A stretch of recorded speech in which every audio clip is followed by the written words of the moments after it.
Alright, let's go. How's it going, guys?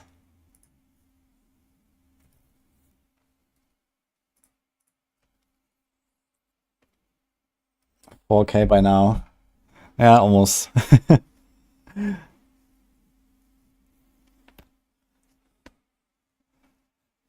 ah. Mostly wanna check some more PoE2 stuff though today. So I'm not sure if I might log in later. We'll see how much content there is, but I guess there's a bunch of more content creators that we wanna watch about PoE2. Maybe it's gonna blast a bit meanwhile anyway. Last time I did last Epoch, but I don't really want to continue right now. Nah, we watched the announcement live. I just wanted to see more of the PoE2 stuff. Like, we watched Kaiser yesterday and Ben doing their playthroughs of Act 1 in PoE2 and stuff like that. That was kind of interesting. I'm gonna do more like that today. I guess we can see if Scissorin has put out something.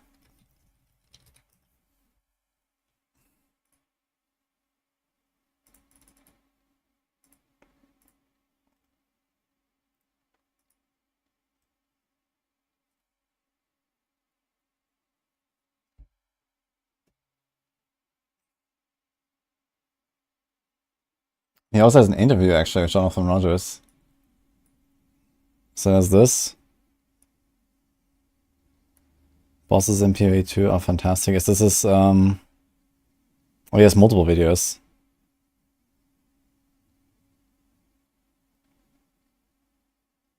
This one, I guess. And this one. He has 2 videos, okay. 5-digit hours soon. I actually checked, wait, where's that? Stream charts. I saw that I have over 10,000 hours streamed, actually. Here, if you look at this. Hi, Sorcerer here with another video. I'm gonna say random video starts. Wait, where can you see that? Here, total airtime. 10,500.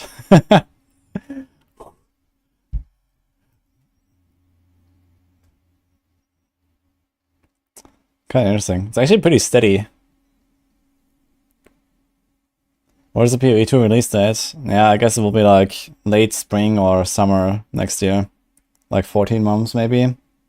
It's like my expectation.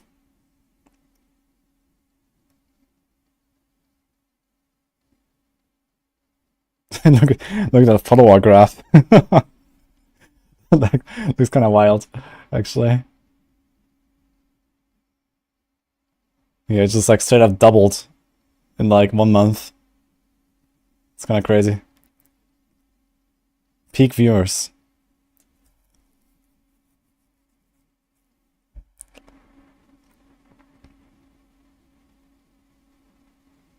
It's kind of funny looking at the little jumps.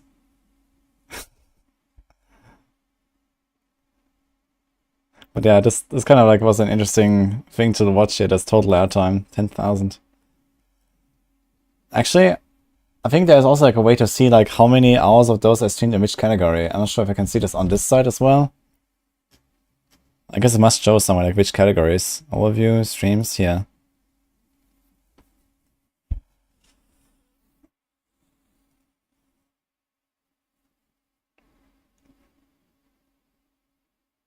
Peak viewers, hours watched, airtime. Yeah, this is since when? Last 30 days. Can we do it all time? No, shit. We can't make, okay, we can't do that. There must be like some other website maybe we can see it. I wonder how many hours I've streamed PoE, but it's probably like around 2K, I guess. At least 1K, I guess.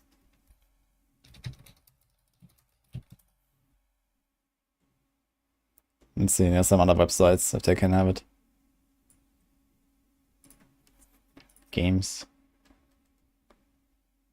Stream time Diablo 3, 6,900. Ah, here, Path of Exile, 2,039 hours. Almost as much as Diablo 4. hmm.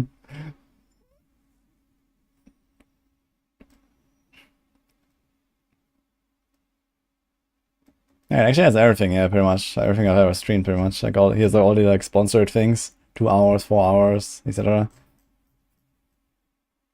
Variety. I'm not sure what that is.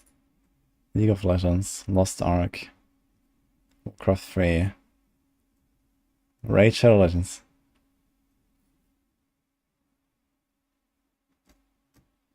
Just $9, 800% value. Yeah, I actually just very recently surpassed Path of Exile of Diablo 4. Like, you know, basically a week ago or two.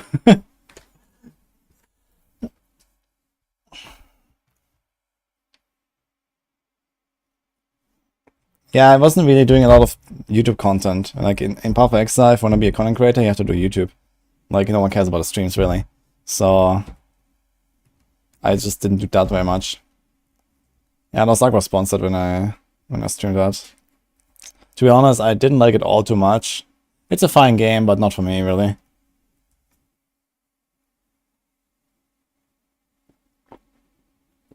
Time for PoE to take it back. Yeah, it's gonna be like, you know, kind of close between those two, right? Because now we're gonna blast like this week and so on, like PoE. And then we're gonna have the 1 week of PDR, and then we're gonna probably do more PoE. So it's gonna be the kind of like plus minus the same for a while, I guess.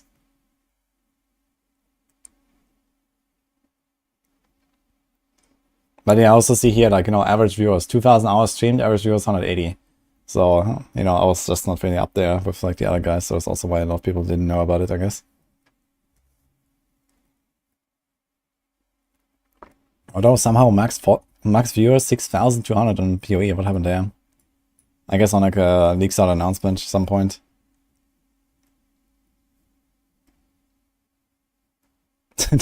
This looks wild. Oh man, okay.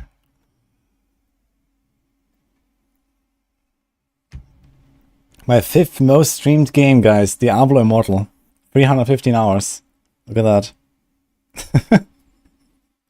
Wolsen is here, number 7, 155 hours. Wolsen was fun, man. For 2 weeks. Elden Ring was good. Subnautica was really good. Sea of Thieves, I actually streamed it a bit. I remember like we were playing this with Soap and MP at some point. I want to do another Elden Ring playthrough before the DLC. But actually I have not seen that many games. So it's just a few variety things. And the rest is like, you know, there's like sponsorships. 2 hours, 4 hours, etc. What happened to Wolsen? Well, it crashed around 1,200 times. And then I uninstalled.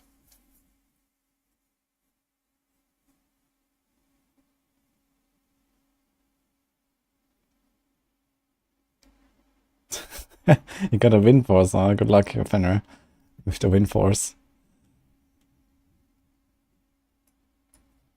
Yeah, the first 2 weeks of Wolsen were fun, but yeah, that was about it. Hi, Uziela, by the way. Hello, Radix and Rebel. Yeah, there were so many bugs. Like half the path tree is not working. Half the runes are bugged on the skills.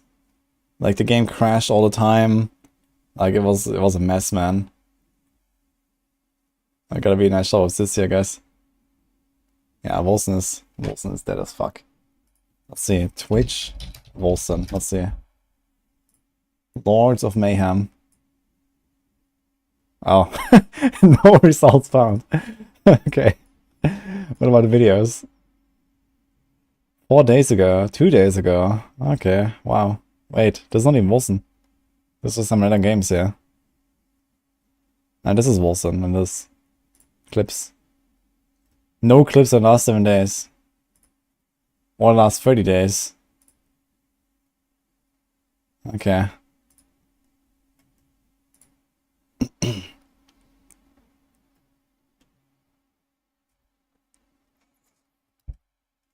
Wolsen is making a comeback. Talk about a dead game.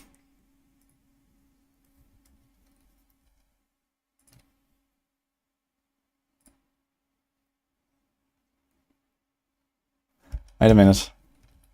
Wolsen player count. Can we see that? Steam charts. It's on Steam, right?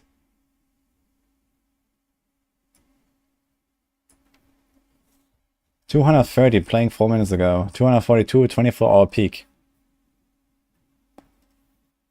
Nuts.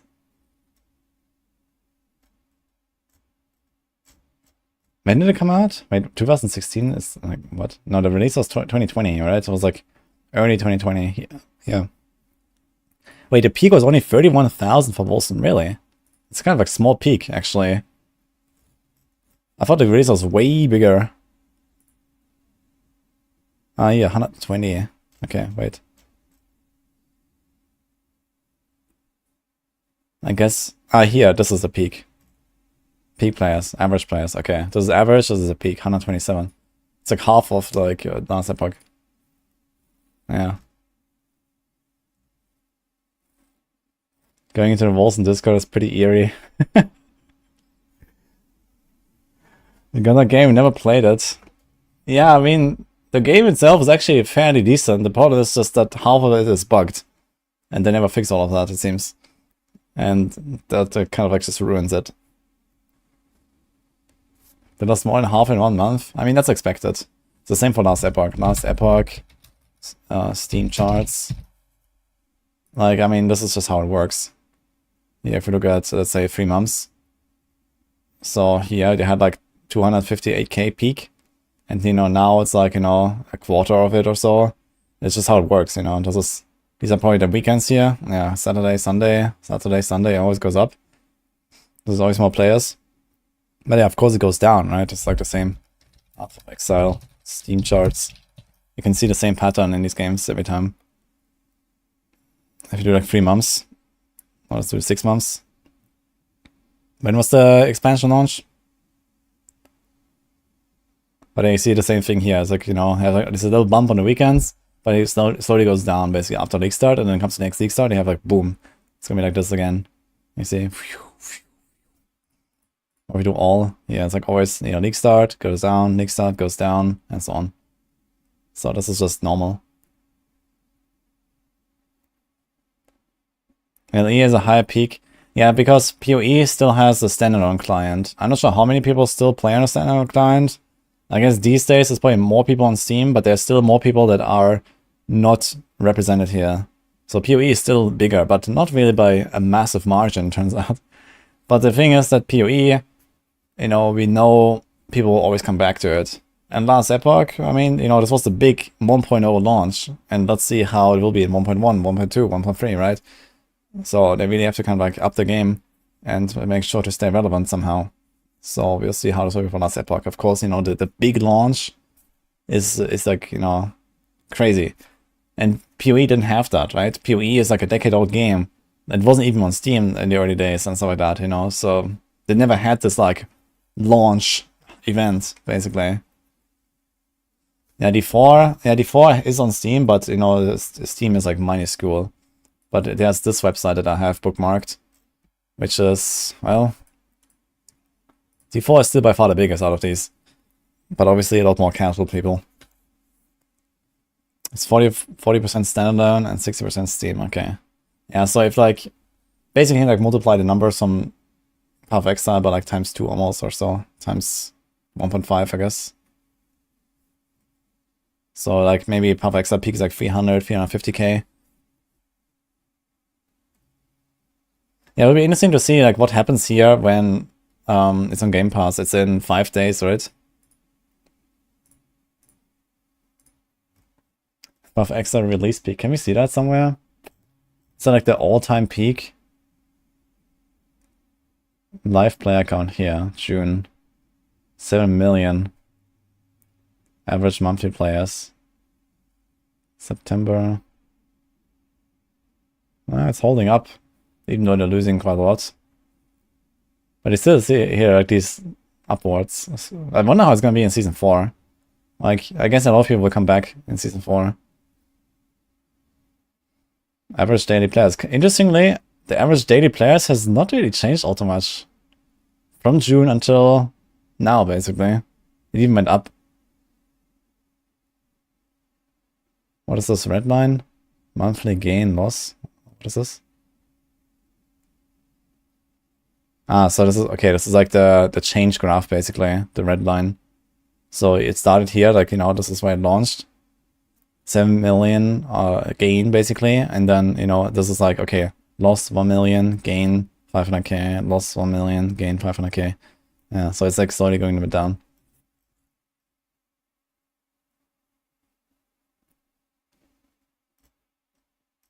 Mm-hmm.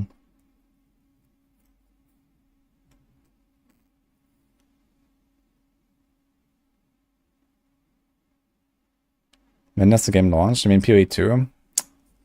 Yeah, I expect sometime in like 14 to 16 months. That was awesome.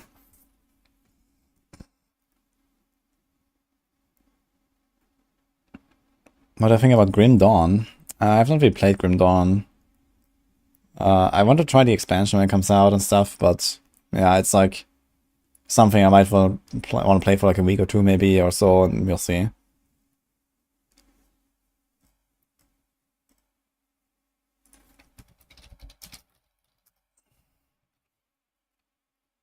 It's a Shadow Cascade build, the Blade Dancer. If I could only play one for the rest of my life, which one should I choose? PoE, LE, or D4? Well, D4 in that case. Because I know that D4 is like just massively improving over time. And I also just like it the most overall, I'd say, even currently. And I mean, PoE 1, yeah, I like PoE 1. But I'm also looking at PoE 2. If you can decide between PoE 2 and D4, then will be an interesting choice. But yeah, Last Epoch is fun. But I don't think I want to play it as much as the other games.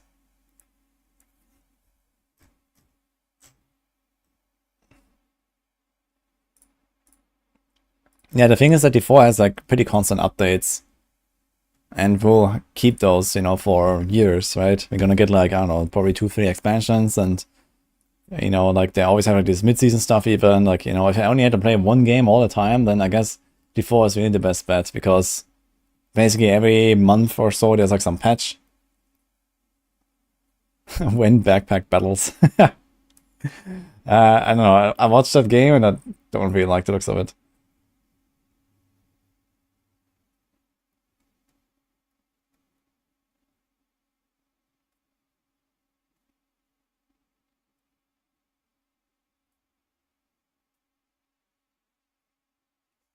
D4 login.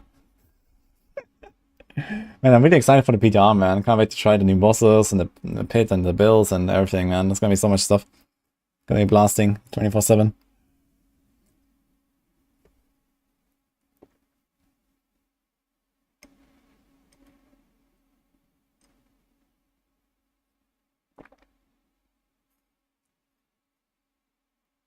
When is the next campfire chat for season 4 theme?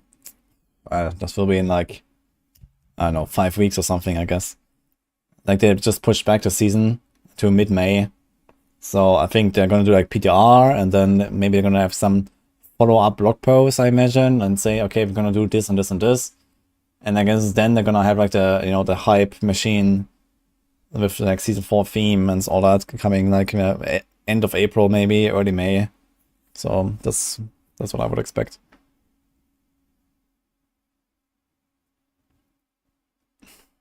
You're still playing D3, never buy D4 because of the gothic and greedy style. I mean, it is a very different game. For like, I know there's like a bunch of like Diablo 3 enjoyers that will just keep playing that.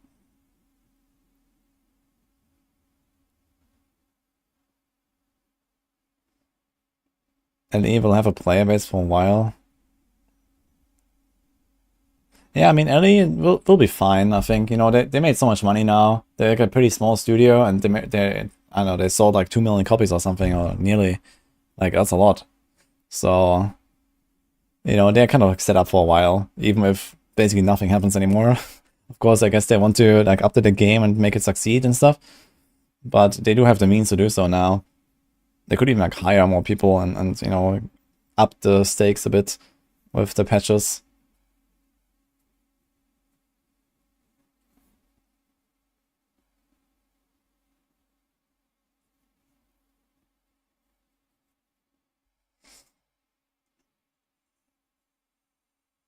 When does the league start? On Friday, 6 days. I have played Titan Quest for like 5 minutes. But yeah, there's like a Titan Quest 2 coming. I also want to try that.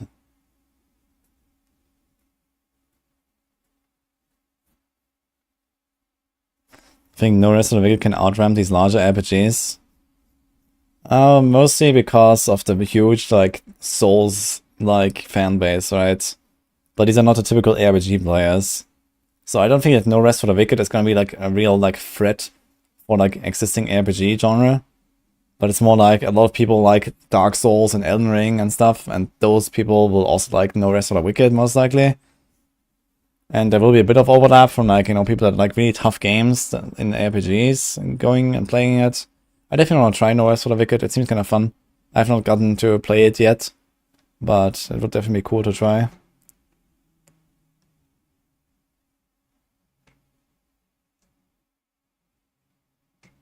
Good luck with the Rune Master reward. What's my next starter? Yeah, I'm probably gonna play DD. I've never played DD, and the nerf is inevitable at some point, I imagine. So I guess this might be the time now. I'm gonna go probably hardcore as F, play DD. I want to do like a test run a little bit this week as well.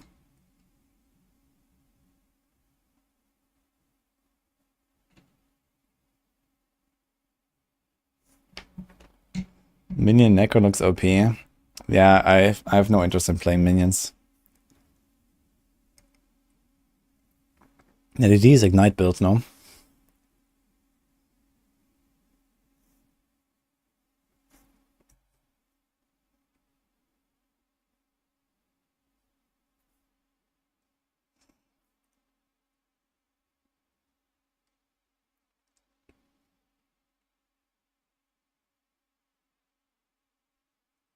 Barbarian.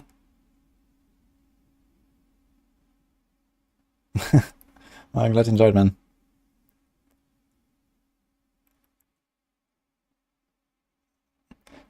LE has a very high ceiling, like default has constant updates and transparency if the desk is refreshing. Yeah, I like Last Epoch for like, you know, how they do things. They have like a very strong connection to the community. They're like very based, and you know, they have like these developer live streams, and they just hang out on Twitch and chat with people, and they play the game, and yeah, that's kind of cool about Last Epoch. But in general, you know, they will just not keep up with their updates.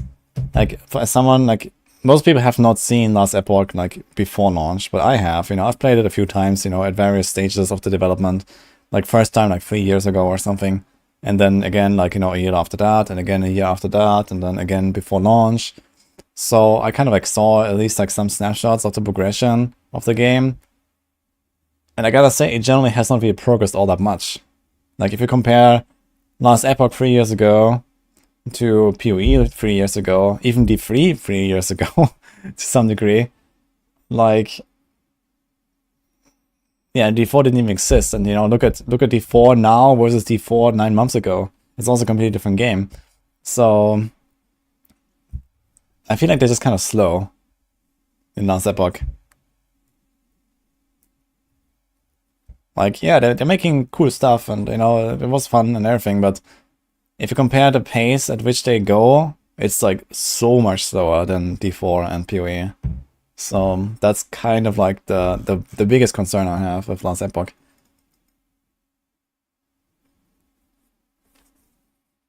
Dini. Enjoyment. I'm playing hardcore with the big boys this time. I'll do hardcore, I guess. I'm planning to do... I want to do a hardcore to all Ubers this time. I've killed him a few times with a bunch of builds on softcore, but I've not done the hardcore yet.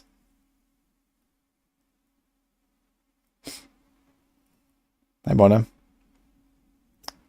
Yeah, small studio or not. We're not discussing if this is like fair or something. But the fact is, Last Epoch is developed very slowly. So no matter what is the cause for it. And when it comes to, you know, putting out a product that people will like, I think that will just kind of struggle in the long term. Unless they somehow pull out some massive patches and people really love it. So, I mean, that could happen.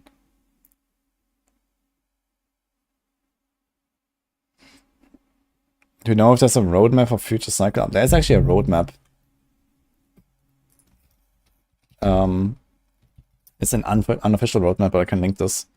So this is like a link I saw. It's like a super long thread with like lots of like, you know, Q&A put together by this guy here. So I didn't actually read through this entire thing, but yeah, a lot of stuff is also old already, like here, May 2023 and stuff and whatever. So I can just link this here if you want to check this.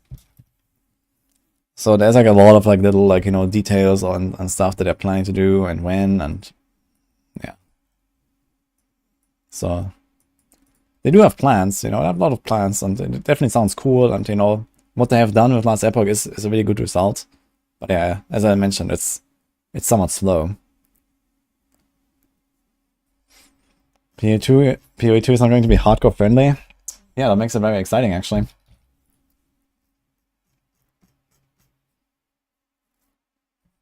Like there was also some people that were complaining to me like, oh, Diablo 4 hardcore community is already so small, and now they're removing cheat death potion, and it's like, you know, partly due to Woody complaining all the time, and you know, because I was giving that feedback like season after season after season, just, you know, get rid of that fucking cheat death potion, please. And now they actually did it, and I guess in great parts due to what I told them. And yeah, I mean, some people might hate me for that, but at least we have hardcore back, you know? And yeah, some people that played hardcore right now will not like it because hardcore becomes harder, but that's kind of the point, I think. So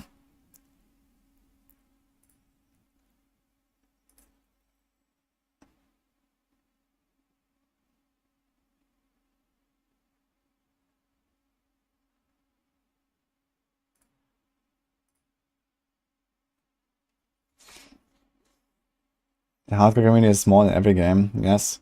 And I think, in fact, like, okay, existing hardcore players might not like it that much, but I think there's actually, you know, probably more people that want to try hardcore now because it's actually hardcore, compared to, you know, people dropping out of hardcore because they removed the cheat death potion. I think there's actually a kind of realistic chance that hardcore will become more popular. In the end, just get good. Soap gets it.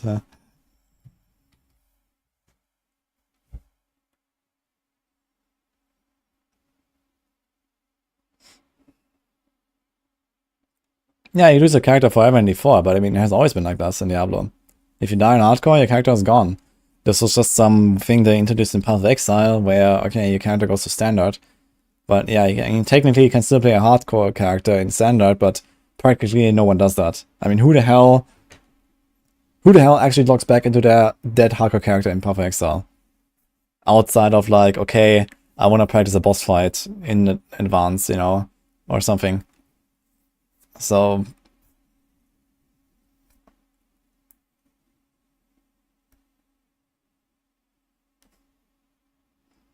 and in LE, and LE is like even stranger, because not only do you keep a character, but it also stays in the season, right? You go from cycle hardcore to cycle softcore. And the only thing you lose is like your glyphs and your runes and stuff, but it's not really relevant. So technically you don't lose anything from dying in hardcore, and you can just continue playing on softcore if you want, and that's kind of strange. Like, that's actually what I did, right? So I died, and I was ranked 1 in arena in hardcore, and then I also got ranked 1 arena in softcore. And I'm like, yeah, okay, I got both now, easy. Like, what the fuck? I mean, that's kind of strange.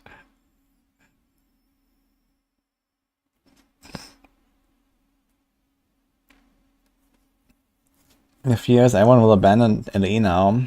I mean, they will, you know, new PoE leagues starting in 6 days. And, I mean, if you look at this chart here, if you look at this again next week, yeah, I think last Epoch numbers are going to drop to like maybe half of what it is now. Because everyone's going to be playing PoE now. But yeah, then, you know, in 2 months or something, next cycle starts, and boom, it goes up again. That's just how it is. And there will be content again, and there will be people blasting, and guides, and, you know, hype, and all that. And I mean, there's like some Last Epoch, you know, nerds that will always stay in Last Epoch. You know, a bunch of our Maxwell guys, for example, like, you know, Lizard and whatever. Again, I'm not sure if they even have much interest in the other ARPGs, so they're just gonna keep blasting anyway. So if you want to watch those, then go and watch, you know, the Maxwell boys. What did you call me? Is the flame shield change only hardcore? That's a game change for everything.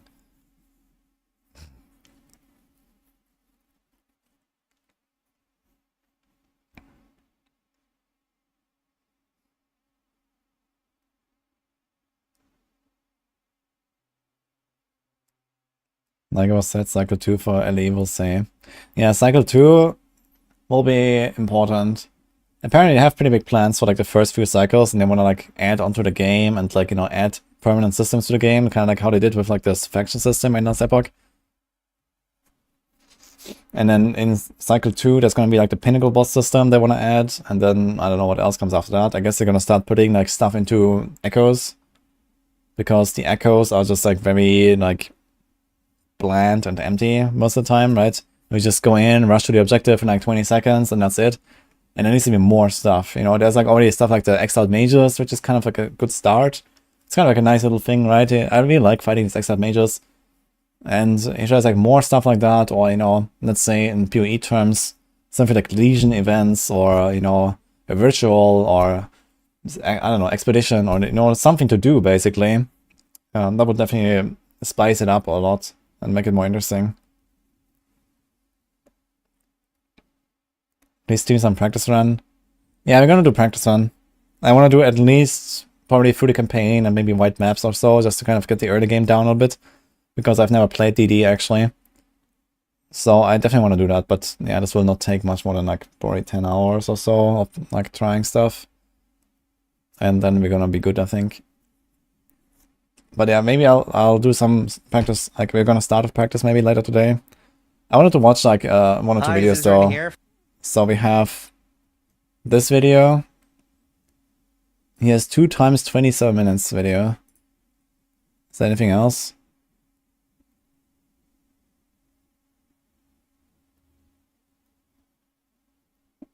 And he has an interview as well. So let's watch those. Screw Master. Hi, Zizrin here with another interview with Jonathan.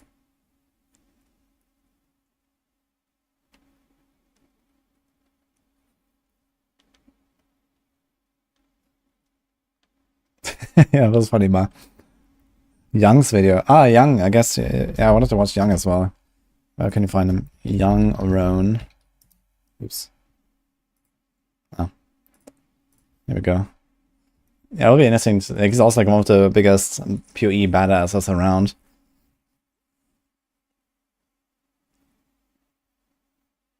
Wait, does he not have upload?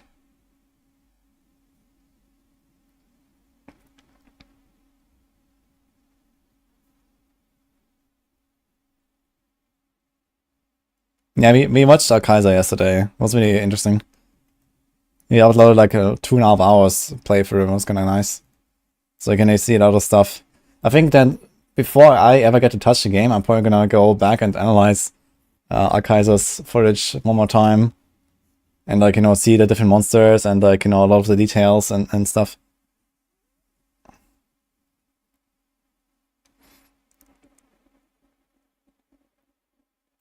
Do you feel EHG will be acquired in the nearest future?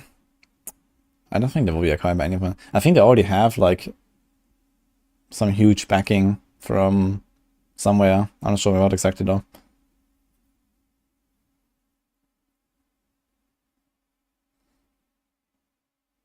What is the route it takes? Is there a guide for it? What route are you talking about? So does Young have a video? Someone said Young's video, but there's no video. So did not upload anything? Let's watch the Scissor one. This changed my mind. Okay, which one should we watch first? Bosses are fantastic. Okay, it's like showing all of the Act 1 bosses, I guess. And some of the Act 2 bosses. Let's go. Say hashtag ad, because if you don't know, Path of Exile flew me out to LA. This is one of the videos I'm going to be making. In this video of Path of Exile 2, going over all the bosses, because that was my favorite part. I do have a separate video, which is just going over my first impressions, This is talking Scissor right now. about everything. And this video is only going to be all the bosses, so I'm not going to be talking about my abilities and stuff like that. We're also going to be looking a little bit about other people like Noogie and stuff. He never Some says how bosses he that changed I his didn't get to mind fight and some side in this bosses. video. I thought it was so wonderful. Like, We'll see. Okay. I really feel like they absolutely nailed the bosses. Even the early ones are deadly. And He was supposed to upload DD League Starter video. Ah. Okay, that's what I mean with Young's video. Okay, but I know Young was also there, but he didn't upload anything for PE2, right? Maybe he didn't get his footage or something. Scary. It sucks. And yeah, we're gonna start now with the equivalent. Yeah, you watched Ben yesterday. Timestamps in the video as well, so you can just skip through and look at different bosses if there's some you've already seen and you don't really care about what I have to say about it. But yeah, I hope you enjoy the boss killer video. So like I said, this is the Bloated Miller, the equivalent of Hillock. And well, he is taking a decent amount down from auto attacks. He does spawn ads. Has a pretty bad slam that can actually one-shot you. I think he one-shot my Sorc. And just like, it really like sets the tone early on. You see here that it's pausing to try to. When looking at things. PoE2, it looks like a better Wilson copy. Trying to teach me to roll. I just missed the message. And honestly, the fact I mean, it's just a kind of like this realistic, like more realistic, gritty art style, right? That to my advantage in boss fights. But you can see here that very. Does he have like a chainsaw? And the fact that it's this intense early, just yeah, really sets the tone for PoE2. It really is a game that seems like it's going to be all about bossing, which I'm very excited for. And I'm so excited to see what endgame stuff is going to be. And I've heard that I'm actually going to be seeing my first time reaction to the Act 1 boss here, because that's something I did not be able to see myself. Unfortunately, there was a Yeah, I heard many others lost their content. Like they recorded, like I think they were able to play for like 4.5 hours at the Los Angeles event for PoE2 where they recorded stuff. And apparently they had like these large files and some of them didn't even fit on their like USB sticks they were given or something. But like, I don't know why, like they were recording like some super high quality apparently. Because Kaiser said he had like a 50 gigabytes file for like a 2.5 hour video. That took like forever to transfer. 50 gigabytes is massive. They must have been recording in like 4K or something at least. See that she has a lot of different nice abilities, kind of similar to. So that's kind of a mistake. And it's all about timings, moving while attacking. I've not seen this boss in the other playthroughs. And dodging around her. It's probably like a melee. Quite dangerous. It's like a secondary encounter, I guess. I actually didn't really have any crazy weapons or anything here as well. So it's once pretty you cool. get used to dodging her and having that damage uptime, you see that they go down pretty fast. Next up, we have let's see the reward. damage uptime. You see that. Like apparently most or almost all of these bosses have like a permanent power up basically for a character. So I want to see this. Grants 10. Okay, here for example, grants 10% cold rest. So we actually saw this reward. So maybe Next that's the up, name we of it. have the Devourer, and this was a funny one because some people went instantaneously into this being underleveled. I actually came back to it later, so honestly this is a very easy fight for me, although I saw somebody was hard stuck on this for 30 minutes. Because it was a very dangerous fight if you weren't overleveled. You can see that as the slams coming up from the ground. You have that's also putting their own hardware. You see that it moves around. You can see the body, which you can't attack, but you can hide behind. I mean, I'm not sure how to record it, but I mean, they must have used something like OBS, right? Or like, I don't know, maybe some other like stream recording software, right? But apparently it was just recording, or at very least like what Kaiser said, like he was recording some super high quality apparently that just made the file extremely large. Like, as I said, like he had like a 50 gigabytes file for like 2.5 hours or something. Like that's like 10 times larger than my files when I'm recording. Find it. And that was a very cool thing where the arenas will change, the monsters will move, and sometimes give things that you can hide behind. Yeah, the Devourer looks really cool with like the, you know, tunneling. So good. And that move you can iframe dodge roll through, which you can see I try out here and successfully do. Because I wasn't actually sure if it gave. Hey, does it actually have iframes? Look. Here and successfully do. Or does he just dodge it? Because I wasn't actually sure if it gave iframes, and I'm like, oh my god. Sadly, I did not have a microphone while recording all of this, but I was pugging out when I realized there were iframes. So here you can see I almost died towards the end. I did an excited swirl with my cursor. Now, I just love how many bosses we get so early, because for my 7% evasion for projectiles and hits. hits. Okay, that's kind of nice. And I think there's 8 or 9 bosses that I fight, and that's so cool to me that there's like actual decent boss fights that early in the game. Here we're fighting the Rust King. He seems to be doing a lot of damage. Like, look at these chunks. Like, all the other stuff we've seen, like, they did it all way lower damage than this. I died at this on the first try. We are now watching my successful kill. And you see it summons like mobs around you that locks you in. And then it has like a huge army of weapons. Or like so many weapons that'll fly across the screen and try to kill you. That one wasn't too bad. But yeah, the one where it like pours weapons across the screen, that one shot me when it hit me. Oh, can we see the... Be happy with can the we show speed of bosses rewards? when you know what you're doing. There I found a You got a bow. short bow. You I want to see the bow stats. Short bow. 6 to 10. Requires 22 dex. you saw like the little excited twirl. Look at all the orbs that are dropped here. bosses when Alchemy, you know what you're Transmutation, doing. and Chance. There I found Actually, I'm not sure how the chance works in this short bow. game. You saw like Upgrades are normal to rare with 4 modifiers, okay. Ah, so this can only have 4 modifiers and not more than 4. I guess you can still have 6 modifiers, right? But the alchemy is like only early game stuff, I guess, where it only goes to 4. Okay, upgrades are normal to a magic item with 1 modifier. Okay, so you can't even have to with transmutation. And the chance grants upgrades of a normal item to a random rarity. So I guess this could potentially give you a rare item with more than 4, right? the little excited twirl in my mouse there. Okay, let's see this thing. Rune Skull Cap. Oh, it's just a quest item. So actually, I'll look at me identifying it. I wasn't actually gonna do that in this video, but I was very excited to find a weapon. You see, I got Exile is a more axe speed, mandatory which is step. huge, Yeah, it and sounds like you can only get like... Maybe you can find items with more than 4 stats. I remember seeing our Kaiser. He had like items that had like 7 lines. So there were like, 1 hybrid stat and like 5 other stats. So you can find items with 6 stats. But apparently Alchemy can't make that. Only 4. physical damage to attacks as well. So yeah, really good. Next up here we have Asiniat. Actually, let me see the as well. stats.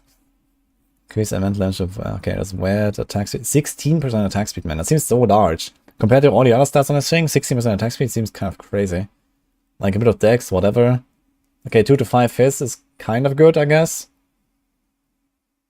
But yeah, 16% attack speed on like such a low level item.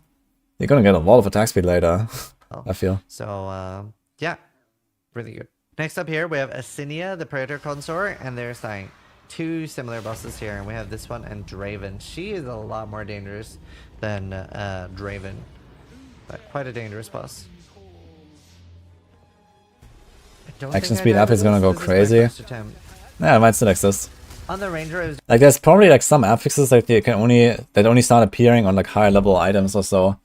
And probably like also the stuff like influence items and or like similar stuff, right? Later on, I imagine. doing quite a lot of the bosses on the first. So we have not try. even On the seen any of that. Sorceress, I will not. I will be mostly showing the Ranger fights. That's what I had the most fun with. It's all about moving, and honestly, WAC felt so good for that. Because it like... Going to formats barely matters. Yeah, I mean, they probably intend for you to like use an alchemy and then do also something else, like an exalt and maybe crafting. There's no crafting bench actually, right? But there might be something else to like add a 5th and a 6th stat or something, right? So maybe exalting is the way. But yeah, I would really appreciate if like there is like some kind of, like the item level progression where, the lower tier stats are kind of like phased out, right? Like, slamming +2 mana on like, eye level 83 helmet or something, right? That always sucks. And if that works the same way in PoE 2, then that's just a miss, I think. Like, I don't like the system in Diablo 4 too much, where it's like, okay, you have Ancestral tier, and it has only 1 tier of stats. This is like the Ancestral tier of stats, and nothing else. But in PoE, you have like, 11 tiers of some stats, and you can roll tier 11 on like the highest level base. And that kind of sucks as well. Like, if it's like, let's say the top 3 or the top 5 tiers, and not like the entire range of like 11 tiers that goes all the way back to character level 1, then I think that would be way better and just like prevent these shitty outcomes. The PoE 1 stutter stepping and like really having to commit to your attacks makes the boss fights feel so different. You see here that like she's pulling in ghosts, which honestly I didn't really figure out if that's a cosmetic thing or if it actually empowers her.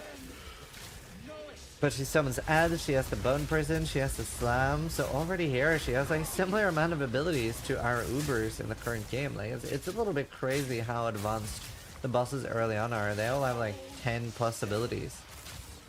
It's very cool. That slam starts like slamming outwards, which it doesn't do at start. But the lower they get, the stronger they End of get. him. As well. You see here I got a quiver and an alchemy. If you told PoE does boss fights way better than before, could I elaborate? Yeah, PoE has by far the best bosses in the genre, I'd say. Like, they just have, like, really cool, like, especially Uber bosses. Like, the typical map bosses are kind of whatever, but some of them are also kind of amazing. But if you look at this here, for example, there's, like, you know, different abilities with, like, you know, timing, and, you know, you can, like, outplay them, or, like, you have to bait certain abilities, and, like, especially the Uber bosses in PoE are a treat, I think. And D4, yeah, it has Uber Lilith, but now with the current tuning, that was kind of a shitty encounter, but it might become better again in Season 4. They actually announced that they're gonna change the fight again. And then you're gonna have these level 200 Uber bosses soon, and they might be kind of cool as well. Like, the boss fights in Diablo 4 are actually not bad. At least those few bosses, like from the boss ladder, what it's called. The problem is just that the tuning is way off, and they're way too easy. And in PoE, that's not really the case. In PoE, they're actually kind of like hard fights, unless you have like some extreme boss killer build or something. And that makes them really fun. And there's like, you know, lots of timing, and, you know, you have to like memorize their abilities, and you have to like dodge stuff, and there's like one-shot mechanics, and but, you know, it's still like fair enough, basically. Another like little excited pirouette. And I got flat lightning damage to attack. Which is huge for me. And right afterwards, we're fighting Draven. This was like 5 minutes later, so these things are like back to back. They're actually fighting proper boss fights. And, like, Too easy, try to live on level 79. Playing a huge part in, Well, I mean, you're still a noob, Fenrir. So, I'll see you under leveled. Once you have a build, you can just go in and one-shot her, basically, and that's kind of boring. Maybe a third of my damage is poison, and like the rest is from the active lightning damage.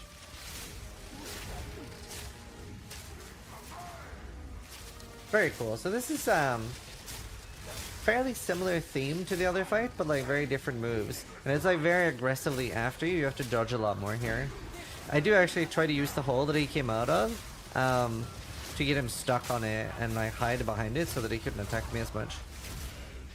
A little bit worried about dying there. Even with this range attack, he hits him for like 1/4 of his life or something. Hey, look at that. Bam. A little bit worried about dying there at the end. And then right afterwards, another 2 minutes later, we have Lachlan. So literally, like, in 7 minutes, I killed 3 big bosses like that. Thanks, man. Honestly, I love that. The boss fights they were my favorite part of the game. That felt so much more fun than killing trash monsters. Pathfinders and Shambles with mana reduction along with Katarina. Very overwhelming. They removed mana cost reduction from Flask or something, right? But yeah, very, very overwhelming, the trash monsters. Here I'm actually fighting a rare monster at the same time in the boss fight. I don't know, I don't think he summoned him. I think if D4 manages to prevent killing bosses with one hit, do you believe that the experience fighting bosses would match PoEs? Yeah, it really comes down to the balancing.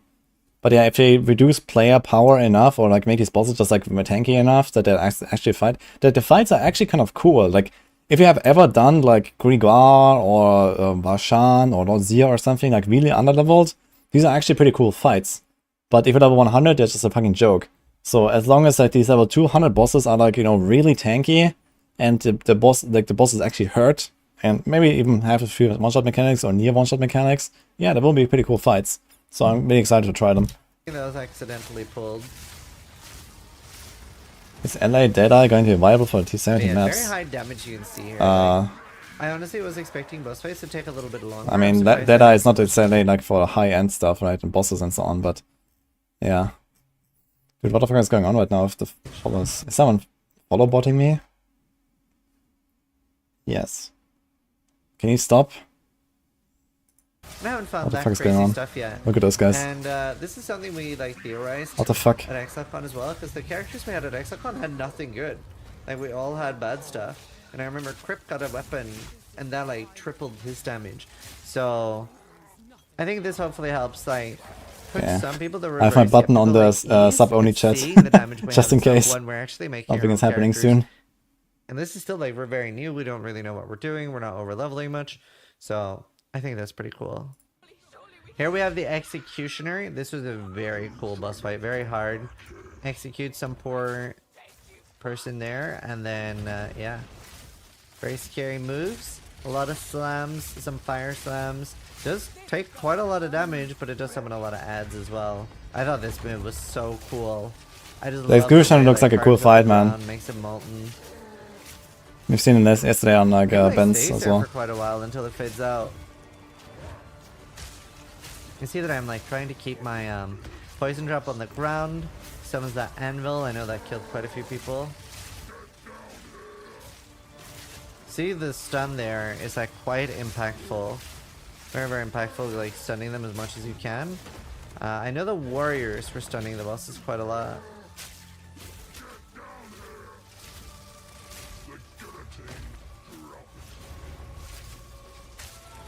I think PoE is worth playing until the 4 season 4. Oh, that's And what I will this be is doing. actually the last boss that I was able to fight. So we'll show some other ones after this. Because it sounded they had like a I hate all the progression rogue button ultimates. that they didn't have a fix for at the time while we were there. It's okay to play without them. Yeah, you're not necessarily supposed to use an ultimate. So some builds use ultimates and some builds don't. And in the case of Rogue, yeah, Rain of Arrows is like a very specific build that is not really good right now. Shadow Clone is bugged in 27 different ways, so we don't use it. And then there is Death Trap, which is kind of also like its own specific build. So the Rogue ultimates in particular are like fairly niche, and most builds don't use them actually. The drops and stuff. Got a clan or something? I do have a clan in PoE, yeah. Then you might even want to like, in the campaign if you're struggling, you can like Sure, I can join the full. over and over again. Hey, we didn't get to choose names. And SPOE to come out. So here, this is some actual footage from probably in like a year or a bit more. And they're fighting the Silverback Black Fist. And this is a monk playing, so that's a build. We didn't get to try this. I have never played this because I didn't play it at ExileCon either. It's all about charge generation and stuff like that.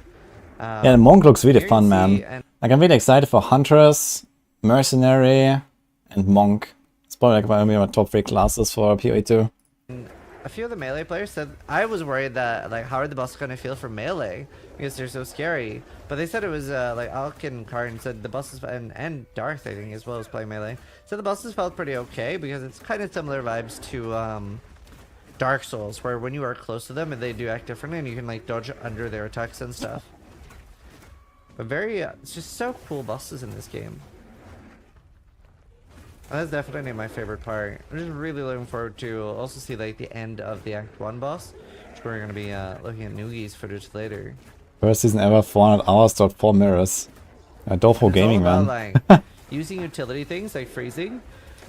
And there you have it. Nothing wrong with Affliction League, guys. But also just timing your attacks when the monster has downtime, which is very similar to how you approach games like Elden Ring and Dark I love the Souls, animations, where man. waiting Like, for maybe the you know, monster to be look at similar this. to how you Like he jumps approach, backwards and does like this, you know, frontal cone, like a glacial cascade. It looks amazing, man. Look at this animation. When the monster has downtime, which is very similar to how you And like this jump here as well, timing where your he's attacks like when the spins the when monster diver has, here. downtime, which is very similar to how you approach Really games cool. like Elden Ring and Dark Souls, where you're waiting for maybe the boss to do a big slam, not against you, or getting a stun in or a counterplay.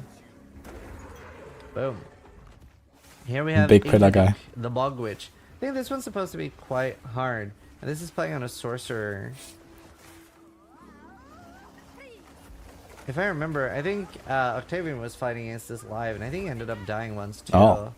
It was honestly, it looked like quite a hard fight. And Sorcerer is definitely like the weakest of what I've played so far. It does rely so much more on combos than anything else. Whereas Ranger was very like PoE 1 style gameplay where you can just use one ability, and that's generally what I was using. It's kind of funny because if you compare Scissorin's gameplay, like that we see here with his Ranger, where he's just like shooting lightning arrow, ding, ding, ding, ding.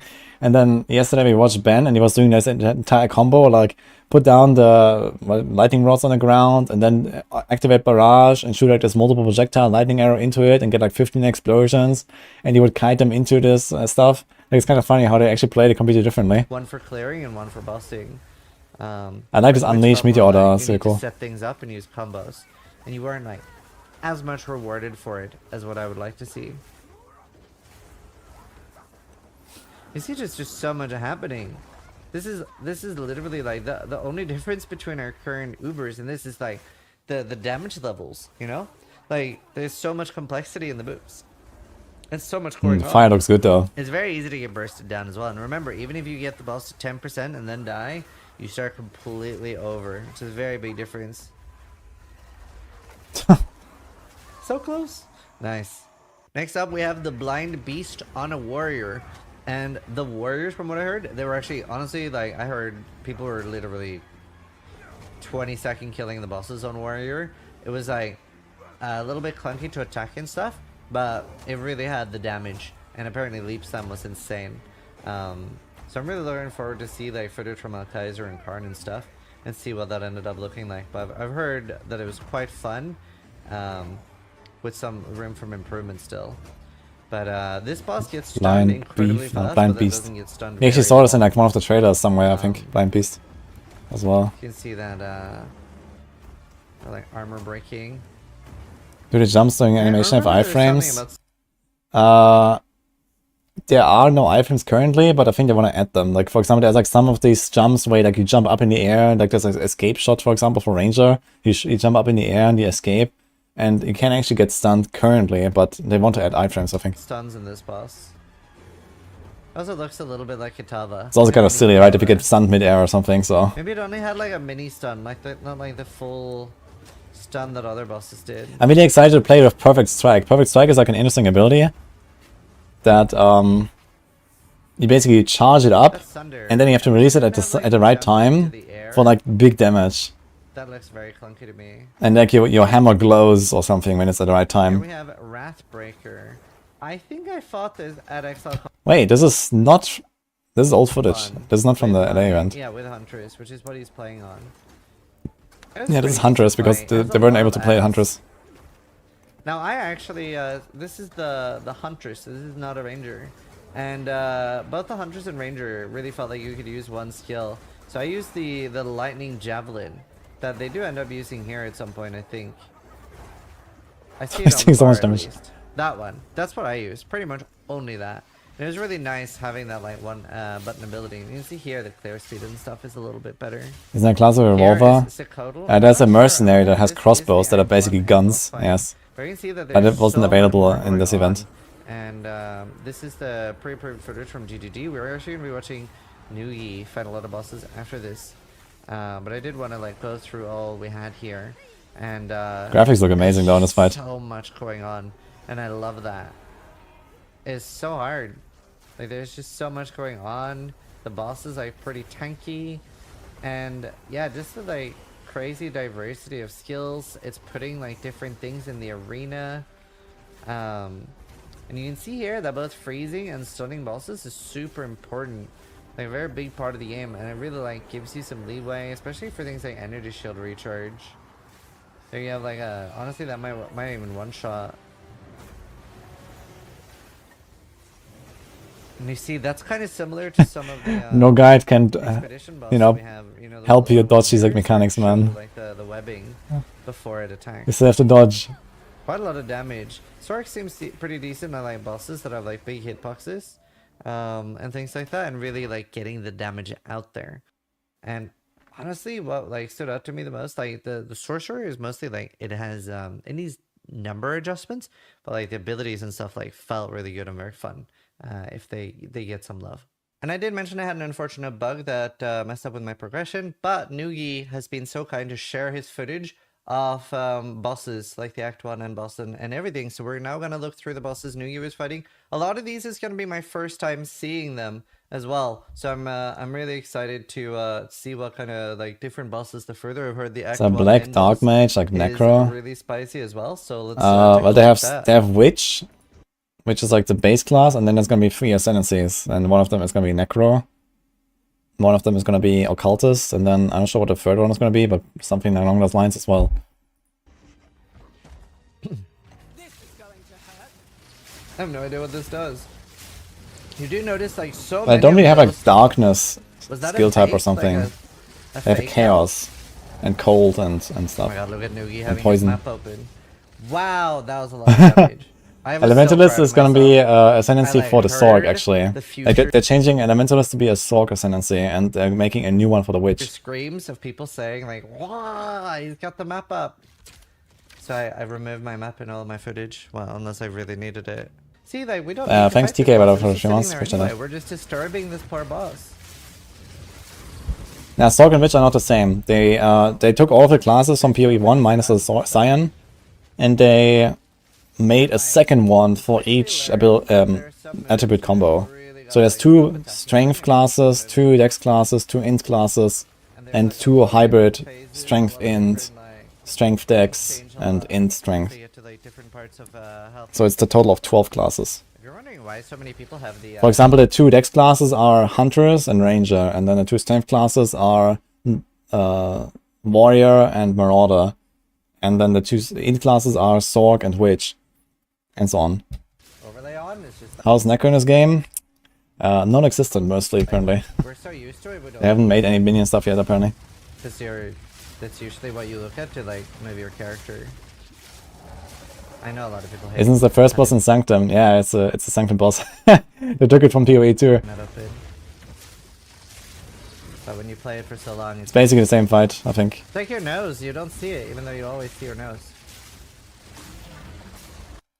Plus 10 max life. Grants 10 maximum life. Kind of big, actually. that- So I want to know, does anyone know what this does here? This tier 2. Yeah, they found a crossbow, and I checked this yesterday on Archives footage. So they found a weapon that said tier 2, but it doesn't have any different stats. At least the base weapon is the same. It has the same damage, the same attack speed, everything. It's like the same varnished crossbow as any other varnished crossbow, it seems. So it must maybe have to do something with like the stats that roll on it. Like maybe it rolls higher stats, like the affixes or something. Druids, yeah, we have not seen much of Druids yet. They only previewed it once, but this was not playable in this.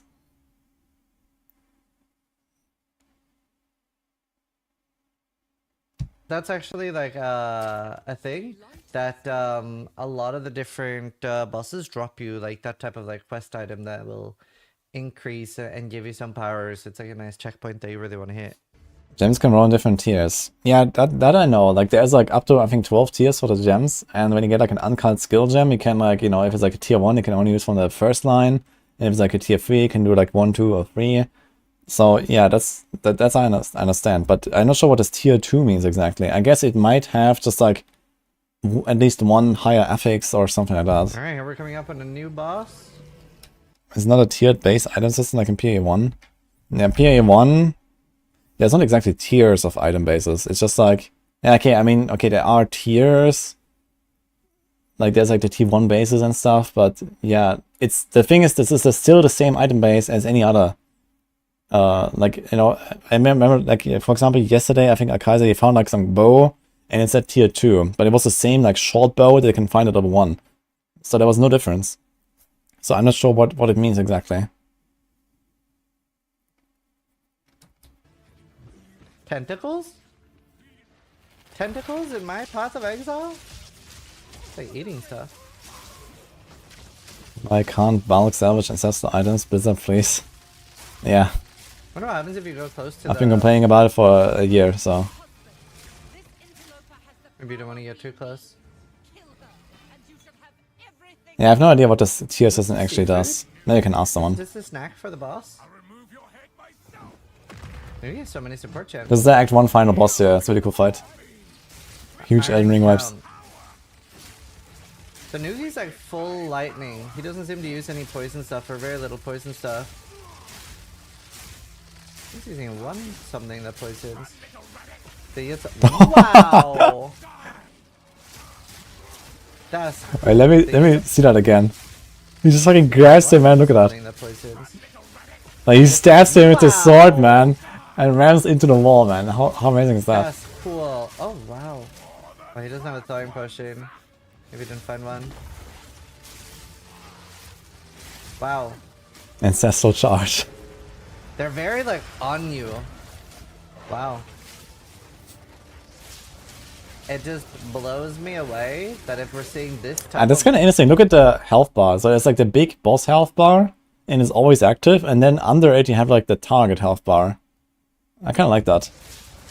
it just blows me away that if we're seeing this type of boss during the campaign, what kind of bosses are we gonna see during maps?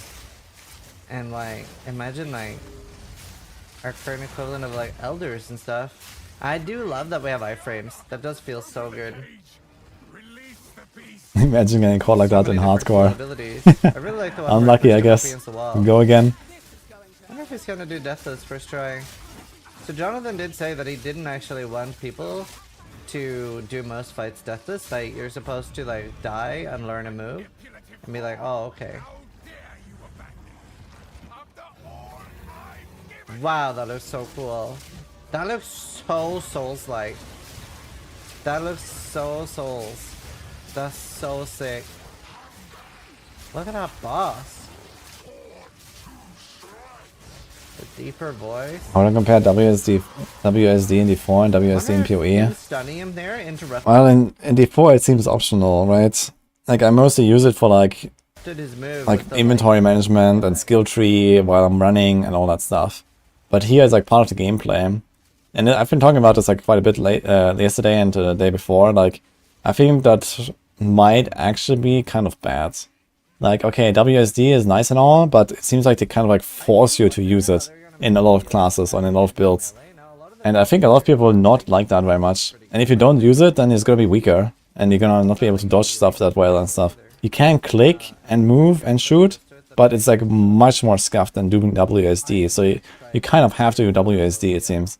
And now they also said in an interview that they wanna, you know, do much more of WSD, like even medic classes, you know, like you walk in one direction and raise your shield in another direction or something, and these kind of things.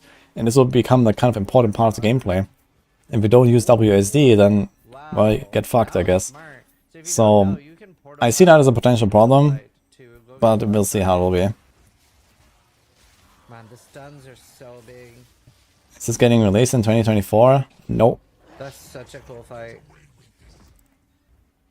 We have the Crowbell, which we have seen before. I think we saw this at ExileCon. This is the one that goes through lots of walls and stuff. It's like a boss fight that moves. I'm so sad I didn't get to like fight this. I'm gonna play in controller. Yeah, I mean for controller this will be amazing, I think, because we have this kind of natural, you know, like you move and you shoot and stuff. I guess the controllers will be really good. But yeah, for like PC users, yeah, we'll see. New concepts and stuff. Yo, look at Nui taking away his map. Poggers. It's actually really hard to do it. Gonna get a stun off here. It's doing so much damage, man. If you have enough damage, if you can like bypass stages and stuff, especially during the stun phase. Wow. I was just picking up a fucking bell. I wonder if it's hiding.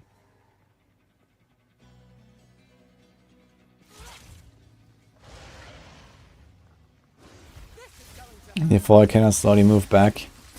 Yeah, honestly, I'm surprised. and I don't think this is really a downside, to be honest, for D4. Like, I like that WSD is optional. Like, I like using it, but I don't want to, like, play with it all the time, you know? Might go to full in this tiny arena. I might actually try to do, like, a bit of playthroughs on D4, where I just mainly play WSD, just to kind of get in a groove. The Dread Engineer.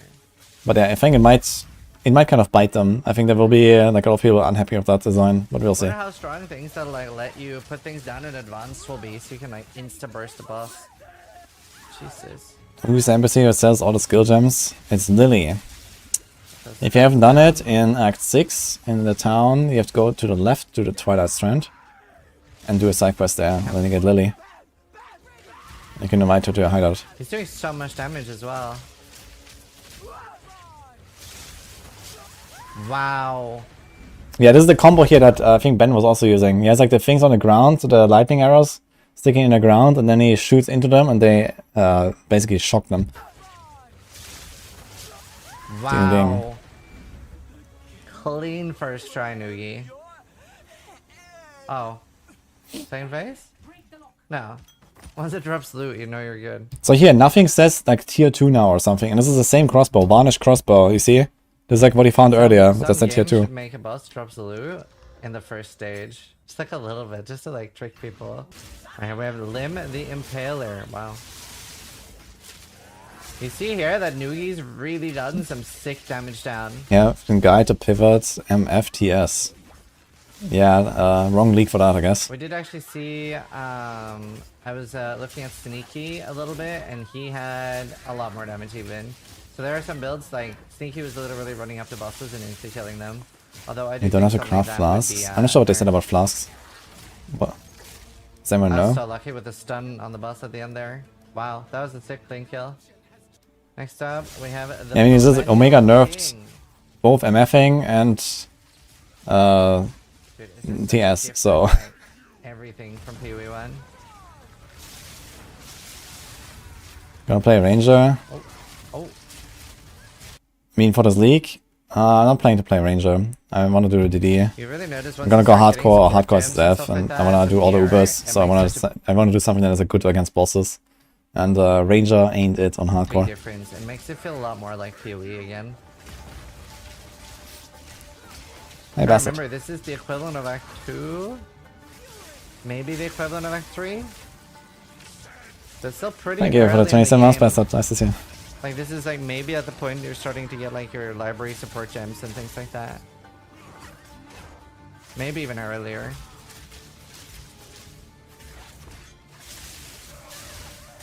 Like, this is maybe like Val Oversoul / Piety level. That's a cool move. Like this many combo he flags. does with the lightning arrows in the ground is actually kind of nasty Oh, cool. when he gets it off properly. Like this combo gameplay definitely seems to be like the way to do it for like a high damage. At least on boss fights. Perennial King. I don't even know what that word means. Perennial. I'm curious. Define perennial. Lasting or existing for a long or infinite time. Enduring and continually reoccurring. Does that mean he can't die? Is he gonna respawn? It's been a long fight. I would be surprised if it has stages. He just flies away. Never mind. Never mind. Okay, cool. He conjures the very sands against us. Oh, this is like a continent. Dog. thing. Natural sandstorm. We must battle sorcery with sorcery. Let us return to the caravan. Oh, okay, cool. So I guess you continue that boss fight later. Then you can see it goes back to the caravan here. We're gonna show that off a little bit. I really like this caravan, man. Look at the environment. It's so cool. Like it's just a feeling of it, right? It's like there's like this base and it keeps rolling forward. And I really want to know if like this caravan actually changes the position on the world map. Like if you open the big map and you actually can kind of like watch it move. That looks pretty cool. That'll be funny. So from what I understand, sadly I didn't get to this part. You get to like choose where to go here. Like it's not linear, so you can choose what area and what bosses to fight first and stuff. So you have some more choices here. So I hope you guys enjoyed watching this compilation of PoE 2 bosses that we've seen so far. So many of them are just really cool, and I can't wait to see like what is the end game gonna look like. Like what kind of crazy bosses are we gonna get? And yeah, I mean, hopefully you understand why I'm thinking like I'm probably not playing this on hardcore to start with. It does look like the type of stuff where you have to really learn it on softcore first before you start playing. But either way, I hope you guys are enjoying all the PoE. I mean, to be real, like every blaster is gonna have like 3,000 hours before the game comes out. So Content. Again, huge thank you to GGD for flying me out and including me. And yeah, sub if you liked the video, but more importantly, try to die less than I do. okay.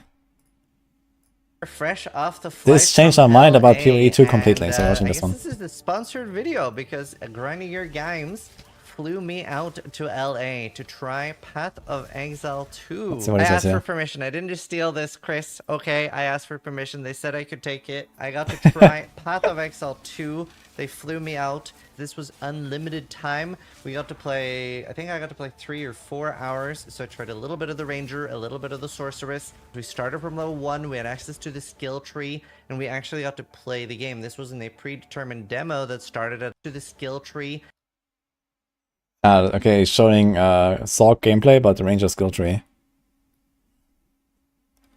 I mean, it's basically the same as before, right? notables, travel notes. I mean, it has a bit of different style and stuff, and yeah, like looks fancier, but in the grand scheme of things, it's kind of the same stuff. Even the jewels look the same. And we actually got to play the game. This wasn't a predetermined demo that started at a certain level. Skill we actually get tree to leak. make our own characters. Another thing that was really cool as well, and sadly I don't have any footage to show off this, but they did show off that Path of Exile 2 is going to have mounts. And you can attack while moving from them. We got to This sounded like a ranger only thing to me, though. see a little bit of that. A ranger using attacks while on the mount, and it looked Path really of Building cool. 2. I did The hear long-awaited sequel. like just so many people going like, that's gonna be some MTX. Obviously that is gonna be the case, which I'm looking forward to. I did always wonder if Yeah, it's like this is like a skill or something. Like we are. that seems like at least hunter or like ranger themes. Talk about a few of the things. I didn't actually have access to a microphone there, so this is me playing, and then we're gonna be looking over. So here we are starting with the ranger, and you can see that we have access to softcore and hardcore. However, I'm most likely definitely going to be spending quite a lot of time learning the game on softcore. It is a lot more Dark Souls-like than the current Path of Exile, and especially the bosses are incredibly fun. It is very, very different than the current Mercenary game. shooting machine gun on mount. And here, as you can see instantaneously Oh, man. when we're starting Let's off, see. is that I choose WASD movement, which I was incredibly skeptical with. You can see here that I instantly put mouse button 1, but then I realized I don't need mouse button 1. I'm WASD now. And it grew on me very quickly. It did take probably like 10-15 minutes to get used to, and it was a little bit weird. But being able to attack while moving felt so incredibly good. In fact, so much so that later on, whenever I did get any move that made me stand completely still, my main feedback was there should probably not be very many moves that makes you stand completely still. They should just greatly Sis on reduce. softcore So you pog. see a very similar experience here at the start of the current Path of World is upside down. Exile, where you're finding the chests, etc. You're finding a gem. This is a predetermined gem, not the uncut gems that we've seen that we have access for later. So we will be getting that later. But even once you get the uncut gems, and other people that I spoke to that had played for the first time and had maybe not a lot of hours in Path of Exile 1, said that they found it a lot less complicated. And that is because PoE1 gives you, you know, you can see in the vendor like 60, 70 different gems. Here you do actually on the uncut gems only get access to 3 early on. So it's a lot less to take in. Very similar at this point to PoE1, maybe a little bit slower. And you can see that monsters are individually a little bit scarier, a little bit slower. Yeah, see, what does the checkpoint do And exactly? you can see that Finish health, mana flask. If you die, you can respawn the last one you visited. So you can actually go back here. Or just go back to town. But I think there's no town portal scrolls anymore, right? So you can always just like TP back to town and refill there instead of going to a checkpoint. How is he going to farm Rip Cliffs now? monsters are individually. I mean, Rip Cliffs are kind of like few and far between, right? It's like that's not the main content anyway. The Act 1 or the start equivalent of Hillock is a lot harder. He actually almost one-hits you with one of his slams and does a lot of damage. Ended up using my lightning arrow to clear the monsters. And I'm using my auto attack. And auto attack was pretty potent early Why is on that in pause? the game to do single turret there.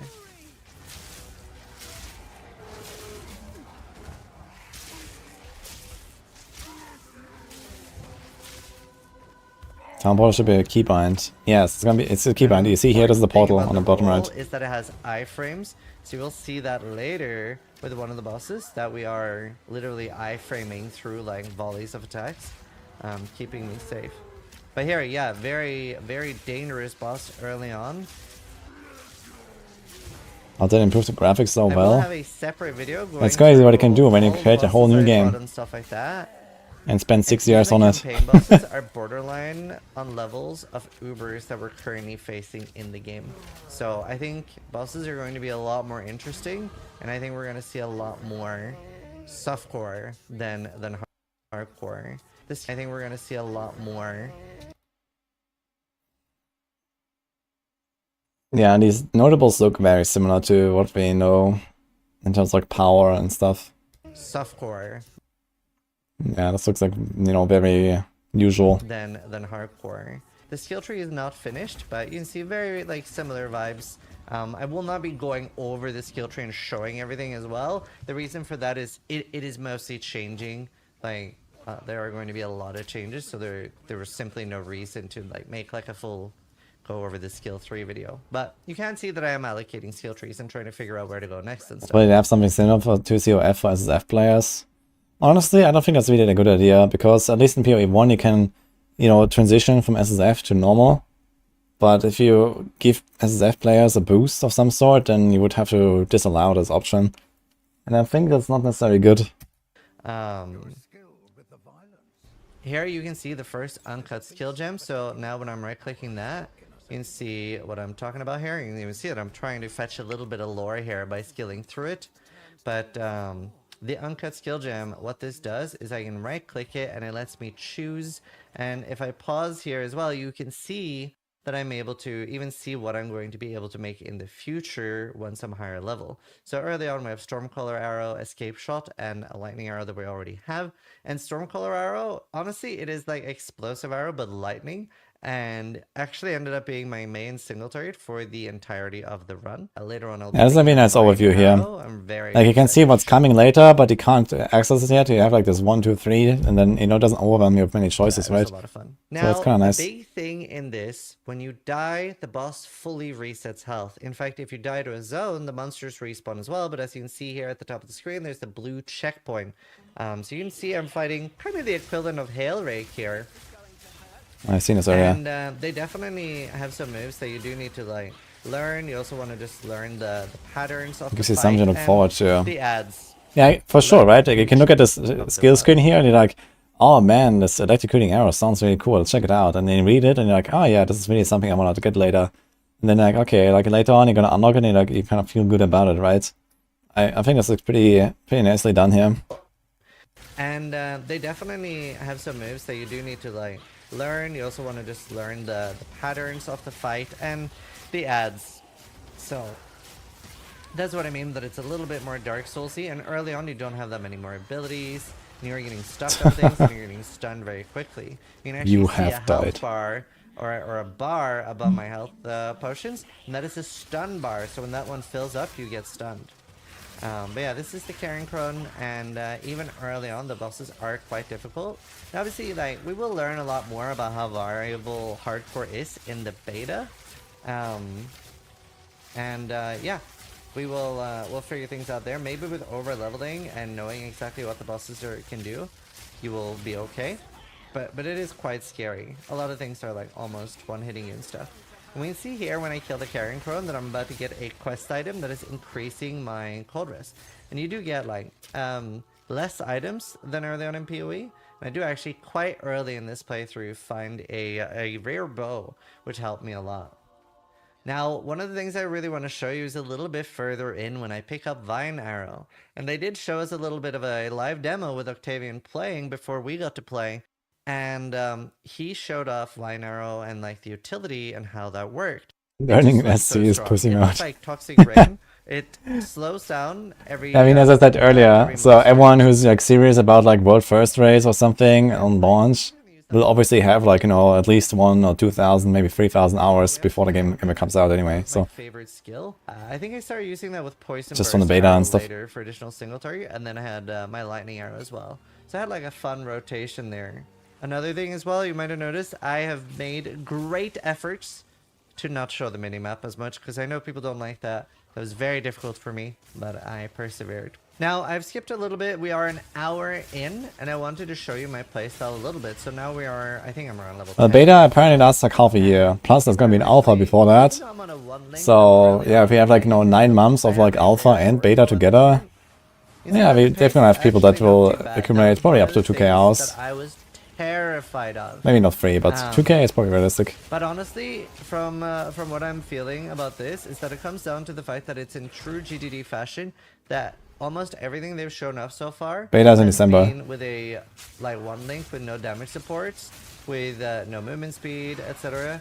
I'm not sure they're gonna do open beta. They said closed beta, but they might invite people and stuff. I was Otherwise, you can buy yourself in. pretty decent, and I did see people were getting to some pretty okay damage, which was very good for me to see. If you see that monster with a shield, that actually ends up giving me a huge trouble with my Sorc later, because right now I'm degenning that thing, making it have no issues, but it actually reflects all abilities when it has a shield. It does like a projectile coming back at you. Level when you have 25 a shield beta. up. Uh-oh. So it was awful on my It's Sorcerer. basically pay to early Did access, not yeah. even notice it on this because my build was so strong with the degen. So really enjoyed that. Another thing as well that was a little bit jarring was having to go back to town for potion charges was definitely something I don't like, and I do hope they reconsider that. It was definitely not as bad on Ranger, because early on Ranger I managed to pick up life flasks recharge every few seconds, and also mana flasks recharge every few seconds, and Ranger doesn't even use that Yellow much mana chest. compared to Sorc. Rare monster. Wait, did he? Ranger Okay, did he get doesn't hit by the use that much reflector? mana Let's see. compared to Sorc. Look.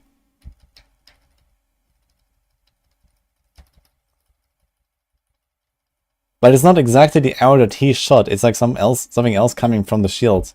You see this projectile? Bam. I barely hurt him, actually.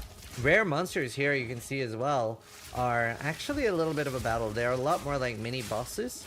Uh-oh, Archnemesis is back, guys. It does have that shield, Let's so go. it's hard to damage it, which I had not realized at this point, by the way. I was not fully aware. But you can see that when I kill it, it does actually drop not a like bad amount of bases. And I did get, I think, like 3 alchemies or something like that. And I had not discovered at this point that I could disenchant items similar to PoE1, so you can sell things for gold, or you can sell things for alteration shards, alchemy shards, etc. And here you have a pretty cool boss fight. I think I managed to kill this on the first or second try. On my sorceress, I think this took me. I've not seen the block 7 mechanic yet, tries. actually. I kind of talked I will about talk it, a but little bit about I've not sorceress actually at seen the anyone end do of it. this, but this is If you have a Draven. video, that'll be Very interesting. cool boss. And yeah, honestly, that has been my Class favorite equals thing. jarring. The fact that everything is so different, and that's it's very Elden Ring feel to it. You can see that the lightning is increasing the stun bar here as well. DM and shows when it. I Okay, we get can check stunned, DM. He will just stand still for 3 or 4 seconds, letting me do damage. So this is that like explosive arrow with lightning. Before expansion I is told you when the about. You see that PoE2 the beta. lightning Yeah, is actually the default gonna expansion will stun probably be and, in November, I a imagine. few seconds later. Like we're having May, August, and then season 6, November as the expansion, I guess. So maybe late November, and then like PoE beta probably like a few weeks after that or something. But since it's just the beta start, not the actual launch, that will, you know, like kind of stretch it out a bit more. So it's kind of good that it's like more time now, because previously it looked like they were just clashing and like within the same 4 weeks or something, right? With like expansion and PoE2 release. But now they pushed back PoE by like half a year or so. That will make it a much more chill. So we can play the expansion and then the beta, and then, you know, do more expansion and then do more beta and so on. It's a pretty cool boss fight here. I saw quite a lot of people were dying at this.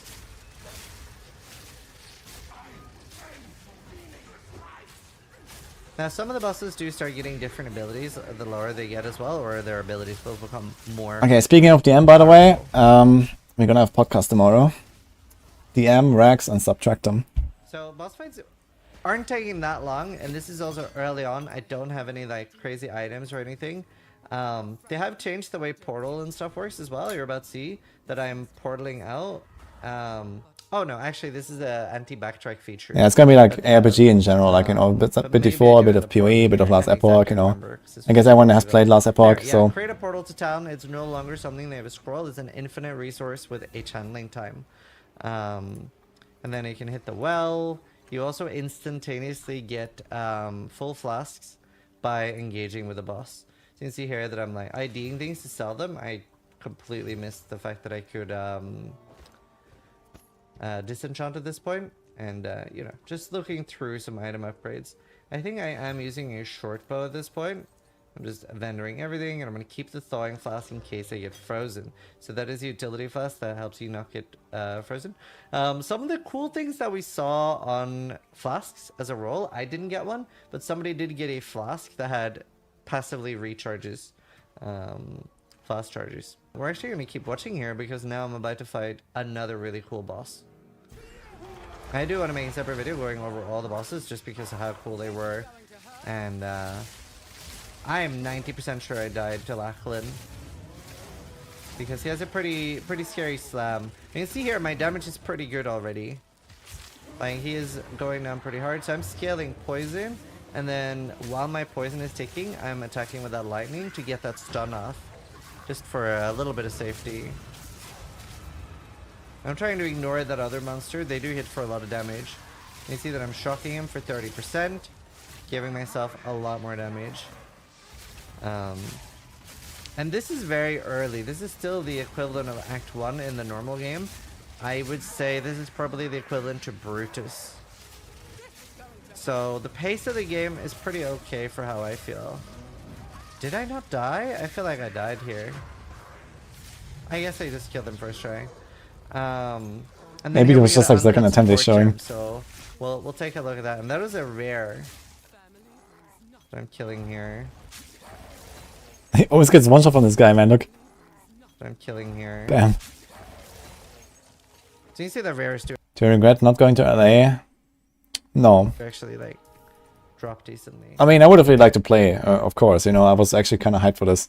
And yeah, previously they had planned like a second event that would have been closer, and I decided I want to go there most likely, but then they cancelled it and they made only this LA event. So in the end I said no, but you know, I was like, okay, only 2.5 months until we play beta after that, so who cares, you know? I get to play and hang out with the guys for like 5 hours. Do I really want to travel for 60 hours for 5 hours of chilling with the boys?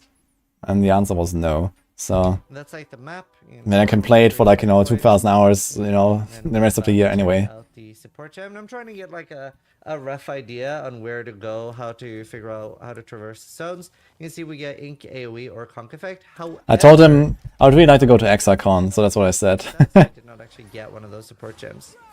One thing, like the most important takeaway for me is once I stopped playing Ranger and stuff like that, I really wanted to keep playing, and right now I actually wanted to keep playing. So that's a really good feeling.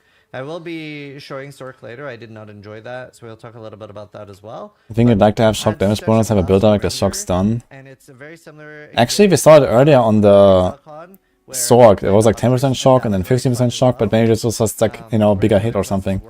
I did ask Jonathan some questions about it, like what kind of they're aiming for, and they are going to try to balance it so that it is more. Can anyone outside of content creators have access to alpha? I have no idea what their plans are with the alpha, honestly. I guess it's going to be like a closed alpha, like no content creation, nothing. But I guess they will invite like some of the blasters. The difference between PoE 1 and PoE 2 is how large the zones are, especially with them being so they're going to be so dynamic. They're not going to be like PoE 1 where you can learn the zones as much. It's very difficult to really get a feel for where you're going. So I felt very lost and I was full clearing a lot. Now full clearing is definitely going to be something you're doing on hardcore, but on softcore you could maybe feel a little bit like I wish I knew where I was going in this zone. So that's something I would like to change. But now we're gonna fast forward in a sec and take a look at the Executioner, the final boss that I did. So now we're in a like fiery burned village and we're coming up on the Executioner. This is actually quite a hard boss fight. I did not kill this on my first try. Do you want to have a boss ladder? The first time I fought him, he like one-shot me with a Yeah, they have something like you're that. about to see. I mean, they had that originally like, for a long time already, and they've been building on that. There's a lot of bosses in PoE 1. Executing people, and yeah, a little bit of a scary one. You can see here, I am trying to stay a little bit close to him, so he will try to auto attack me, but miss. And I'm trying to keep my poison pod down. That lasts for quite a while. That's just to like, get that damage over time on. Then I'm hitting with the other poison skill I have to poison more, and then just spamming my lightning attack. It does have loads of adds as well, so I do try to keep those close to the poison pod, keep them slowed as well as slowly dying while I focus damage on the boss. And you see even this boss, which is And what happened there? while I focus damage on the boss. And you see even this boss, which Like, was knocked down. It's also kind of like a Brutus equivalent. It's didn't really hard take to do a damage. direct comparison. It's not the end boss, so it's not like Merveil. But this is, honestly, this is probably the better British comparison. It's a fairly hard boss fight. I think most people died to this. You know, a few people got one shot by that anvil. I got one shot by that slam you just saw. And a lot of people died. Ah, here we go. I thought this was one of the attempts that I killed him in. But now you can see that I'm going back in and he's fully reset. And that's a neat thing here, is that you really need to be able to do the boss in one go. You can't just cheese it by coming back repeatedly and whittling it down over time. So it's And the fifth class is the anti-freeze flask, I think. There's like utility flask that unfreeze you and remove bleeding or whatever. Like what kind of the choices I'm making and stuff. Again, we're not going to be doing a video going over that because there are so many changes. So sometimes you will have to like reassess your approach to a fight. And a cool thing that I'm about to show off now is that you have the weapon sets. Now, I'm not actually doing anything different with my weapon sets right now, but especially for Sorcerer, you will be doing fire and lightning on some skills. You might have a 30% fire damage in your weapon set 1, and in your offhand you might have a 5 to 10 cold damage to spells in your weapon set 2, and you can choose which spell goes with which weapon set. So here I'm just taking the projectile damage on both just for good measure to be sure. But on the Sorc you could take those in difference of summon fire, summon cold, etc. Here I'm just taking, I can see it's on top right. So it's here. Weapon set 1, he has 3 points for weapon set 1 and weapon set 2. And basically the idea is you can like swap your weapons, and then when you swap the weapon, or you assign a certain weapon to a certain skill, then it will automatically swap the weapon, kind of like how barbs work in D4. But every class has that here. And then you have a few points on your passive tree that are specifically for that weapon set. The thing is just that what I don't really understand is like, if you're like early game like this, you're kind of just like building your base tree, right? Like, do you really want to do anything with the weapon sets at this point? I don't know. I mean, okay, if there's like some choices very early on, like, you know, here I can take like, you know, bow damage, and here I can take melee damage, or here I can take chaos damage, and there I can take cold damage, and you can do this like very early already and kind of like diversify it a little bit. I guess that works. But I guess for the most part, you're taking like very generic stuff, I guess. Here's like some flask stuff, and here's some accuracy and attack speed and whatever, and projectile damage. So that like always just applies. But yeah, I guess we'll see how this is like actually laid out. Good measure to be sure. But on the Sorc, you could take those in difference of summon fire, summon cold, etc.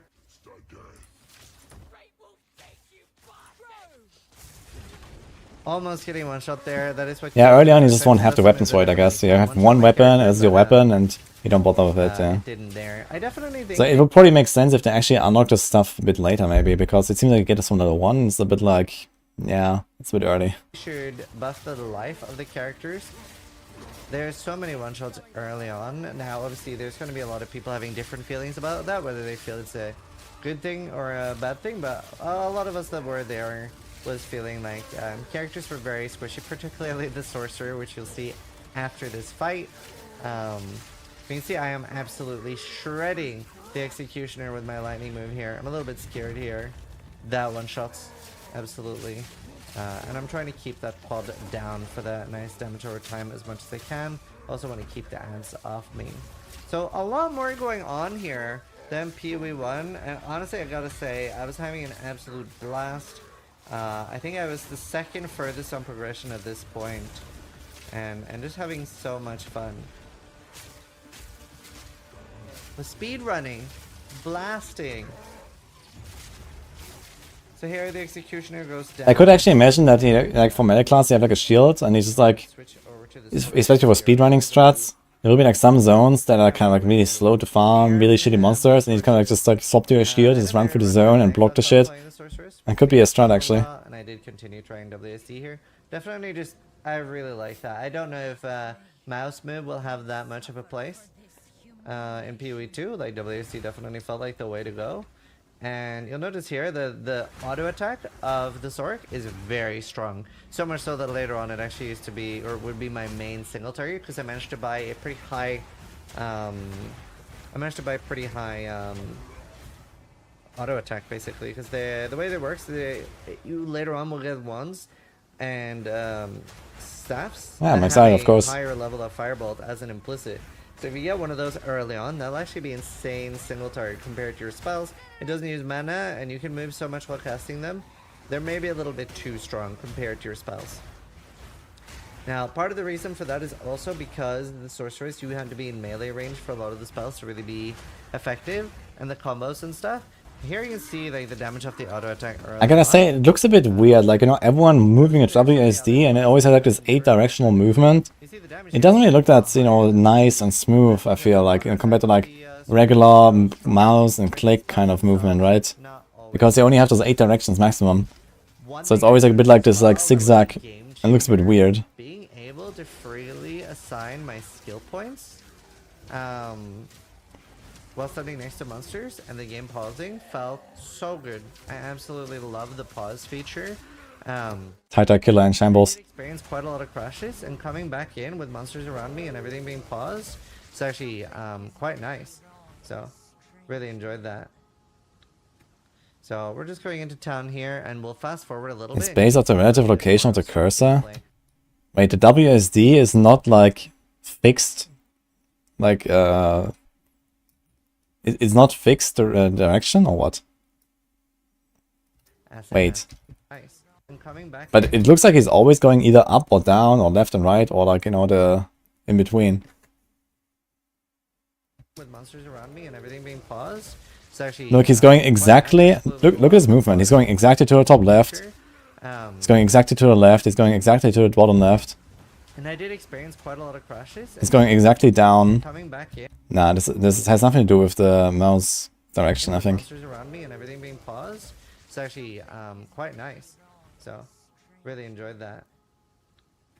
So, we're just going into town here, and we'll fast forward a little bit, and you can see a little bit more of Sorc gameplay as it has progressed. Well, we can let you see here. Early on, I'm taking Flame Wall. It was that or Ice Nova, and I really wanted to have a lot of damage. And Flame Wall did end up being a really good choice for me. I also just didn't really want to do too much cold. Here we're coming up on the Devourer. I did not show this on the Ranger, but I did kill it on the first try deathless.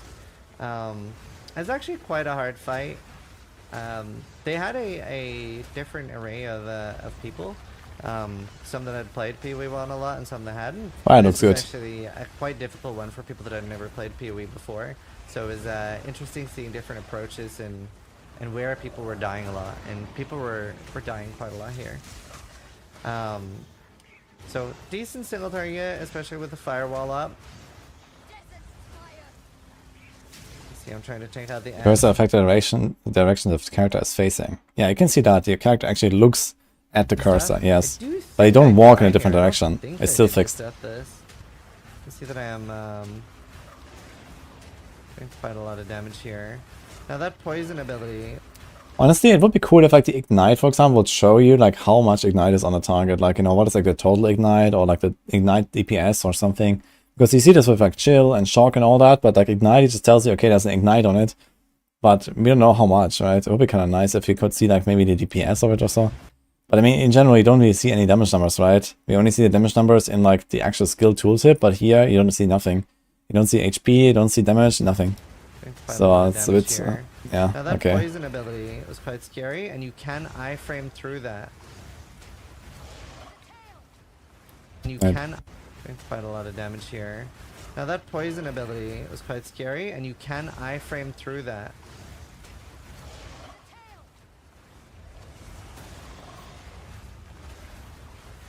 And It's kind of funny that they took like one of these like little monsters from PoE 1 and just made it a boss here. from things like that, Oh, a really cool one. you can hide behind other parts of the Devourer. So that's actually the case for several of the boss fights where it'll Hitting you with make the tail. things that you can hide behind, which is pretty cool. I guess I just did a deathless and everything. I did think I died here, but that was the Devourer, which I think was quite a cool fight early on. Here, I'm just portaling back to town, and we'll now fast forward a little bit, show a little bit more Sorc. So in this zone, you can see these shield dudes here, very dangerous. They're very Roar hard as to an kill act them boss. in melee range, so they lower their shield, and if you don't kill them Oh no. in melee range, they... And at some point comes the expansion, Revenge of the Toucan. Sorc. And this zone was so hard, and everything respawns when you die. So I think, like, you know, having them like lower their shield for longer when you get through melee so you can get a distance would probably be good there, because you're very squishy as a Sorc in melee range. We're going to fast forward here to the boss in this zone, and that was very difficult. Early on I started trying to kill it with spells, and later on ended up auto-attacking. Right, so here we have the boss, and this is how I'm trying to first approach the fight using my abilities. Firewall, Orb of Storms, similar behavior to PoE1, where if you shoot projectiles through the firewall, they gain more damage. If you shoot while inside the Orb of Storms, it will zap out things and do a lightning strike on things, even outside of the orb. So that was quite cool, but it was it did feel very melee. So you see, I'm using my Chaos Bolt quite a lot here, and I definitely died in this fight because it was very hard. And she has a crazy burst move that I'm looking forward to showing you. Thanks, she also like appreciate it. walls you in and has like very cool different moves here. This looks And slower than remember, Diablo this is 4. actually my Yeah, this is second much, time much fighting slower. this because I'd already But apparently late fought game is gonna on, get Ranger, crazy again. Ranger. But I could imagine that at least the boss fights will kind of remain relatively long. So you're probably gonna be expected to kind of go through the map in like, I don't know, maybe 2, 3, 4 minutes, 5 minutes on a slower build. But then you still have like, you know, probably like a half minute, 1 minute boss fight or something, I guess. But we'll see, I guess. So this is the attempt that I actually killed her on, and you can see that my strat now is actually throwing Firewall down for more damage and then auto-attacking through it, because that Chaos Bolt just does so much single target. But what it does more than dealing a lot of damage was that it let me be so mobile. And I wonder if we're going to see anything like Stormbrand and Blade Vortex and very mobile skills like that. But mobility is definitely name and game. And being able to move while casting was... Honestly, I cannot explain what a delight that was. You can see I have to like destroy the spikes. And you can see the boss bar here at the top as well. I really like that. But yeah, I didn't enjoy Sorcerer, so I was I just wanted to play. I saw the Ranger more. pickup It speed was so already, much like fun. in Act 2 with It's like Leap important to Slam. We find saw a a Kaiser balance yesterday when he got between Leap Slam, he was just like leaping into packs and one-shotting packs and with, stuff. the playstyle And that was like a Ranger. huge upgrade. Did a And I guess it might be similar, like, you know, you have to see like all these guys that are still like on a 1 link, right? In P1, by the end of Act 1, you have like at least a 3 link, and then like in Act 2 you get like a 4 link or something, or maybe in Act 3 or so. Right? At some point you're gonna get a 4 link quite early already, and these guys are still on like a 1 link on all of their skills. So, you know, damage is low, they don't have any defense, and so on. Excited mouse shake there. Another thing worth mentioning. You want map fight, want boss fights to be 1 for map duration. Now, I think they set the rewards. I think the rewards should be like a third from the boss, from the league, and from the map or something. But yeah, like the boss fights will definitely be like not instant, I guess. The That's probably the monsters, idea. like the trash monsters, were so scary, especially things like lightning and shock resistant were just incredibly rippy. I think they do want to incentivize that you're using multiple skills, so I had fire and lightning, so I would use fire on the lightning and shock resistant ones, and that made a big difference. So similar idea to Diablo 2 there. I'm not a big fan of that. I definitely prefer when you can do a 1 element playstyle. However, obviously PoE, it's a lot easier to incentivize that with the skill points changing between your different abilities. And it's a very different game than Path of Exile 1. You definitely gotta have a different approach to get into it. And there were a lot of cool things that I saw and heard from other people as well. Like, you can actually actively block with a shield now. And until your block bar, which is above my life plus, gets filled, you are like not taking damage at all. You are fully blocking. So being able to like actually make my own character from level 1 and stuff and evolve it over time made it feel a lot more Path of Exile, but still a very different game. Looking forward to trying more in the beta, and yeah, I hope you guys enjoyed seeing my sneak peek here of what I'm showing you guys. And yeah, thanks so much for watching. Sub if you liked the video, but more importantly, Okay, here's the try it interview. out. That's gonna be interesting That's as well. what I do. Let's see what I say there. It's only 17 minutes, very short interview. This game does not get me excited at all, the other way. It does excite me, but I can totally understand that a lot of people will not really enjoy it. You know, it seems like very hard, very slow. It does get better over time, but you know, like it's kind of like, okay, you can tell people, yeah, just play the character for like 30 hours and then it gets better, right? Like, yeah, do you really want to do that? I guess there needs to be like, okay, I mean, the game is not even out, right? It's far from out, and a lot of things will change, so we'll see.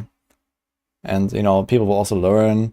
People will get better at the game. You're gonna have guides. You're gonna have people figuring stuff out. So, you know, it will not be that crazy. It's like literally the first time, right? But yeah, it is definitely... at least the early acts seem kind of like slow and hard. Who is the director of Path of Exile. Hi, Zidron here with another interview with Jonathan, who is the director of Path of Exile 2. Thank you so much for taking time for a little interview here. No problem. Always good to talk to you. Well, I've just tried PoE 2, and yeah, that was an experience. You must be excited to see the feedback and stuff. And a bit scared, but yes. Yeah, I definitely have positive and negative feedback here.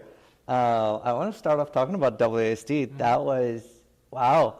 I was actually expecting to hate it. And especially like the fact that you do move while doing the abilities. There were a few abilities that you stand still. They're very jarring by comparison. So yes, we actually have thought about this. So there's actually...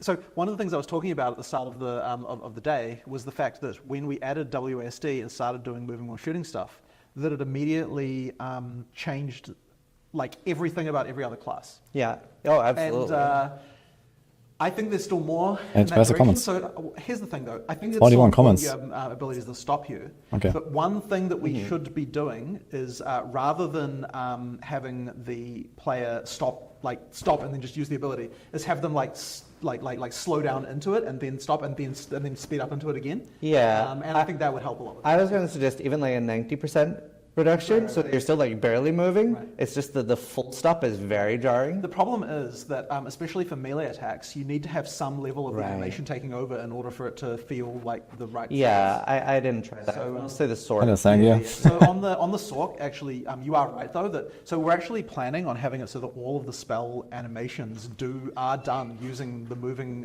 while shooting system. Yeah. And then at that point, we'll just be able to in balance change. What stops you, what doesn't stop you, when you slow down, when you don't slow down, et cetera, and that will Yeah. help a lot. 'Cause, I mean, I imagine that you try Flame Wall and it feels very jarring, right? Yeah. But we do want some level of some kind of slow when you first do it. It was So, it was the combination of that, but I was doing Flame Wall, Orb of Storms, and then Spark, and I also, by the way, I got very unlucky. I did not get a single item on my sword. I only found bows, and I was like, I wish I was back on my Ranger right now. No weapon, also of we course, watched I was later, doing guys. no damage. So that was very rough. So my next question is, obviously there is a big balance difference. I didn't try is it the Warrior is the other one that you can play? From what talking to other players and stuff, there does seem to be quite a big difference right now between Sorceress, Warrior, and the Ranger. In terms of ease of getting through the content. Yeah, what do you think is a good? Because Ranger felt amazing. Right. That I was one of the people that was very worried. Like, I just pulled is up this DM game here. be We're for gonna me? do a Am I DM gonna have soon. fun? And the first thing I played was Ranger, and I was like, That's 26 wow, minutes as well. This is a blast. I'm just Is there footage? actually Okay, also has blasting through the footage. Okay. content, going through a similar, like not too much slower than Path of Exile 1, and going really fast. And I was like, I'm blasting. I'm having so much fun. Well, that was only at level 12 or 15. What kind of speed do you think? Like, what are you aiming for? Would you like to see the Ranger brought back down to Sorceress, or would you see the others brought up to the Ranger? The implication of that is that I knew that they were different. Right. Because the thing is That's that fair. to me, we tried to get them as level as we could. Yeah. But I think that there's a lot of, the amount of testing you need to do to actually get it. Yeah. And honestly, this is part of the thing with the delay as well, is the amount of testing you need to do to actually make Was sure Gazzy there? that stuff is actually can check. right is Yeah. so hard. But what I will say is that the feeling you got on the Ranger, like if you feel like you're going around like and that's fast, like good gameplay, then that is definitely what I would hope we can make everyone feel like. It's very expressive thumbnails, man. Holy. There's the other tricky thing, of course, as well, is that it can come down to what loot you got, Yeah. and the randomness around that. So, like, if you were No, he saying wasn't you there, couldn't or like, find any good oh, no, here, items for a PA. Sorc, and so that can be part of the So much reason. new That's stuff. actually a really hard problem to solve. Yeah, I was going to ask about that, Oh, okay, because check. that's something that is quite a lot 6 easier minutes, in PvE. okay. You do find upgrades quite a lot easier. How do you feel about the What about current Naffle? level of like finding equipment and stuff So, early on, especially? I like the fact that it takes you a bit long. Listen, here's the issue, guys. right? If you storm people and items right from the beginning, you don't have anywhere to go from there. Yeah. It's like it has to be a storm of items right from that point onwards. So I really like what we've got with that. The main thing that Hey, guys. sucks is that the more items you give people, the lower the variance is on player power as well. So by having items be where they are, you're getting more variance, and thus you get a very different experience between different players, and that's a hard problem to solve. I think the number one thing I was sitting there thinking, I was like, I do wish play there was a PoE, quest reward in the first 5 or 10 levels. They gave me an alchemy orb. Right. Because that So was were you disenchanting things? no. Okay, so you can disenchant blues and rares to get shards of. Jonathan is teaching him now about this. It's like the first thing I saw whenever, like, I think it was like a Kaiser, right? When you watch a Kaiser and like you clicked at a vendor, and then there's like buy or sell items and disenchant items. And I immediately saw that. I was like, do it. But no one ever did. It seems like no one ever did it. They all just always sold everything. alchemy shards and transmute shards. Oh no, I was actually selling for gold. Right. So you can do that too. So there's actually a tension now between selling for gold versus disenchanting and getting transmute. And in general, he's gonna That look definitely play beta or changes a lot. something. Yeah. So if you want to. Yeah, I don't know if they're gonna put this on the console. Maybe they're gonna have people from console. And the other thing as well is that if you. But the beta is gonna be a closed beta, so it's gonna be invite only, or you buy yourself in. that was There's like a way to buy yourself It's in. expensive, Yeah. but you can especially if you use it on a weapon upgrade, it could be a huge meaningful. Yeah, I was saving for that Right. on my wish, and I was like 3. CKD. I wanted to check CKD as well, Every maybe. time I was like, I'm just about to gamble. CKD, But yeah, yeah. no, it was good. I also didn't realize early on how G'day, folks. much gold skill gems sold for. Right. So actually, early on, I got crazy lucky on my first playthrough, and I found 6 multiple trap supports. Right. And I thought it was bugged. I was like, oh, these must be just dropping too much. What? But that was not the case on my second character. He has 2 idiots on the same Crazy interview. lucky. Crazy weird Yeah, I luck, just yeah. had 6 back to back, Yeah. and I was like, okay. Yeah. So that was 600 gold I could have picked up, but I didn't realize they even Right, sold. right.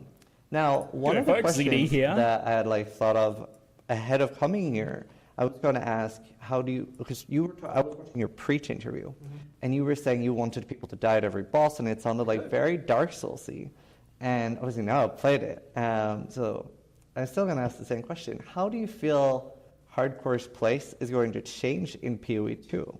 So one of the things that I think maybe one of my team members actually said to me after that interview that people misunderstood what I was saying, because it's like, I want you to die to every boss the first time you play, but the reason why you don't die the third time is because you've learned the mechanics. Yeah. And once you've learned the mechanics, then so this is the question: after you played your second time, did you die on any of the bosses that you previously didn't Well, before? yeah, actually a lot more. So on the Ranger, I did first try most of the bosses. Yeah, okay, interesting. That's probably just Yeah. because you managed to find better items and so on. Yeah, But the thing is, I do think Hardcore has a place, and the reason why is because the bosses are highly dodgeable if you know the mechanics. Yeah.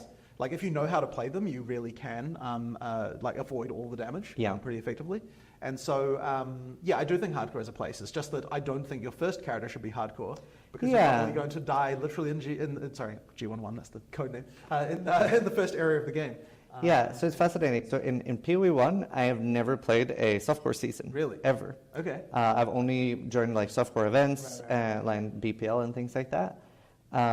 And I was saying on my stream, I was like, I might have to prepare myself mentally to start playing PoE 2 on softcore. And now after playing it, I really think that's going to be the case. Like, I don't know. I would really hope, though, that for your second playthrough, that you'll be able to play the hardcore and be able to do that. Yeah, it definitely. It also might On the second playthrough, that ends in Act 2, by the way. be viable if I overlevel a large amount, like 5 or 6 levels or something. But you will need a lot of player power to start on hardcore. That was interesting. I wasn't expecting that.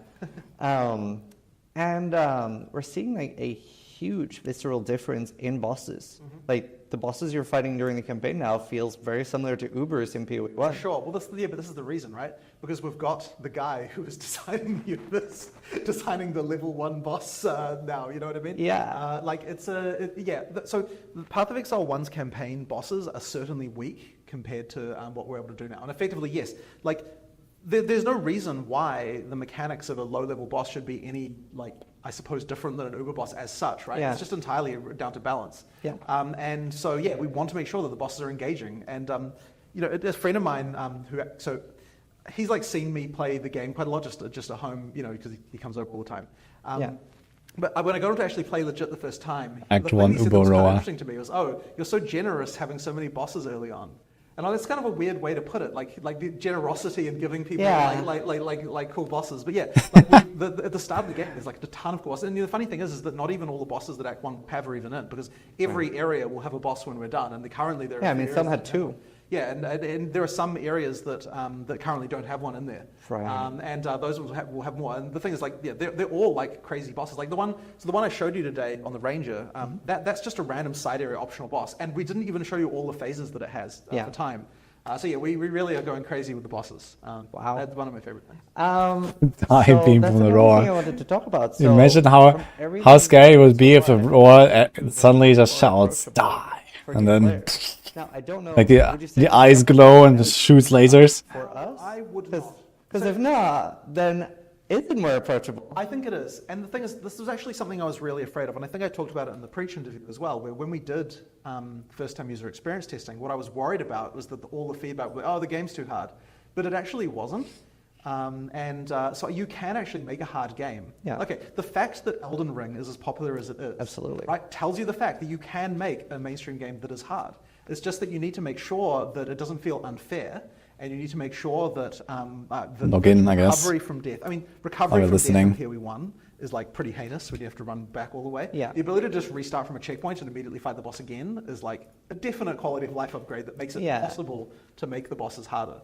So Yeah. No, so I was going around looking a little bit, and I don't know how they felt at all, but I saw like some people were definitely hard stuck and just chain dying to a boss, and I was like, because That could be the case. it's so rough with the full health reset. Right. So the thing, I mean, but the thing is that's super important though, because otherwise Yeah, you yeah. just cheese a boss and 100%. But the thing is that what we do have to be really careful. So once again, it's going to come down to a lot of user testing and seeing, because sometimes you can get a blind spot where it's like, I know how to dodge this and I never get hit by it, and then but it actually is, Yeah. the damage is horrible, and you just need to make it acceptable. So like for example with Devourer, I believe that there shouldn't be people now getting hard stuck at Devourer. I don't Oops. think so. Yeah, I forgot But I'm to get to where that my point, cameras. we had to do a lot of different things in terms of user testing and so on. There's like, Usually it's not there. the burst up that it does. Previously, the AoE of it was Yeah. bigger. There was like things like there was the acid spit that did a bit too much damage. Like you Yeah. take everything a little The bit. acid spit was the only dangerous thing I found. That is supposed to be dangerous. Yeah. But previously, it was a one hit from full health on a Marauder, which is not good. And there are iframes on dodging, right? Because I was dodging straight through it, Yeah, and you can do it, you can that was dodge them fine. through. So they're not iframes in the sense that you can get hit by anything. They just effectively you have 100% evasion to projectiles and attacks Yeah. while you're dodging. So yeah, Right. it's just that. And actually, I really enjoyed the full health reset. I thought that was really cool. That wasn't sometimes frustrating. However, have you thought about, so currently the zones reset too on death? Yes. Do you feel like that's important? Because that was something when I was playing, I was like, I don't know if that's needed. I do think it's good to have some kind of penalty for dying to white monsters usually. What I will say is that I think we could maybe improve our checkpointing system a little bit. Yeah. In particular, there are cases now where you get checkpointed somewhere and then you end up having to, and it kind of feels a little bit bad because you have killed a lot of monsters before. And the other thing as well is there might be more checkpoints we can do. Like for example, with Red Veil, I feel like there should probably be a checkpoint after every one of the pillars. Yeah, because that zone doesn't have a waypoint either. Yeah. Yeah, so like that's an example of the kind of thing which we can improve. But once again, it just comes down to watching players, seeing what they do, seeing where they die, seeing where they get frustrated. Yeah. And I tried the crushing thing. Was actually I was kind of glad that happened, because when I came back in, I was in the same spot. It was paused, and I was like, Yes. "Oh, this is neat." That is a major advantage. Yeah. It's very good, as long as the server doesn't crash. Yeah. Then, It does currently reset the map as well, but other than that, I was like, that's "Oh, because the client stores it. yeah." And I was like, "Oh, this is I really neat. like that, I'm actually. used to that." And that's actually just really nice. That like you can crash and come back and everything's the same. It's funny the pause thing. It doesn't seem like a big deal when we talk about it, but then when you get used to it, it's very hard to go back to not having pause. Yeah. And just being able to open the passive tree. That And was not having to worry so about, nice. not having I to- wasn't sure, so I was like, No, "Am I it does safe? Yeah, it does. I'm not hearing anything. I think I'm Yep. safe." Yeah. Yeah, no, it was, honestly, it was a blast to play. I'm wondering, with the campaign bosses being so much like, similar to how our old Ubers and map bosses are, what are the map bosses and Ubers going to look like? Are they going to be absolutely insane? Well, that's the hope. I was hoping that you could see. You didn't get a chance to play the I X got- boss yet. I got bugged out. Yeah, you got bugged out, unfortunately. But that's an very annoying type of bug to have in an event like this. Yeah. But the axe boss is. Don't we have like a getting PoE? to- Wait a minute. One is getting towards the point which you would hope that that's the stuff is. There's lots of interesting phases and transformation Really? stuff and like all sorts of stuff going on with it. It's pretty My cool. build was so Yeah, I know. You probably could've- The worst thing was when I was playing on the sorcerers afterward, I found a +1 bow with attack speed, and I was Nice. like, really? Nice. Really? Nice. Yeah. Now, trying to think any other questions. For any maps and stuff, there's not going to be any scours or at all. Yeah, no scours. So that means that there will just. Do you think people are going to trade maps with each other then? Or will there just be maps that you break? I don't see why they wouldn't be able to do that. And okay, well, this is the question. This is a question. Should there be mods on maps that completely brick the map to the point where you'd never want to try it again? This is actually a question that we talked about, and I don't think we finished having that conversation. It's kind of an interesting one. But ultimately, yes, the scour thing means that there might be maps where you're like, you have to, you could never play against that map. Yeah. In that case, trading it is probably the right answer. Hey, Chronix. We've talked a little Yeah, I'm bit planning to about use how DD, people have a different trading system, so but I think really that get used to it. I've never played it, problematic thing, so I'm trying to for you try it to out deal now. with.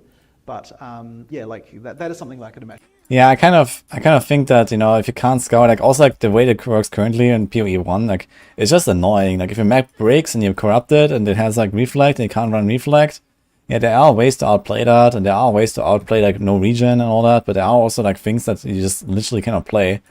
That kind of sucks, right? And it would be it would just be better if those mods didn't exist, and they can come up with like 100 new mods instead, right? That, you know, maybe give like new affixes to elites, or, you know, new affixes to monsters, or, you know, some other stuff. And I don't know, there's like 1,000 things they can do, in addition to like just like more damage and more speed or something, and reflect.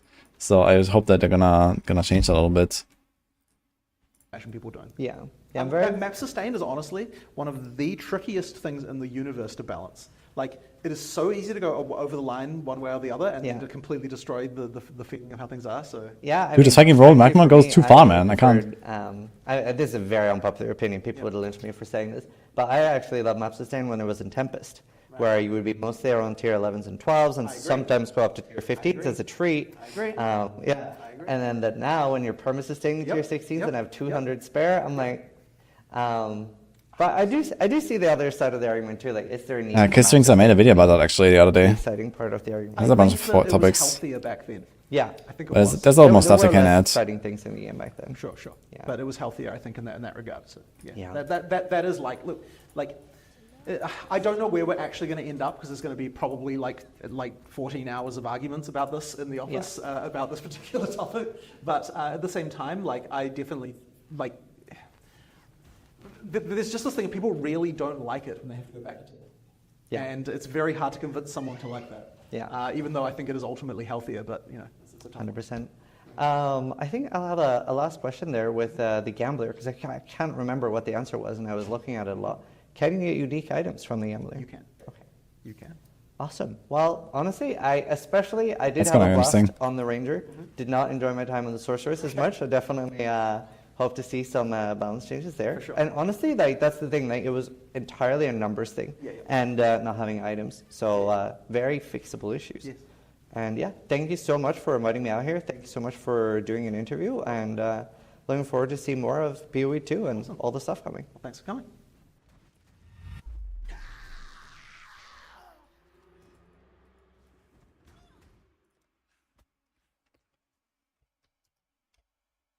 I'm gonna do a test run, 2 maps or something. Maybe 2 yellow maps with DD. I've never played it. I wanna play it and see it start. Let's get this. Okay, it was an interesting interview, but not really too many crazy new things in there. So let's close this. So let's watch CGD. He looks very happy. The other day, I went on a whirlwind journey to LA, subjecting myself to over 40 hours of travel in just a 4-day period, for one of the only things that you could convince me to subject myself to such torture for, Path of Exile 2. Jokes aside, shout out to GGG for covering flights and accommodation for us for this event. It definitely wouldn't have been financially feasible otherwise, and I was super excited to get a proper and less restricted hands-on with Path of Exile 2, and a chance to see the rather insane metamorphosis it's undergone in the months since ExileCon. This first video will be an overview of what we saw and my overall review. I'll follow up with some deeper dives in the coming days. For now, I want to help answer your questions on whether this game will be worth the wait. You don't call So it seasons, after sleeping yeah. through my alarm due to jet lag, I skipped breakfast and raced to the event, thankfully still arriving on time. First up was a presentation with Jonathan on the mic and Octavian on the drums, I mean PC, as they went over the new Ranger and some other gameplay changes. They ended with an early teaser of a hilarious new skill to summon and ride a rower mount, complete with the ability to fight from it while riding around. Wait, was it supposed to be a rower? Yeah, I guess it is a didn't fellow expect rower. that one, safe to say. The Great Khan will be very pleased that we're getting Mongol Horse Archer builds, and I can't wait to show off my Cantabrian Circle tactics. Jokes aside, I'm actually a bit unsure about how to feel about mounts for now in Path of Exile. Certainly very cute, but I need some hands-on when it's a bit further along to say for sure. These were not Sounds like it's gonna be a very niche thing though, also. Either way, I just hope that we get a Lance Rower charge skill with the spears. I mean, what's the point otherwise? Another big thing revealed was the new ability to raise a shield for a directional guaranteed block. This will be somewhat balanced by a limited amount of blocking that you can do before a bar fills up and you get stunned out of your block. Also, some boss attacks and things like ground effects aren't going to be like Elden Ring blockable, then. which makes sense.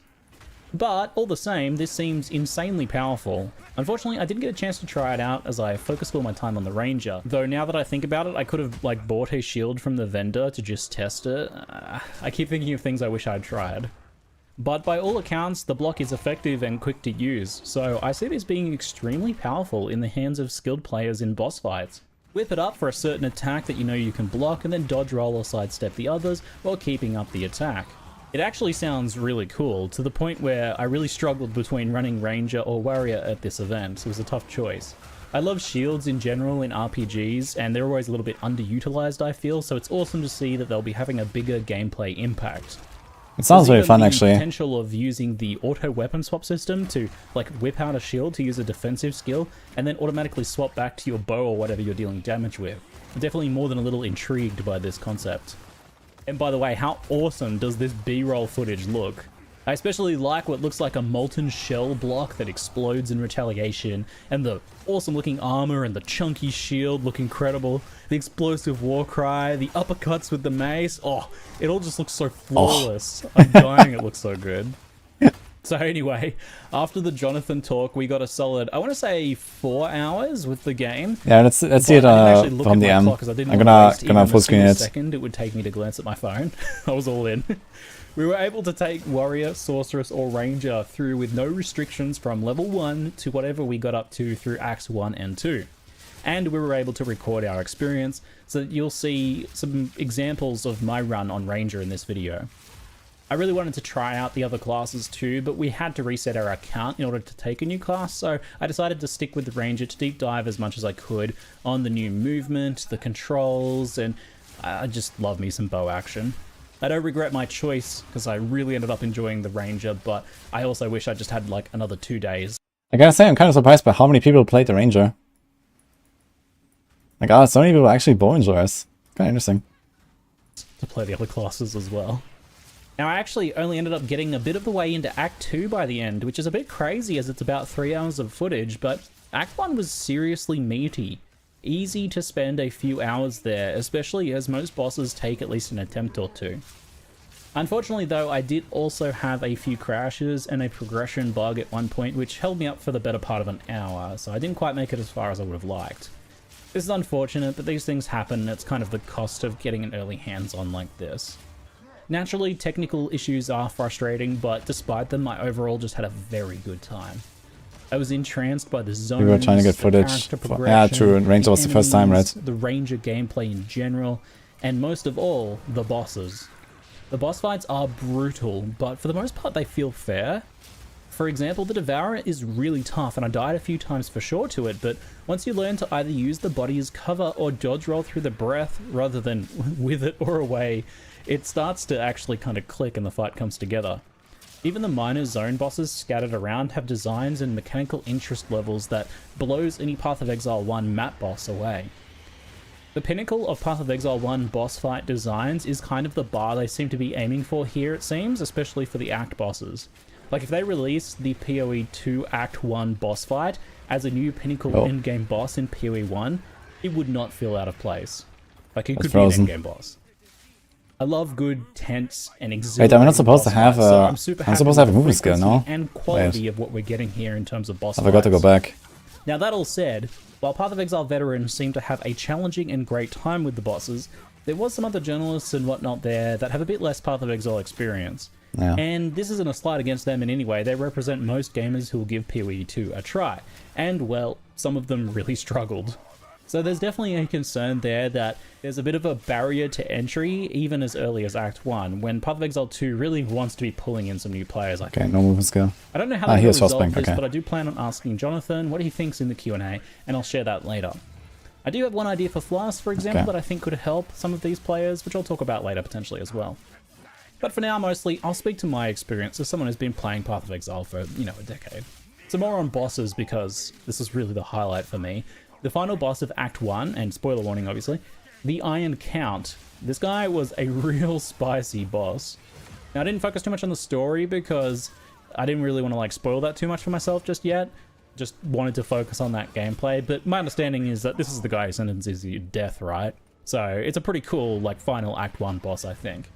And interesting that we're potentially kind of tying that up a little bit at the start. That's like, it's the intro to the rest of the story, I think, which is a good one. You know, it's a classic recall to Path of Exile 1's original story of chasing down Dominus. So my first attempt at this guy went poorly, as he stayed on top of me quite effectively with his light attacks, causing me some real issues. I really like the way he moves around with those attacks. Oh, for Holy Flame? I went back to town before I didn't get Holy Flame, but maybe I can buy it. Upgrade, just to help out a little tiny bit. And I got a better handle on his regular attacks this time around. That said, I still have some very close calls in this first section of the fight. He also has a wolf form that he'll they're going DD for Elite Launch, exactly. Awesome I'm trying aesthetics. It looks really sick. And it has some very meaty attacks as well, including this teleport slam that I'm pretty sure I get hit by every single time. One thing I really like here is that the difficulty is tuned that most things don't necessarily just outright one-shot you. But they get pretty close. What that means is that you have to use a flask to recover, right? Before the next thing finishes you off. With this design, if you aren't doing well, the boss continually attritions you, and then it's one of the follow-up attacks that eventually get you. I like that design. I think that's the thing that contributes to a lot of the boss fights feeling very hard but fair. Now, I managed this attrition system pretty well, though, because as the Ranger, I had some pretty powerful Flask Charge regeneration passives that were possibly a bit too powerful. So I didn't have to clutch a town portal in order to refill my flask, for example. But I like where they're going with this. The better you do, the less pressure on your flasks, and the less need for that risky town portal, which takes quite a lot of time to do and leaves you very vulnerable during. Still, in some of the earlier boss fights where I did manage to pull off that clutch portal, it was kind of tense and exciting. Keep in mind that bosses full reset if you die here, so you can't just kind of get a free pass and circumvent a boss fight by corpse diving them. You really do actually have to learn the fight, or go away and get stronger and then come back later. This is of course great for offering a very solid challenge that is very rewarding when you finally do manage to defeat it, but it will potentially contribute to You're some playing the new less experience, getting frustrated in the You're playing the new Dweller of the Deep already. With the essence that they previewed. fights, if they don't quite get the mechanics to click, or if their builders Right on the Dweller. Kind of funny. So in this fight I didn't have a good way to stun or freeze yet on the bosses. The escape shot can freeze, but it requires you to consistently land a few hits in a row to pull off a freeze, and that wasn't quite viable. Are you supposed to spec away from an X-Starter at some point? It depends. I think most people never do that, but some people do that, yeah. Some people like choose like a very like, you know, self-sufficient build that kind of works early on, and then they spec to something else. But I think a lot of people just like never change their build, or they just like, you know, farm with the X-Starter and then make another more expensive build later or something. for me here. It's pretty close range and a bit hard to land on quicker targets. I really don't like rolling magma, man. This feels In some of awful. the earlier boss fights, but not quite here. That said, there are options like a skill that I get later on that electrocutes enemies, so these effects can be a pretty big thing in fights. I'll show you a later boss fight after this as an example, but for the iron count, I just had to send it the old-fashioned way. At about the halfway point, he mutates into a man-wolf hybrid, betrayed by his partner. The fight changes completely here. The fog phase especially gave me some trouble.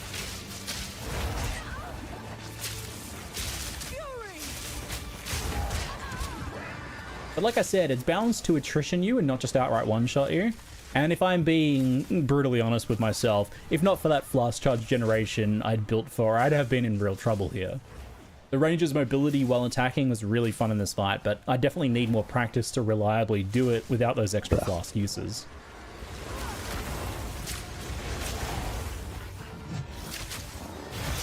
Yeah, I'm gonna try the Holy Flame.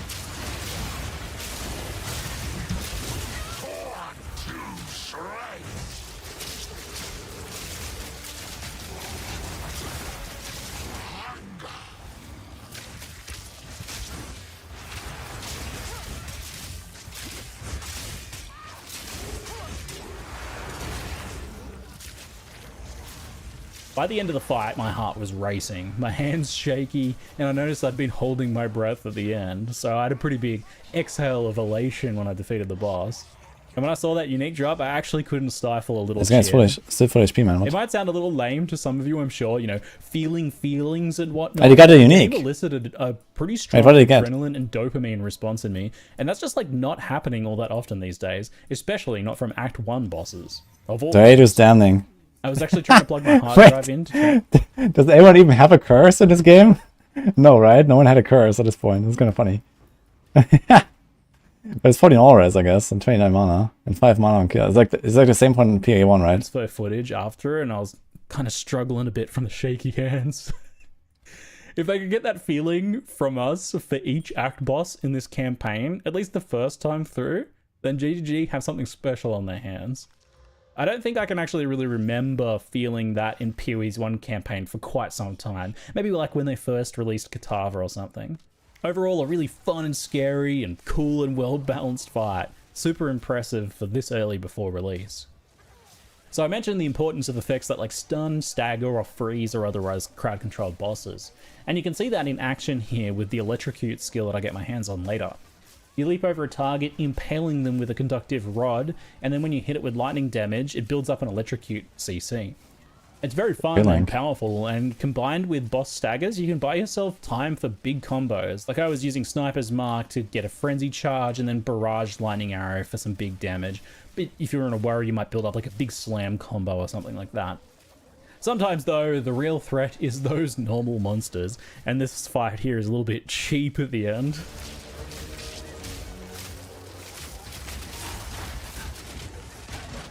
The moment-to-moment gameplay in Path of Exile 2 is very spicy overall. The combination of how the flask system has changed, how skills all work quite differently and are impactful at different times, and the general tuning of monsters all mean that like every engagement matters. Normal monsters can take you down pretty quick, and poor engagements at the very least burn some flask charges, which actually has that attrition effect. I'll do a deeper dive into flasks in a later video, but they're honing in on something important here where the fights between bosses actually seem to matter as well.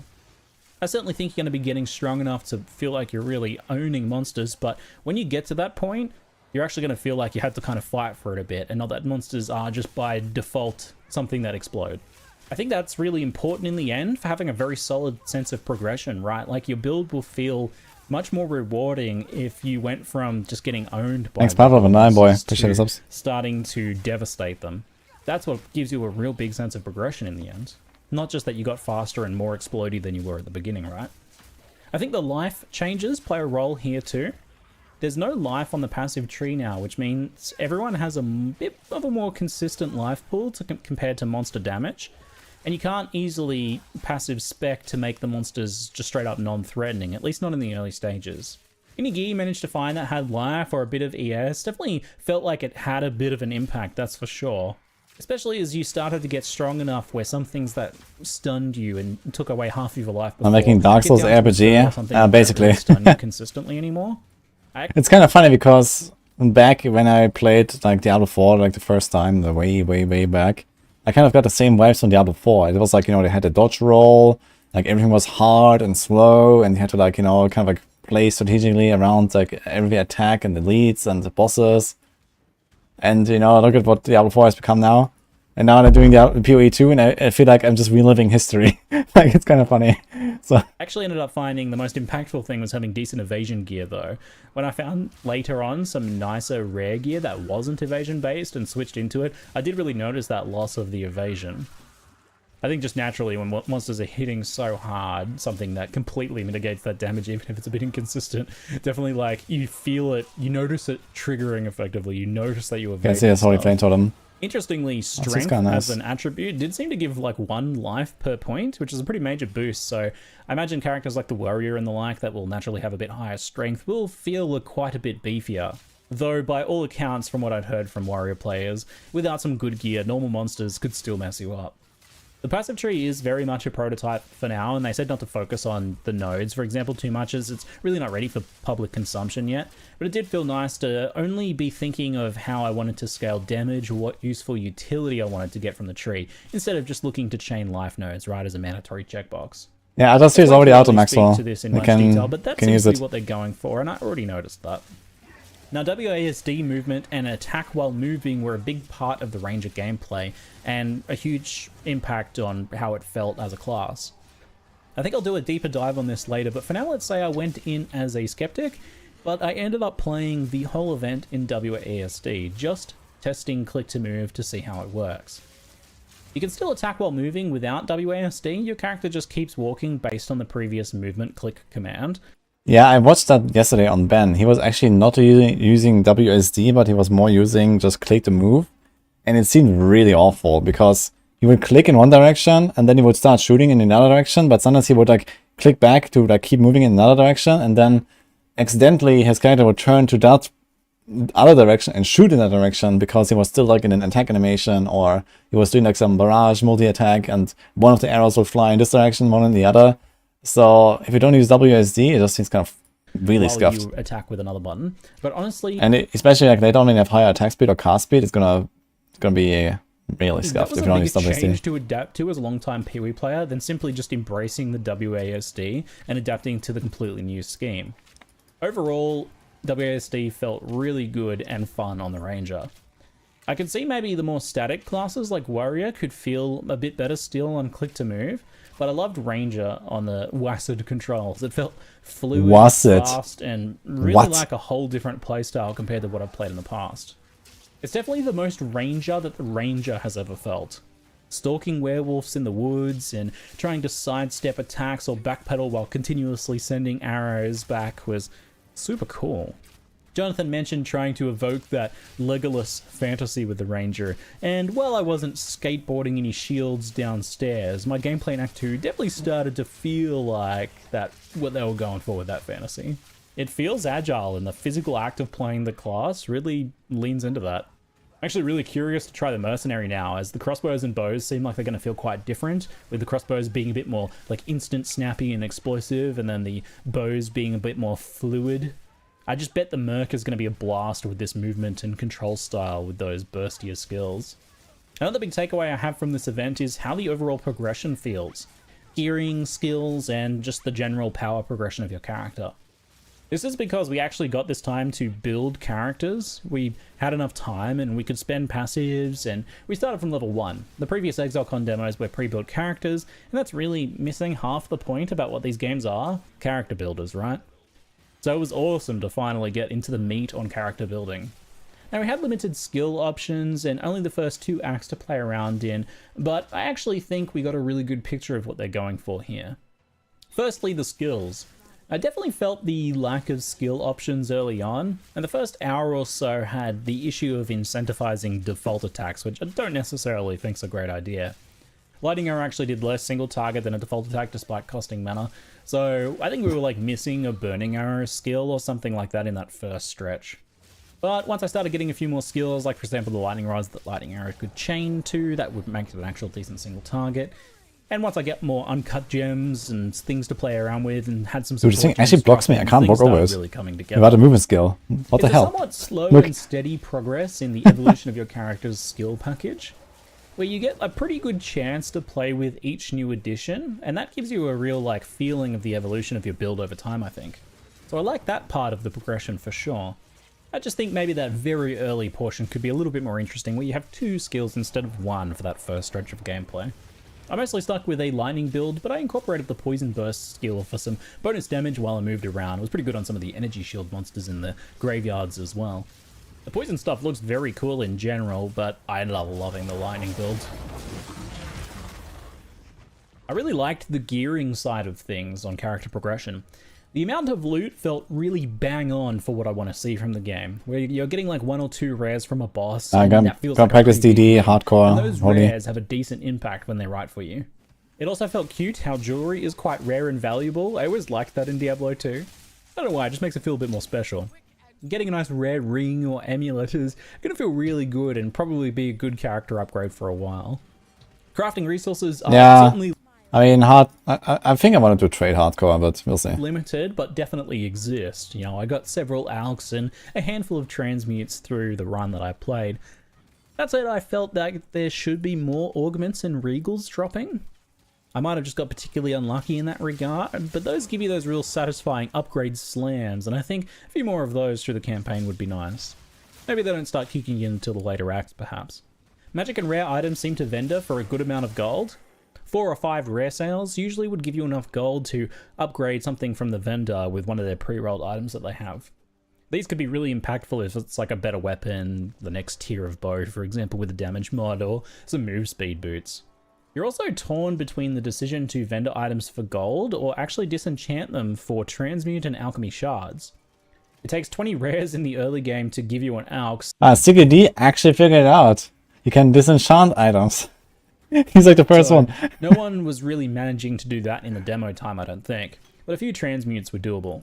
I think overall gold felt like the better deal, especially for rare items, but it's interesting to have the choice. I like that if you need a specific base and want an alch for it, you can work towards that.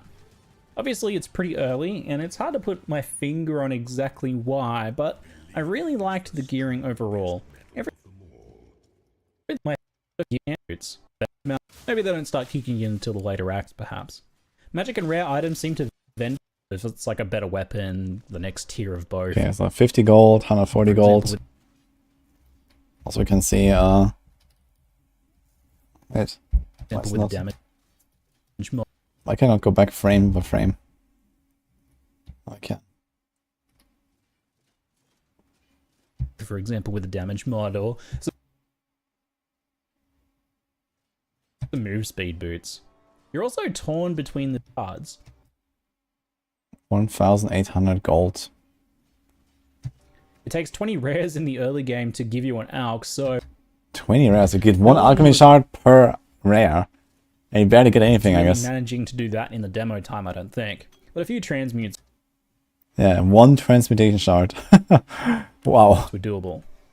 I think overall gold felt like the better deal, especially for rare items. But it's interesting to have the choice. I like that if you need a specific base and want an alch for Yeah, look, 1 alchemy shard. I'm gonna play the League starter probably. Otherwise, I'm thinking about some trapper, but I'm not sure if there's like any good trapper currently for like hardcore. Like, what happened to Ice Trap or whatever it's called? That used to be pretty good like a few leagues back. Did it get nerfed? it, you can work towards that. Obviously, it's pretty early, and it's hard to put my finger on exactly why, but I really liked the gearing overall. Everything felt like it mattered. It's gonna be and I was LA excited elementals, when I something think. dropped. Getting some sweet movement speed boots definitely made a huge difference with the attack while moving. All of a sudden, my gameplay changes from a lot of like not quite being able to kite or sidestep enemies while shooting to being able to do that, right? And that's a big deal. Like, that's a big kind of break point in terms of your character's mobility and power. I'll have to reflect on the Samba got gearing a bit nerfed. more, I think, Okay, that to sucks. figure out why it lands so well, but overall it felt really good. So to sum up a bit and answer my initial question perhaps about whether Path of Exile 2 is going to be worth your waiting for it, during this play session, I had, some torn feelings, right? I felt a mixture of anxiety that I wouldn't be able to get the footage that I wanted, frustration over the technical issues that came up, and then like fear of missing out, FOMO, over whether I should also be recording the other classes or stick with what I chose, right? It's a nasty and potent little cocktail, that mix of concerns. Somewhat distracting while I was just trying to sink in and enjoy such an event. After all, Path of Exile is a game and a hobby for me, but it's also my livelihood. But the more I reflect on it, looking back now, I realize just how much I enjoyed it despite those distractions, and how strong the desire is to play more right now. Like, really, right now. I'm seriously wondering if GGG would let me come into the office if I flew over to New Zealand in like a month or so. Probably not very feasible, but I'd love to. PoE 2's been a long wait for us, hasn't it? And the news of a delayed beta is unsurprising, but still a pretty rough blow. Oh, hard to hit 8 out of 8 on Ruthless. The changes are to the core gameplay, control I think there's probably like a handful of people that have maybe done that or so, right? Like that. And this is to a formula that many of us love in Path of Exile 1, right? Like, you're messing with perfection to some of us. In the end, I don't think it's weird for you to be questioning whether Path of Exile 2 is worth the wait, or even necessarily if you want it more than Path of Exile 1 updates. I'll tell you something though. After this event, I feel that Path of Exile 2 has become more worth the hype. More worth the wait than it was after ExileCon 1, and even ExileCon 2. Even with the delays. It's gone from a simple refresh of Path of Exile 1's visuals and a new campaign to a proper evolution that's looking like it might actually achieve a somewhat impossible balance. I'm talking a game that calls back to the magic of Path of Exile 1's very early days of a scary, tense crawl through a hostile world, while still managing to look and feel like a modern action game.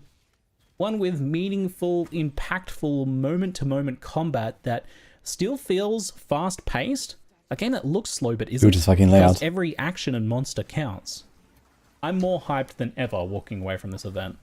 If I had to temper your expectations on anything, it's this. Some of you play Path of Exile 1 to relax, to blow up monsters and chill, right? I don't know that Path of Exile 2 will be what you're looking for if that's the case. PoE 2 was tense, it was challenging, and sometimes even a little exhausting. It's much more rewarding because of it, to be sure, but I'm definitely thinking that some of you may end up preferring PoE 1 for this reason. I get it for sure. You would want to get on and blow things up, sure. But, for me, and many of you too, I'm sure, the moments I love in Path of Exile 1 the most is when it scares the crap out of me. When I struggle to finally beat that uber boss. When I need to take a little bit of a break after playing to calm myself down because I felt something. That's what I love in Path of Exile 1, and that's what Path of Exile 2 is doubling down on, I think. So anyway, folks, I hope you found this interesting. Be sure to drop me a sub if you want to catch some of my follow-up content on my Path of Exile 2 experiences. That's it for now. I'm Ziggy D, and thanks for watching. Okay. And he definitely brought up some other new points as well compared to others. Like, like especially like towards the end with the comparison and stuff, that was nice. Yeah, it's kind of interesting actually how, like, some people like talk about Ruthless there and stuff right now. Like, I feel like PoE 2 just looks very much like Ruthless PoE 1 almost, right? It's like slow, tough, you barely get anything. Like, every item feels like it has meaning.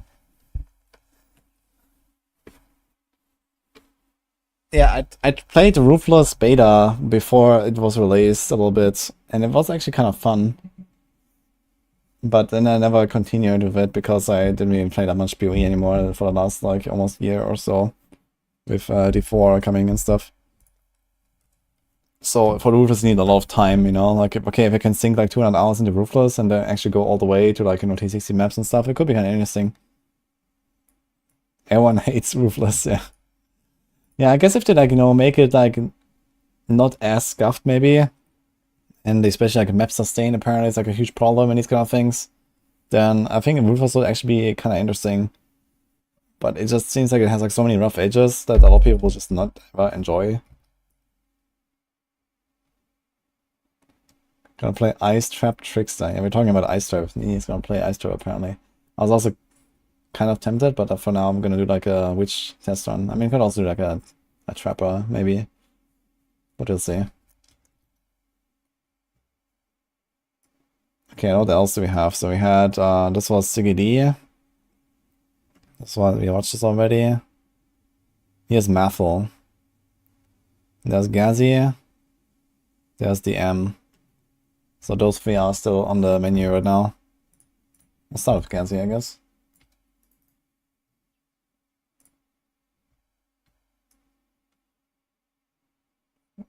Just steal her POB when she's sleeping. And I think after stream I'm gonna be POBing with her. We'll see. POB with waifu. TV here with a Path of Exile 2 Special Edition. Big shout out to Grinding Gear Games for flying me out to Los Angeles and giving me the opportunity to meet up with some of the other media and streamers and also playtest Path of Exile 2. I've had an absolute blast doing this and I can't wait to share my findings with you guys. I want to start off by saying that we are very likely going to see a river of videos comparing Path of Exile 1 and Path of Exile 2. Now, in some cases, this is absolutely doable, but we have to be able to keep in mind that this is the brand new game. New classes, new abilities, and support skills. New way of engaging combat, and much, much more. It actually sounds like much newer than it actually is, I feel. I feel like PoE 2, it has like so many similarities to PoE 1. It's not like, you know, they didn't like put effort into it to make a new game. It's like, so much is recognizable. Event that mainly focus on playing the Sorcerer's class, and gameplay footage of the Ranger is recorded by Cicerone. Before going through my thoughts of the game, I will say that I won't be giving out feedback in terms of balance differences, as the Hunter completely obliterated the game and looked extremely smooth, whilst the Sorceress had to play what I'd like to call a well-finder build. Yes, I had to repeatedly teleport back to town to click on the goddamn well to refill my flask, which felt horrible. Well-finding adventures aside though, PoE 2 is meant to provide a combat experience that you are expected to use multiple abilities to synergize different effects for optimal efficiency. Now, the Sorcerers I played at ExileCon was at level 40 something, and I delivered this significantly better than the early levels that I got to engage with here in LA. The Ranger, however, delivered excellently on this specific topic. Now, the WASD versus click to move settings were something I was concerned about, as to me, clicking to What do you mean, Nini? I thought you were gonna do PoB later together. And then show me your DPS. move is one of the basic essences of any ARPG, but after trying the WASD and a few things were very clear from doing so. The game heavily promotes you to be in an active motion and casting abilities when possible whilst moving, making the WASD a more comfortable mobility choice, as otherwise you would have to click on one side to move there, then move your cursor towards the enemies and use your abilities, then move it back again to move your character, and this entire loop felt very, very bad. However, it brought up a new problem, and that is the key binding of your abilities and flasks. Whilst your fingers are busy moving your character, clicking both flask and abilities became a problem. A problem that could easily be solved, however, with a classical MMO gaming mouse. So I personally felt, though, that the WASD movement is the way to go, and finding... Dude, is anyone actually using these mice? Like, with like 15 buttons on them or some shit? Like, I cannot imagine doing that. Like, I have like 2 buttons on my mouse and I don't even use them. One of them is bound to force stand still. So sometimes when I'm like, you know, scratching my neck like this, I can do like left click, shoot, and like hold it and do force stand still, but usually I use shift. And the other one is like usually my mobility skill. So when I'm scratching, I can like, you know, move. I don't have a bound here in PoE, but in D4, for example. But other than that, man, fuck, man. ways to re-keybind the abilities to Q and E with modifiers such as Alt, So Shift, WoW and is Control. essential. Ah, no, I never played WoW with such a mouse and it was totally fine. But yeah, you have a lot of keybinds and stuff, but like just the fact that you press it on your mouse while your mouse is usually busy, like, you know, moving across the screen and, you know, targeting stuff or whatever. Okay, it's not such a big problem in WoW, I suppose. But it sounds scuffed, man. Is the closest we can get to a reasonable solution. I'd personally prefer to see the WASD movement with the ability to also click to move. I have no idea where if to you go so with wish, Pathway. which was not possible at the event. The graphics of PoE 2 is truly astonishing, and I'm not just talking about high resolution. It doesn't like G5 already have 12 buttons. Yeah, but I mean, like, do you want to have 12 buttons on your mouse? Actually, I do have a G502 here, and I only have 2 buttons. How the hell do you have 12? Maybe you can change them or something, I guess. But I have 2. But either way, like, I don't want to have 12 buttons on my mouse. That's the point, you know? In high quality detailed environment or characters. When you play in an ARPG, areas becomes rather dull and forgettable, no matter how high the quality of details are. In PoE 2, they made additions to the areas that truly make them pop out and feel alive. Here's my... Okay, I'm gonna show you my mouse. So... I guess I can just change the scene. Okay. Here's my mouse. G502, hero. There's... 1, 2. There's also like these buttons here, but they have like the sensitivity. There's like these 2 buttons up here. I have actually no idea what they do. I think one is for like, I don't know, some kind of like, you can switch some mode or something. But yeah. Combat really forced you to engage with every And a free battle scroll, yeah, in a exactly. very different But I don't way use than it. you'd expect from an ARPG. Enemies, no matter the size, pose an actual threat to your character and had to fight to survive. This is the part that will be the hardest to overcome for anyone having the mindset that this is just like Path of Exile. Okay, let's pull this up. Getting surrounded is in almost all cases an actual death sentence in PoE 2. Most Okay, enemies that doesn't you help me encounter much. has more abilities than most bosses do in PoE 1, making fights considerably more interesting and engaging. Speaking of bosses, this is something I've always been excited to do in the first iteration of the game. With a new combat approach and graphics on top of a vast amount of different bosses available in the Path of Exile 2, I can't stress enough how amazing these fights felt to experience and engage with. The general flow of the game is for the most part very enjoyable. Taking balance issues aside, there's absolutely a lot of work remaining in terms of providing meaningful interactions for all classes in combat. Flask is a big, and I mean big, question mark. Playing a well finder build to teleport back to town with the sole purpose of clicking a well to refill your flask is not how I picture an enjoyable gameplay loop. If you die on a boss, you have a checkpoint right next to the boss, letting you fight again.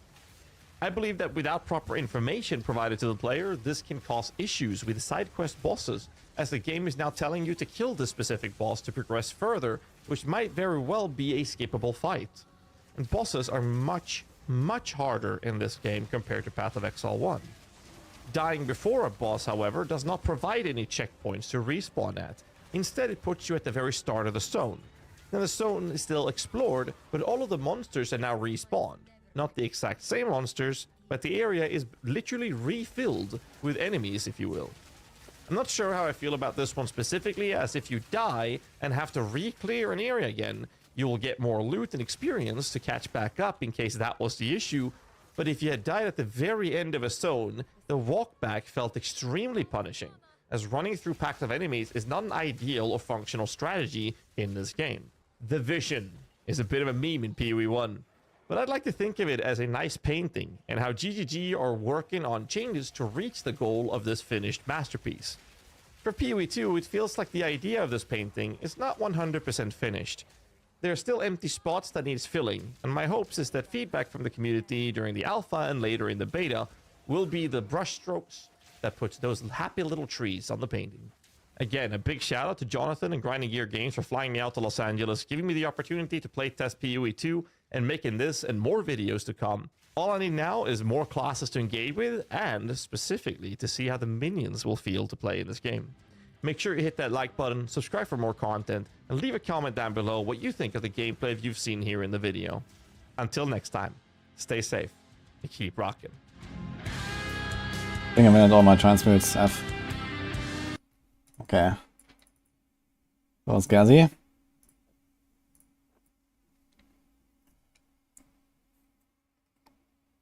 It's WSD with mouse look. Yes, you're controlling where you look and where you shoot with your mouse. And this means that you generally always have to use WSD. And this means that your left hand will be occupied moving, but you have to press your flasks all the time, and you also still have to press your skills. Usually all with the same hand, you know? Like, it seems kind of crazy to me. Like, I'm not sure how it's gonna work. I mean, okay, like PoE 2 is like much more slow paced with like the abilities and stuff, and you just don't just spam your flasks very much and these kind of things. But yeah, it sounds kind of rough to control all of that properly. And yeah, I mean, maybe something like, you know, having extra buttons on your mouse might be a solution there. But I don't like the idea of that too much. So I guess we'll see how it will play out.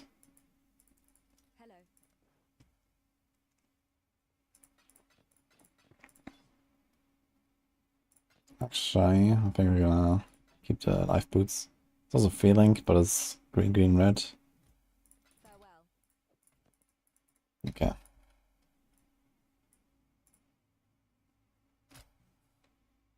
MMOs work like that, and there's no issue. Yeah, I don't know. I feel like MMOs usually have like relatively slow button pressing and stuff. Outside of like, you know, pressing a bunch of cooldowns at the same time and whatever.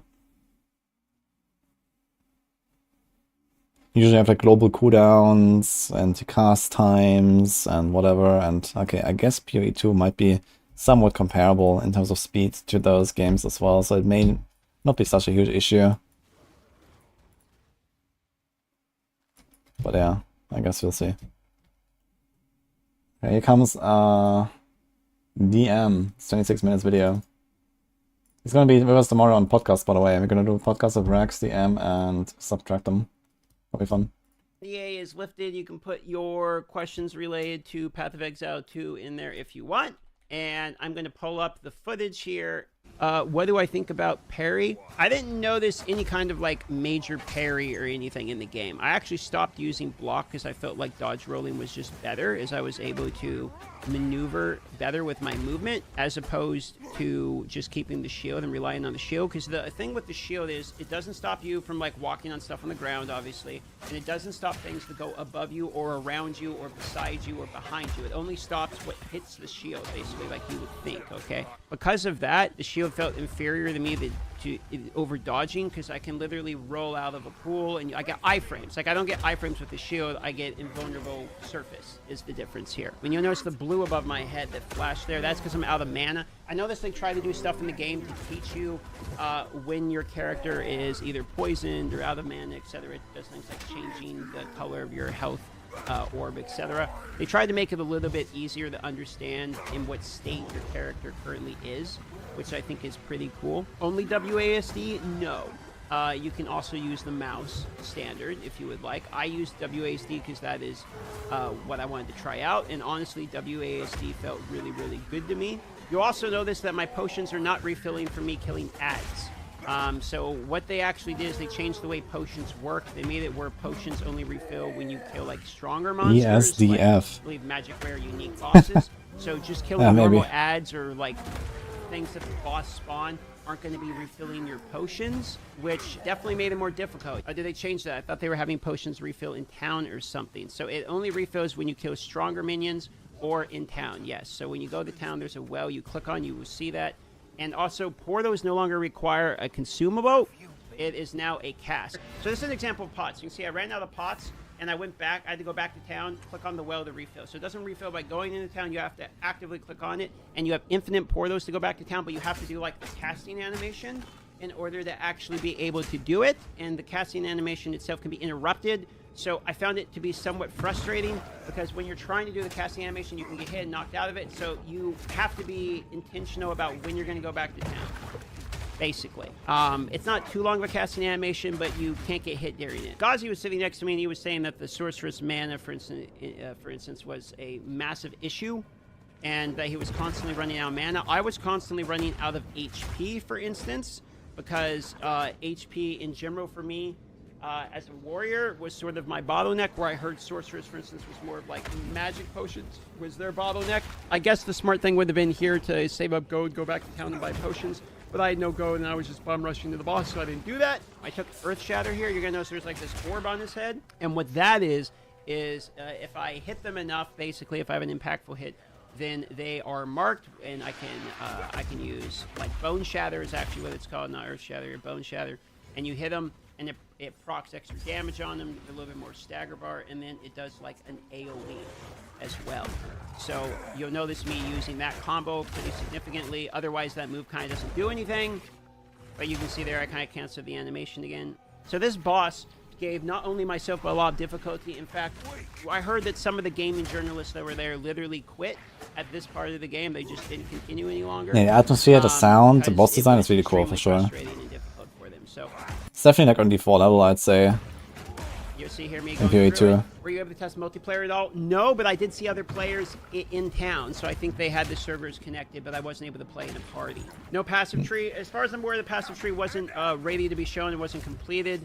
Passive tree. If you saw it, could you say you liked it on those two forums? The passive tree was not technically ready, I believe. From what I saw on it, I was able to get some damage, etc., but the passive tree didn't look like it was finished.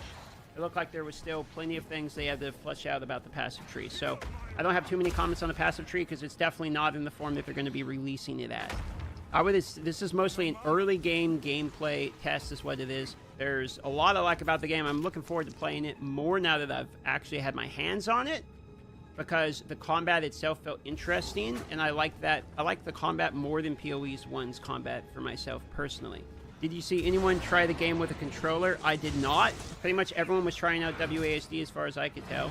I'm sure plenty of people tried out the mouse, but a lot of us were trying WASD. Now this boss fight is where a lot of people either got stuck or quit. It took forever to kill him, because I have like Z DPS at this point, and not having potions refill off the mobs that he spawns a little bit later was a little bit hard. Does WASD movement actually feel good? Yes, WASD movement felt very, very, very good. See, here's a stagger coming up. You can see Did he call this on stream? Like he's like reading Twitch questions. DPS in with the rolling slam there. Did they mention anything about being able to buy beta access with support packs this time? No, I heard nothing about beta access other than the fact that the beta is delayed. How's the combat hold up to D4? I actually felt like the combat was more of what I wanted out of D4, to be honest, which is slow, dark, and gritty. Like, it's impactful. But this is also Act 1. By the time I get into Act 2, which you see here in a bit, like, I was steamrolling through monsters way faster, and by the time I got a two-hand, it was much faster. Having a shield definitely was reducing my DPS, and plus, I'm literally with the star-tier equipment. This is, like, off-the-beach level of equipment here. You gotta realize that, too. And you have to keep in mind, I'm like level 5 or something at this point, so it's not going to look like as super exciting combat because it's the literal start of the game. Shield doesn't seem to offer much protection. I ended up not liking the shield much. I think it'll probably have more use later, maybe with weapon swap, but I ended up not liking the shield. This part where the maggots were spawning was when I was like, had to run from them to get pots, because the maggots won't give me potions, so I had to go back to town, get pots, and then go back again. Can you deflect with the shield? The shield... Yeah, it definitely sounds like it will be not a bad idea to like just, you know, full grind a zone or even regrind a zone, right? Like I think if you like, you can like reset the zones, I guess. And just like getting another level or two around sometimes and then going to the boss, right? If you know like there's like the act boss coming up and you know it's gonna be a tough one. So that would definitely be a strategy. Like we just tell people, okay, like, you know, go and farm another level now or two and it's gonna be much easier. Hello. Thank you. How is your PvPing going? Very well. You already have billions of DPS? Millions, so. Reduces 100% of your damage. So if you get hit with the shield up and they hit the shield, you take 0 damage. There is a stagger bar related to your shield, which is directly next to my HP pool there in the bottom. You can see that slowly be gained as I'm blocking. Honestly, the boss fights are literally the best part of the game.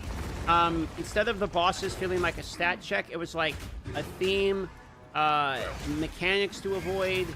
The boss fights felt like skill checks as opposed to like stat checks, if that makes sense. Looks really good to me. Do you think they need to make Act 1 easier? I'm okay with games being difficult. I have no problem with it being difficult. I'm sure lots of people beat this without dying even one time. For me, I do think they're probably going to adjust the difficulty by the time they release the game. I would imagine. I think they had it a little bit ramped because most of the people there were literally ARPG, like full-time players. And they're probably getting some data or something. And part of me, what I was thinking was maybe they didn't want us to go to the, you can see there I died, I got comboed out by that. See, I should have Elementalist. to resurrect directly. Like, I'm not sure, Necro, is there like a big advantage in Necro for DD? I know they changed Necro a little bit, but is it better? In front of the boss. Instead Haven't of checked. that, I went to town, so I cut it to me being back at the checkpoint here, because this is where I would have gone if I respawned at the checkpoint. The porting to town looks for clunky. That's how I felt. I didn't like porting to town for pots. Personally, I didn't like that. Do you feel like you needed to go to the boss fight earlier than you would normally do the time constraints? Yes. I think that is a very, very correct way of thinking that. I definitely thought that I want to get as far as I could. Did anyone manage to get passive HP MP regen? Yeah, so the Ranger skill tree had some flask regen built into Necro is it, better. which was important. I could try and Necro then as well. also later on, I Doesn't actually mean got meta. gear with HP regen, which helped a lot. This is the very first boss fight. Well, the second one. The very first one is like literally hill lock, like you walk around a circle and don't get hit by him, and then this one is like the second boss fight. It's like the first major Act 1 fight, I guess you could say. Yeah, it's more Brutus or something, yeah. Also, there's a lot of boss fights in the acts. Not all of them are required. There were optional bosses I skipped. And there's also bosses that, if you do fight, drop things. For instance, there was one boss that, if you fought, she would drop an item that just straight up gives you a 10% flat cope resistance for your character permanently. Almost like the bandits would give you stats, for instance. So there was reason to explore and finish some of the other bosses, for sure. That was something I definitely noticed. Did it feel different from PoE 1? It felt extremely different from PoE 1. Was there any crafting at this point? I do grab and use both Orbs of Alchemy as well as the Orb of Augmentation or whatever the one to make it rare is as well. There is those, and I did use them throughout my gameplay. I don't know if I got those in the footage. Yeah, I mean, I will play whatever's better for hardcore. So if Necro is actually better for hardcore, then I might try that. I haven't really looked into Necro DD, but I guess it's somewhat similar. You just like scale less ignite and more hits, I guess. But yeah, if you're like talking about hardcore as F, like I guess scaling ignite is easier than scaling a crit build, I guess. But I definitely use those, yes. What do you think about sound design? Sound was very good. I was definitely a fan of the sound design for sure. Also, the bosses shit talk you like in PoE 1, and I like that. Diablo needs something like that. Kill a boss, get perma, whatever. Yeah, it's called Renown. Everyone loves it, right? A hardcore run? Nah, like no one there played hardcore, basically. Not only was there bugs, because it's the literal early access, but then we're all trying to get footage. Yeah, I don't like SRs at all. So it wouldn't make a lot of sense to play hardcore. And you get stunned out of your animation. So one thing I did notice was that with the warrior, at least, you'll notice this when you guys play, that the warrior in the beginning has very slow animation. So I'm using like these rolling slams, right? So I'm going back down to get more pots again here. So I had to spend a lot of time like preparing to attack him. This is why I'm walking around in a circle so much, because of how long it takes for the animation. You can see like my guy has to swing all the way back and then start to swing. But you can get knocked out of those animations very easily. So the warrior was very slow start until I got my two-hand. And I just constantly went back to get pots to go nice and slow because I didn't want to die. There we go. He's finally dead. Talk to Rinley for your reward. Got a yellow item. See, there's the Orb of Augmentation.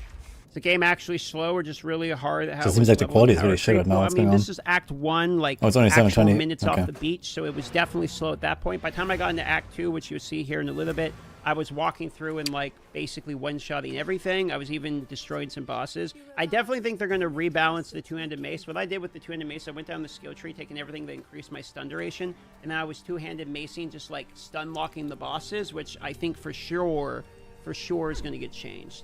Like, I don't really know if they're going to allow it to stay how it was. Bama Necro, really. The bossing felt to me like I could very quickly and very easily lock out the bosses by stun locking them. So I think that's for sure going to get changed. Disenchant items is an option there, way to do. Disenchant is effectively selling stuff to a vendor in PoE 1. It will allow you to get like the Orbs of Augmentation, the Orbs of Alchemy, etc. So this is me getting a new uncut skill gem from beating the boss, and I get to pick a skill. I decided to go with the Shockwave Totem at this point because I knew I didn't want to use shield charge. What does it do? Decided to go with. Sometimes the totem slams the ground around it, repeatedly damaging nearby enemies. Totem base attack time is 3 seconds, lasts 12 seconds. The Shockwave Totem at this point because I knew I didn't want to use shield charge because I wasn't going to be using the shield. I wanted a two-hand. I wanted to have a Giga Axe or something. So I went with the Totem. I wanted to see what the Totem did. They're definitely going to... I would say they're going to adjust stuff with the Totem because I was using the Totem later to, like, basically cheese out bosses. A boss would run to me and that Totem stop him, and then he would, like, hit the Totem and start attacking the Totem, and then I'd just, like, combo him out. I'd like to see You that can see actually. me dropping the totem and testing it out here. The totems sound a lot cooler. Like, they feel a lot cooler in the game. I That was don't know how cool. useful I really felt like this totem was in particular, other than like being a distraction, almost like a decoy totem. But the totems felt much better. I hate totems in Path of Exile 1 for sure. I think they're stupid. But in Path of Exile 2, the totems actually felt kind of good. Still perhaps a little non-interactive, but something I did like about it was because the combat itself felt like slower for each pack when I'm actually using the totem. I'm hanging around long enough for the totem to actually do something. It felt like in PoE 2, so I noticed that as well. How was the movement? Did it feel fluid or clunky? You're using a warrior, it seems clunky. The movement felt fine. My animations of attacking felt very slow. In fact, you'll see later, there's one animation which cast time is quite literally 2.32 seconds. I could make a sandwich while I'm casting the ability, and it would be fine. So, that for sure felt to me like, okay, I need either like attack speed increase or something, but I was opting into probably the slowest style of combat. I was going two-handed warrior mace. I mean, I was purposely going like the slowest shit in the game because I wanted big, impactful, big dick swings. That's how I felt about it. That's what I wanted. That's what I wanted to see. Most people were trying ranger or sorcerer. I just wanted to see, continue. okay, what's warrior, big, two-handed mace feel like? That's what I was mostly excited by. Did I get the big dick swings? Yes, I did, and they felt pretty good. Felt pretty good to me. How do graphics compare to D4? I actually kind of like these graphics better. I think it was mostly the lighting, however. This is not closed beta. This is there was a one-day event in Los Angeles a few days ago where they invited a bunch of people, including myself, but I didn't go because it was just too far. But they got to play like 3 different classes through Act 1 and Act 2. The reason I liked it. Felt pretty good to me. I have to see how you guys feel about it when you get into it. I didn't have any problems with the graphics, personally. What do you guys think about how the gameplay looks so far? Curious about the visuals that you guys like about it. The animation looks very, very smooth. Animation looked great. How do you feel about the UI? Do you think it could be cleaner, more polished, or like, do you like the doom and gloom? The UI felt fairly minimalistic to me. It didn't feel too clunky. I didn't really feel like the UI gave me like a positive or a negative impression. It just felt like it existed. I do think the pots look bad. I do agree that the flasks could be better. That's how I felt about that as well. So now I am past Act 1, beat the Act 1 bosses, we're into Act 2. It's telling me to board the caravan. And now I have a two-handed mace. You're going to notice my DPS is like way better. And I kind of just get to mess around a little bit. We had about 20 minutes left at this point. It took quite a bit of time to get to Act 2. So this was sort of the tail end of the gameplay. Was there any cutscenes? Not really that I remember, actually. It's a good question. I don't really remember any cutscenes. They might not have those, like, yet. Or I could be misremembering. Oh, yeah, I took Herald of the Ash here. I remember taking Herald of the Ash. You can see all the different moves here, like Sunder, Earth Shatter. I took Earth Shatter, which I thought was pretty cool. Also used Sunder, I believe, here, too. So you'll see some of that. Try out Herald of the Ash. I thought this town was super cool. It's like a caravan that's moving on wheels, which is pretty unique. I thought this was the most unique, like, town I had seen yet. And it has you, like, travel to different places on the town, basically. Okay, and this is like the caravan. You can see all the dudes like. I'm gonna play DD for Nixon. I'm just kind of checking out the different places. The lighting is really great, yeah. Yeah, the reason I'm not listening to the dialogue in game is because I was running out of time. Maxwell's usually not down though, so all good. And get sort of Thanks, Ma. as far as I could at that point. You can see a little bit of the combat here in the Act 2. Okay, how long am I gonna stick to this rolling map, Ma? Grittiness, yeah. Gritty graphics, that's how I felt about it. Like, it was definitely dark, slow. You know, your character feels desperate a little bit. I don't really know how to describe it. Like, but you can see these are blue mobs here. My DPS is going way up now. Okay, level 28, we stopped. Oh my god, Herald I'm of blind Ash is animation. awesome. Like, you can see the Herald of the Ash effect, like leaving fire behind. You can see the fire on the mace. Mm-hmm. There's a level up effect. Okay, let's see. You can see the DPS is like going up already here.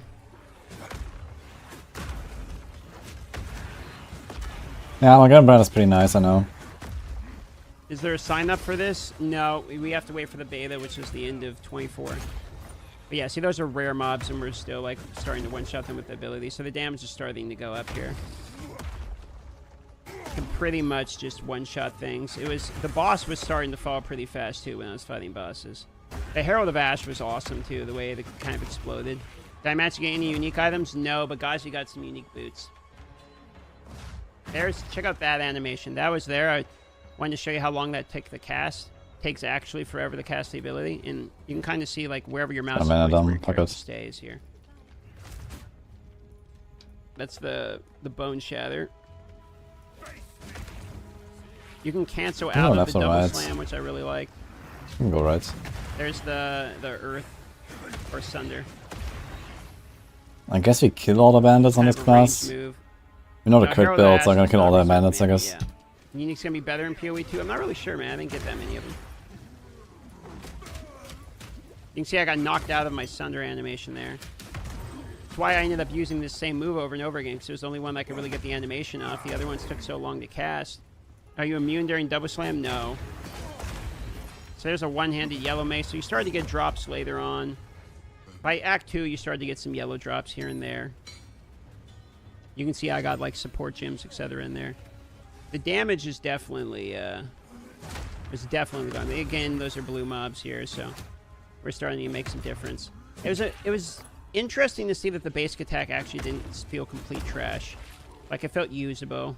How you feel about charge attacks? There was this one charge attack called Perfect Strike, and it was absolutely dog Please don't fuel the copium. I didn't use it like at all because it just felt terrible. Yeah, they said beta is in December most likely, right? I think they said that somewhere, or like, I don't know, end of the year, I don't know. But either way, I expect December. Maybe a bit earlier, maybe later, who knows. So maybe at some point I'm gonna say, okay, they're gonna like open up the beta a bit earlier and stuff. But yeah, end of 2024. I guess they also want to make sure they don't overlap too much with the D4 expansion. I guess the D4 expansion should be like end November, is my guess right now. Leading straight into the Season 6. But yeah, I guess we'll see. So they probably want to give it like at least a few weeks in between or something. October, Copium, yeah, maybe, who knows. Can you destroy environment? Some of it, not all of it. It's a yellow mob. Yeah, Yellow mostly mobs won't in get Act any, 1 felt terrifying, whereas by the time I was in Act 2, I was able to like destroy them pretty easily. I mean, arguably by Act 2, I had more DPS than PoE 1. For the warrior, at least. And you can see there, that's Sunder. I mean, I can pop entire packs of mobs. It definitely felt like the abilities and just the gear itself would carry a lot harder than like having to have like a. There's 6 new classes. They removed Cyan and added 6 classes. If you ever feel stuck in combat when you're against a lot of mobs, you can quite literally on be top of the surrounded others in PoE 2 and not be able to get out. Well, that's the last time I played PoE. Like 3 months ago. I played a bit on League Start, but not very much. I played like a Lightning Arrow to level 92 or something. Before that, I'm not sure if I played a League before that at all. But yeah, I have not really played PoE seriously for, well, basically like a year or something. Last time was like before D4 release, basically, when I really dived into PoE. So it's been a while, and so I'm kind of rusty. But yeah, we're gonna get there. I want to try to do all the Ubers on hardcore this time, so that's the plan. Out like it's D2. There's Sunder. I think it feeling slower and looking slower is fine, considering that it's actually enjoyable to play. There you go. So that's basically... I really liked Cyan, actually, but yeah, like Cyan never really was relevant, right? Like, it was like used for like stuff like the Aura Stacker and these kind of things, but like Cyan, like League Start or something, was just never a thing at all, I believe. So yeah, Sedge. I actually League Started Cyan like 2 times, I think. But it was always just kind of like a worse choice of something else, which is kind of sad, and now they're actually completely removing it. I was a big Cyan enjoyer, to be fair. First time I did all Ubers was on Cyan Explosive Concoction. That was like in the league when they released all the Ubers. That was really fun. It's a good build. But yeah. That footage, I have some more footage I can pull up, which is like B-roll stuff that they sent me that's shareable, that's pre-recorded and pre-approved. Not Peaconk, Explosive Concoction. I don't know, like this was... Peaconk, I think I played Peaconk the league before, as I think Occultist. Occultist Peaconk was really fun as well. But then following league they released all the Ubers and I played Cyan Explosive Concoction. That was really cool. So I can show you that as well. If you give me a second here, I'll pull that up. Who's playing in this footage? The company themselves. This is pre-recorded footage. So they were talking about how, like, abilities can be procced, where basically you can, like, explode certain abilities by using other abilities on top of them, which was kind of cool. You could cast certain abilities from the orb. This looks exactly like PoE, what the hell? Yes, Mr. Moxley. Where the orb was located, etc. It seemed like they're really trying to focus on abilities comboing together. I did hear that Sorc felt the most underpowered in the first couple acts. I don't know if it was going to scale harder later, and that was just an early game thing. But that's what it seemed like people were saying. Looks great. How'd you feel when you played? PoE 2 feels good to play. I played Warrior, though, so we already showed the Warrior footage and talked about that. This is the Sorcerer footage that the company sent, and then we have Ranger and more Warrior footage. PoE 2 is definitely going to be a fun game to play. There's no doubt about it. Felt more like an active participant game as opposed to like just figuring out your build, you know what I mean? Not many true sorceress options in PoE 1, right? Maybe not. I mean, I feel like the reason you probably feel that way is mage archetype classes feel like you want to use all these different magic abilities, like you shoot a fireball, you have like a defensive shield, all this shit. But in PoE 1, you're really just trying to pick a ability and ramping it to the moon. So next time on Friday. Of that means you don't really feel like much of a sorcerer. You feel like a one-button Andy, which is like, I'm not a sorcerer, I'm a guy who shoots lightning. Like this one particular type of lightning, right? So it's kind of, it feels more fulfilling to the class theme when you have multiple moves, especially when they pair together. Maybe I take a strength build, actually. Summons? I didn't see any minion-related anything while I was there. That's nice. So I'm not sure if the minion stuff is either raily or if it's just, I didn't get any footage of it. I didn't see anyone playing minions. I only saw a sorcerer class. Yeah, there was no minions in the game, I think. Skills. The new any minion So stuff the minion yet. stuff we'll have to wait to see. Anyone get to play Merc? We only could play Sorceress, Ranger, or Warrior. Those were the ones that were available. Yeah, so you could cast like the frost hit from the orb as it was flying. I think that was pretty cool. I was definitely a fan of that type of mechanic. The shattering of like freezing them and then shattering them is one of the coolest things, dude. This was the town in Act 1. They would have these explosive pigs that would run at you, which was pretty hilarious, by the way. They would like run and detonate at you, like kamikaze pigs, basically. I know you didn't see the in-game, but what are your thoughts of the new gym link system? The new way that gyms and links work make it where that part felt less gatekeepy. Like I didn't normally feel like what I'm trying to do is just get more links. I was more focused on like the actual gameplay side of it. I think it's probably going to be more accessible to like the average person. It's still obviously entirely Oh, they have an interview about with Jonathan with the alpha. Yeah, I really want to know about the alpha. Like, who are they inviting? How do you get in? Like, I want to play that. So let's see, I guess. But yeah, I guess it's probably like, not streamable or something. We'll see. The one other part of it, though, that kind of like the default beta. is the fact that the skill gems themselves actually alter the fundamentals of how each ability work instead of just adding on to them. So sometimes it felt like the skill gems, like we saw in the presentation today, understanding the skill gems seems almost even more important. So that might make it balance out where it's still going to be taking quite a bit of time to understand the game. Was there an option to have health shown over the head of the character? Actually, all menu options from like the settings side of things were not available. So if I hit escape, the options button was just blocked out entirely. So it was a little unavailable for me to record or have an opinion on. Not sure what the different settings would be. Will there be any summon companion type character? There will be, it's just not, we didn't get to see it. Ranger feels so underpowered for what they have shown so far. I don't think Ranger's going to be underpowered, to be honest with you. Oh my god, man, it's like the same talk that we had on like the default beta, right? Oh man, Druid looks so underpowered. Level 25, without class quests, without items. Like, and then look at Druid just dominating the entire game for like 6 months straight. Just the one that felt the worst. What's the common consensus of everyone playing? I didn't hear a single person that say they didn't like it. Everyone seemed to really enjoy the 50 game. move speed. I definitely heard consistent complaints from Sorcerer and Warriors about the potion system, and the skill gem system could probably use a little tweaking in terms of accessibility between the different weapons. There's Relax 17. Some balancing around stun locking that could be changed. Exactly, man. It's like, this is like the the like, what is that thing? You know, like the let it be like the warning sign, basically, right? The Rex 17 emote, like, oh man, Ranger looks really unempowered at level 3 in Act 1, right? Like, oh man. Yeah, there is Tornado Shot in this game, by the way, in PoE 2, and it's like one of the last skills to unlock, like a little whatever, you know, like the last line in the skills. That's probably gonna be pumping. That the vast majority of everyone that played it seemed to really like it, and the majority of the positive feedback I saw was related to the boss system. The boss system was very good. I felt like the amount of bosses, even with only the early amount of time we had to play, was thick. The amount of bosses you actually fought, and all of them were unique and enjoyable, and it seemed like most people really enjoyed the boss system. S4 login. What about 324 login? Feel of the game Necromancer looks to be fun too. is probably the best on the market. Like graphically, I don't really see any other games currently comparing to it. And the actual combat feels the best out of any combat in any RPG I've had so far. You can actually be on a mount, which is new, and cast from a mount, which seems to me like completely busted.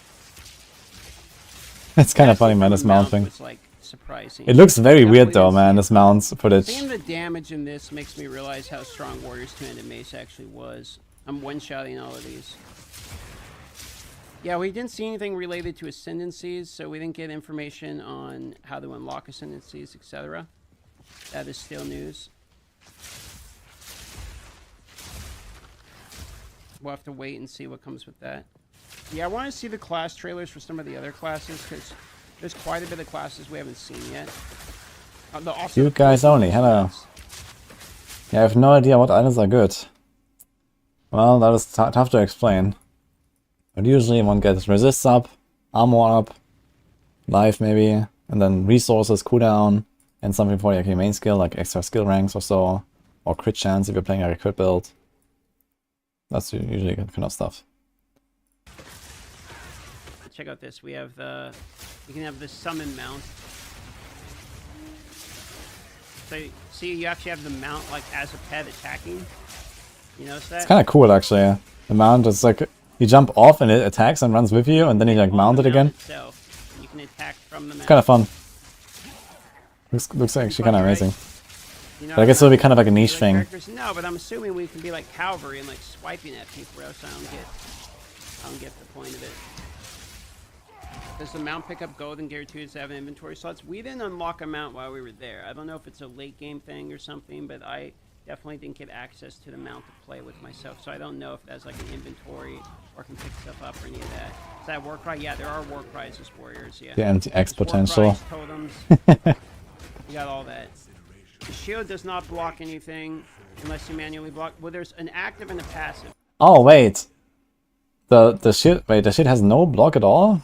Passively? Okay. So there's still like chance to block that you're familiar with. Okay, never mind. But now there's also like a manual blocking, which blocks 100% of all damage that ends up hitting the shield. So it doesn't block things that go over the shield, around the shield. It doesn't block damage on the ground. It blocks stuff that literally physically hits the shield. It's kind of cool though. It sounds like they have actually like created like a whole like real physics system, right? If they can actually like have all this like directional like movement of projectiles and all that stuff, and decide, okay, like this hits from this angle and then it flies back in that angle and you reflect it, and this is blocked and this is not blocked. This actually sounds really cool. So that's nice to have like build like a proper like system there. I've seen a crafting NTX.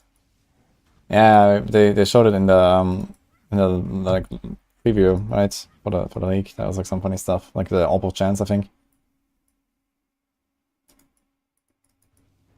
D4 Season 4 feels like how the game should have been. Yeah, imagine if D4 had launched with Season 4. Like, the way it's gonna be. That would have been kind of wild, actually. But, yeah, I mean, I also kind of appreciate I get to play it already and not wait another year, so there's that, I guess. Also, you can shield charge with the shield, and while you're charging, it hits the shield. It's not like I had a bad time, I played 2,000 hours since launch. I found that most boss attacks, unless it's like their basic attack, the shield wasn't too useful against. That would need to be like dodge rolling and positioning was really the counter to most of the bosses. So that's a good example of the warrior there.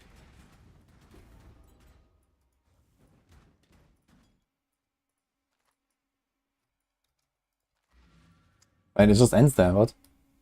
No outro, nothing. Okay. That was the video from the M. Okay. Okay, last one I have lined up right now is Maffle. It's an 18-minute video. So it's also one of the absolute giga chats in this game.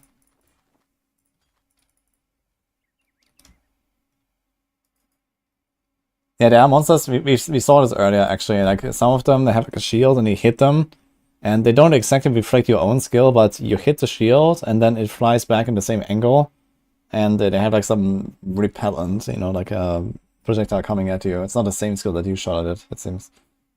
But yeah. Matt Hill. Wait. That's the one. Guys, it's Mathel here once again, and yes, so it's time for our PoE2 video after the LA Exile event, which for me felt kind of like an ExileCon 2.5. So we were all kind of just clustered together to watch a bit of Path of Exile 2 announcement action, just where they're at this point, and also playtest a bunch of the game. We were given 3 characters to choose from: the Ranger, the Warrior, and the Sorceress, and we could play from Act 1 up to as far as we could go, and I ended up going as far as it allowed me, which was the end of Act 2. So it took me about 4 hours to get to the end of Act 2, and then the game kind of like stopped progressing. I didn't quite get to the end of Act 2 because it's like stopped near the end, so I didn't get to see the end boss or anything. But I got as far so as I guess he was probably the furthest, right? Sounds like he went further than anyone. Maybe Alkaiser was also that far or so, but... And that was after picking the Ranger. I specifically wanted to pick Ranger because it's a thing we haven't really got to fuck around with at all. And the main draw is to really try and test the WASD system, which, by all accounts, is supposed to be kind of better for ranged and, you know, bow users and shit like that. So that's why I want to test that. That's what I wanted to do, and that is what I did. And yeah, there's going to be a lot to talk about in that regard. So the footage we're going to have here for this video is just going to be kind of the media press kit footage that they've given, which is official, you know, footage that's already pre-approved. It's not my gameplay. For my own gameplay, we did get to record all of what we played, so like got 3.5 hours or so of footage. Once I make a video with that, I'll have to send it over, and they'll make sure that everything is okay with that, and then you know, I'll be able to release my own footage as well. But it doesn't really take away from what I can talk about, what I will talk about with Path of Exile 2, my experiences, and kind of what happened and how I felt, and what you guys might not know, or, you know, what you could take away from our PoE2 experiences. I'll do it with this footage, no big deal, and it will still absolutely give you the impact that you're looking for, I'd say, all the same. Plus, basically, we'll start with the Ranger footage that they've got about 15 minutes of, and it looks similar enough to my gameplay, and it gives you a feel for it all the same. So I won't stall you guys out any longer. I'll just throw out some fucking opinions and stuff. Am I excited for PoE2 and the future of, thanks to having this event, this experience? I am. It was pretty good. I was kind of very doubtful, or not at all sure about WASD. I thought maybe I'll probably just be one of those guys that says, fuck it, I'll play with the mouse anyway, because that's what I'm used to. But you had the choice of swapping on and off WASD into mouse whenever you wanted, but the idea was to try out the WASD because, as they said, pretty much everyone ends up playing with it, starts preferring it, and I was no different at all. It takes a teeny bit to get used to it, maybe just, I don't know, like a couple of maps, a couple of zones, levels, something like that, and then once you're used to it, it's really hard to go back. Like, this game honestly just ended up feeling like it was designed for that type of a combat, that type of a play style. So basically what you're doing is running around with your WASD. You know, you hold W, you're kind of moving towards wherever your mouse is going to be pointing. So you can still stand there and directionally move your mouse around. Your character is going to follow that exact mouse pointer movement, but you're using the WASD as like kind of, you know, up, down, strafe, that sort of thing.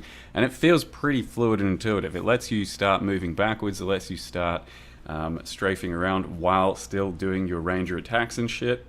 And trying it afterwards with a mouse, I'm just like, this doesn't fucking work. Mouse just feels wrong. It's kind of interesting, actually, how like basically everyone who said that they were playing WSD, they were just like sticking with it, and everyone said it actually feels good. So maybe my concern that I had with like a lot of people just not liking WSD might be unfounded. But I guess there will still be people that really want to play mouse and, you know, don't want to be forced into WSD. But we'll see how it'll be, I guess. It's kind of strange that, you know, this game is just like, you know, a typical RPG that you, like, you know, use with mouse, and then suddenly everyone is supposed to just play WSD, but that's how PoE2 is going to work. And if you like it or not, right, you kind of have to do it if you want to be effective. So I can still imagine there's going to be people that will not like it, but it seems like the majority still likes it, actually, after all. So, yeah, it almost entirely immediately made me a converter and a believer of the system, though I didn't try it out on anything other than a ranger. So there is that. But yeah, there's the WSD combined with the dash or the dodge roll. It created some more intense gameplay, some more meaningful actions. Like you're definitely dodging it's like a things, twin-stick shooter. Yeah, feeling what you're doing and all that. And yeah, the ranger felt pretty good. To start with, you get like a lightning-based setup, or like a poison-based, or kind of, yeah, poison damage kind of based setup. When you're picking your gems, you have more or less two sort of schools of damage and stuff to choose from, and I went almost entirely lightning in mine. So you see the playthrough when I post. I'll comment on plenty of my own playthrough when I do that, but in this one they're basically using like a lightning arrow, and they're also using like their caustic or yeah, like basically you can watch it here. Like while they're attacking, like if you're holding an arrow, you move slower. It's like minus 80% move speed or something. Like if you watch it while he's like holding the arrow. Poison pod things, I don't fucking know. But the lightning one has a lot of lightning to it, and there's like 4 or 5 different lightning skills that synergize, and you end up starting to weave, you know, through them and use plenty of them, and it does feel pretty good. The one thing I will say right now that might concern people is it was pretty hard. Like, by all accounts, this game mode at the moment, PoE2, what they gave us to fuck around with, what they gave us to play with, if it's just, you know, maybe tuned to be harder for the demo, if it's just still being tuned, I don't fucking know. It was hard. Like, I got to the end of Act 2, I probably died, I don't know, fucking 10 times. Nothing too crazy, but I know sorceresses were really doing it tough because they didn't have like quite the same level of either tankiness or mobility or damage or something. But I know lots of people that picked sorcerers to play with were just like chain dying in some areas and some bosses, and it was a rough day at the office. So yeah, from everyone I saw, all of us ARPG veterans, we'd still get shit on quite a lot in some situations and zones, and have to build up our character a bit and then get better. So my character did struggle for some portions of the game, but honestly, it still kind of felt like Path of Exile in the way that once you get some gear, once you get some of those right skill levels, once some things particularly click, you're back to kind of just destroying a zone. A lot of the footage that they're showing you, like this sort of stuff here and some of the other footage they show you, is, you know, you'd be worried it's a bit slowed down and not fast enough gameplay. I'm pretty sure it's all without movement speed boots and with like almost no passives, like no real movement stuff, attack allocated. Because like once I managed to pick up a pair of boots that had 10 or, yeah, I think it was just 10 movement speed, the game started to feel quite a bit faster already, and that's just 10 movement speed at like level, you know, 10 or some shit. Getting some attack speed on like a bow or on your passive tree ended up feeling quite a bit faster all of a sudden. Your gameplay does change. So I think, yeah, it's still just classic Path of Exile where you are pretty slow and you know, weak early on, and your gear will absolutely build you up and make you a much bigger monster in the end. Even in the early game. By the time I stopped, I was level 27, I think it was. I was running around one-shotting most packs, and I was doing a few hits on some bosses. If you've got a strong enough setup, you're still going to be destroying these new bosses. So to talk about the bosses, though, they are pretty cool. Pretty much every damn zone it's looking really cool. I'm really excited. Boss of its own, and something to tackle, whether it's a side quest, whether it's just a boss because it's standing around, or whether it's part of the campaign. It's just a whole new fight, whole new like design, and they're pretty fun to engage with. Most of them... we covered this earlier, so W does not always go towards the mouse. So apparently this was a misunderstanding. I'm not sure who said that, but we actually looked at it. And you can see very clearly whenever they use WSD, they're going either up exactly or down exactly or top left or top right. So it doesn't go towards the mouse. It's not, you know, it's not like wow or something. Are going to be a little bit threatening. Some of them are going to be fairly threatening to the point where you're going to have to die. Look, once they or always twice go to exactly 8 directions. Okay, shouldn't be getting hit by that. Exactly and down. Then once you figure it out, it exactly clicks up and so you on. get past it, and it's a bit of a rewarding moment in that regard because you learnt and you did better, and then you can learn for the future as well. You overcome an obstacle basically because it is a bit of an obstacle. So the bosses are for sure the highlight of the game. As they mentioned, they're very proud of their boss designs and way that they're implemented and all that. And it absolutely shows. It also pays to have really good music scores with them, with good animations, good audio for your attacks and whatever. And the zone design I guess is I can pretty do all damn of good this, too. right? So this is one of the later game zones in Act 2 that I did end up getting through entirely. And there's terracotta soldiers and there's, you know, some kind of other lightning shit and beetles and all kinds of stuff. And it gets pretty dangerous by this part. Like these lightning bats, I died to those lightning bats maybe like 4 times or something. They'd come out of the sky, and then if you didn't immediately move, you just get shotgunned by like 15 fucking laser arcs and just immediately die. Had maybe like 20 to each res at that point, and you'd still just be dying to stuff pretty routinely if you're not too careful of it. But the dash roll gets you out of places. You definitely start wanting to use your escape maneuvers, like the cold arrow that shoots you back. That starts to become pretty damn powerful. Freezing things becomes very powerful. It's a lot more gameplay centric in the end, just because it asks more of you. So it is concerning that what we played was as hard as it was, I will say, because if this is, as we know, their one chance to grab a whole bunch of new players by the balls. This zone here that they've got in the background, I went through this one. It's a fucking dangerous zone. Like those skelly mage dudes and everything, they hit pretty hard, they res stuff. There's different skelly mages, there's charging dudes. This is a late game Act 2 one. It's pretty dangerous. Anyway, this is their one chance to grab a whole bunch of new players by the balls, and you're probably going to shut a lot of people out still if what they do is pick a class or a skill that isn't particularly meta or particularly good just because they want to do their own thing, and then just run into a fucking brick wall because they can't progress past a certain zone since it's too hard. It definitely feels like there's going to be more balancing along the way, or there should be more balancing along the way, because it was pretty unforgiving. And like I said, it'd be just a real shame for people to have still that same big difference, or that big flaw of picking the wrong thing and then having a worse experience. Like, you should use all of chance on amulets.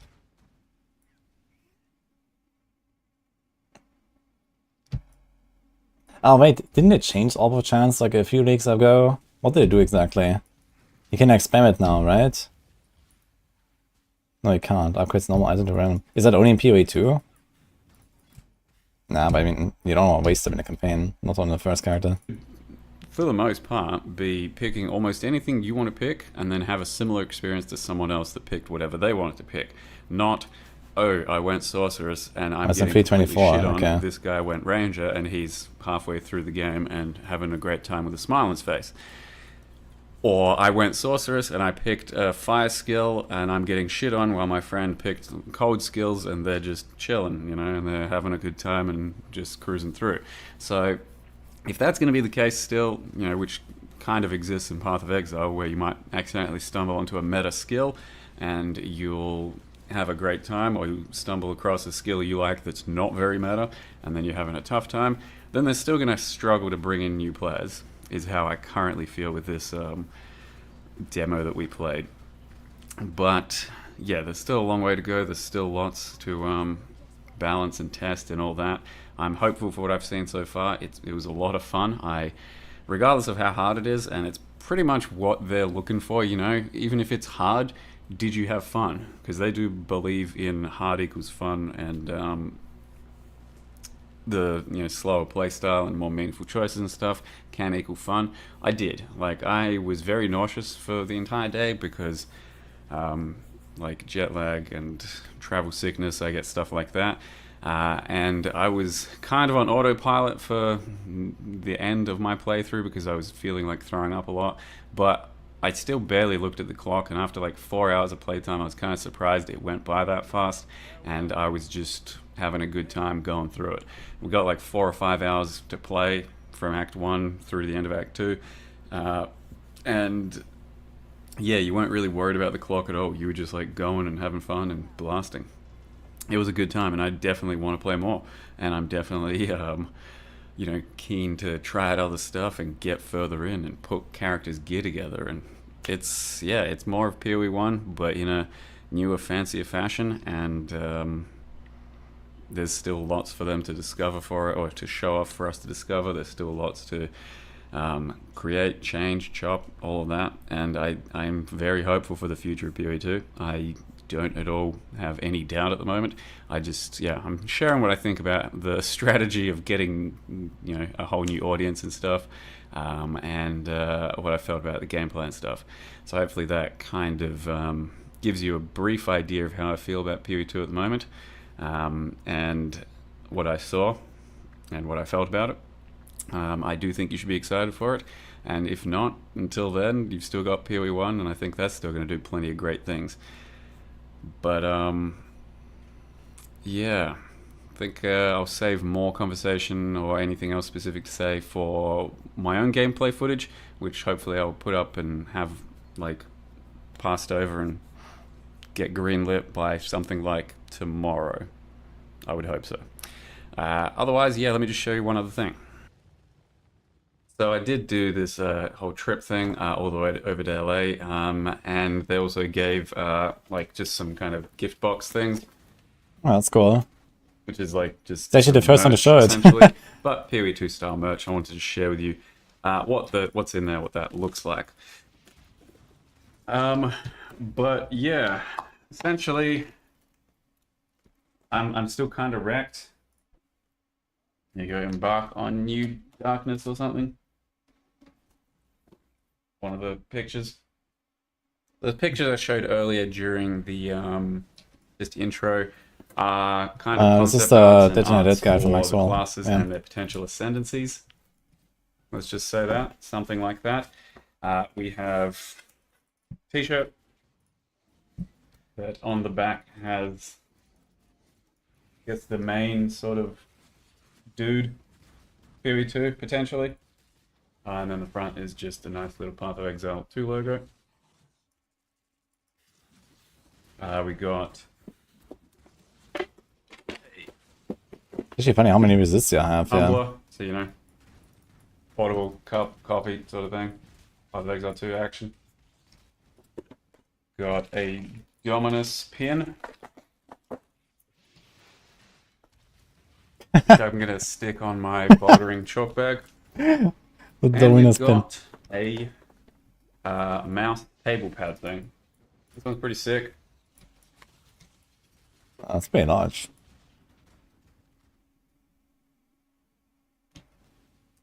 For the what they're calling Exile meetup. I do already have a PoE like table pad from ExileCon, so I don't know how I'm supposed to use that and this at the same time, but maybe we'll figure it out. So this is the one I've already got, right? Okay. Cool stuff, Yeah, it was, actually. I like it. a very stressful event on my body. Probably the dumbest travel you'll ever hear of. A man going from Australia to LA, spending 24 hours there and then back. So it was like 2.5 hours of travel to Brisbane, 13.5 to LA. I was there for 24 hours, 15.5 hours back to Brisbane, and then 2.5 back to Adelaide once again. And yeah, on the day of, I felt extremely terrible. I was throwing up, I was nauseous, I was all kinds of stuff, and I was very concerned about getting back on the plane. It was a tough travel and ordeal on me, and I guess maybe I'm just, I don't know. Starting not fire built for trap that witch. stuff. Oh, sounds good, All that actually. said, pretty worth it. Like, it's only for 4 or 5 hours PoE 2 gameplay, but it was good. I don't really have any regrets in the end. I mean, maybe some regrets, but it's already in the past now, and thus it doesn't hurt as bad. So yeah, PoE 2, it's looking pretty good. I do think there's probably no one that's going to be saying it's looking any worse than they would have thought, or any doubters after this sort of thing. Yeah, just see how it goes, because I do fully expect there's going to be more tuning, more balancing, more creation and stuff. Still a lot to go. We only did 2 acts. One of the things I do want to mention is we fought some pretty crazy stuff and some pretty intense zones and bosses and mobs and all that for only the first 2 acts. Like, there's still 3 or something more, maybe. So it's going to get pretty wild. There's going to be some cool designs. There's going to be some really high-end ARPG action in the whole game. But with that, yeah, I don't know. I'll answer a few questions in the comments as well, if you guys want to ask some stuff, and if I missed something. Overall, it's a positive experience. I'm looking forward to more. And I'll have a video up about some of my gameplay for the Ranger as well, hopefully soon. So, full steam ahead. Thank you very much for watching. I'll see you guys next time. See you guys next time. So, avoiding the puddle was also there. I saw that, actually. He played with pad.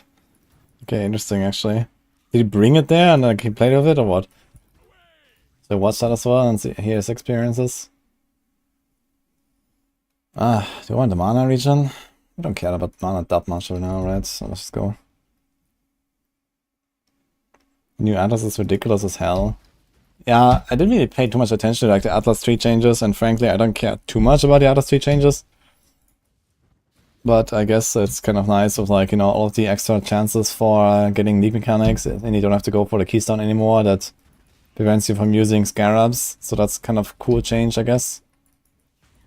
Like, I used to use that keystone a lot, so I just get like all the league mechanics anyway. 30 for completion and all of expedition. And the question is, do you want to go for the map sustain first or the expedition stuff first? So, like,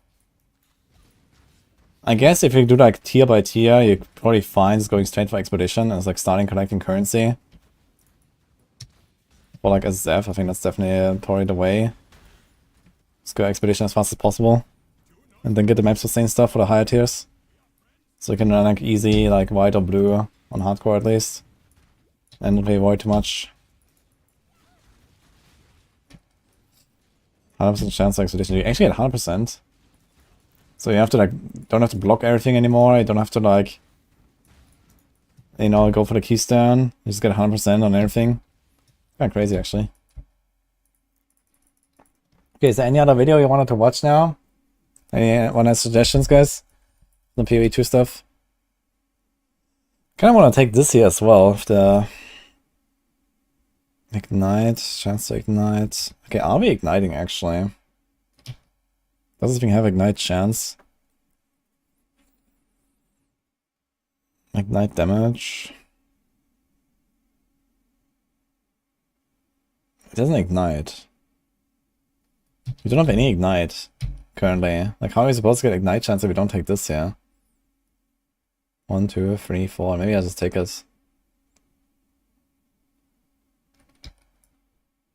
If you're getting elementalist. Yeah, okay, but that's okay, it's like 10 levels away. I guess we just ignore it. Because I took the mastery already.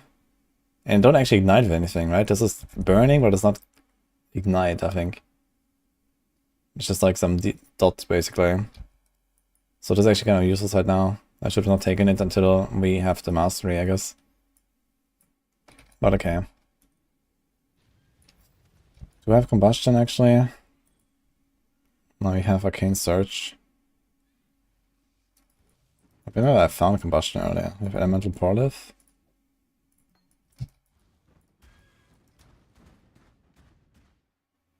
We have combustion on holy flame right now. But I guess I can do this, yeah. Okay, let's level this thing. So I have the 2 link there, 2 link there. Yeah, okay, I guess that works. So I have to ignite there. Okay, it's fine.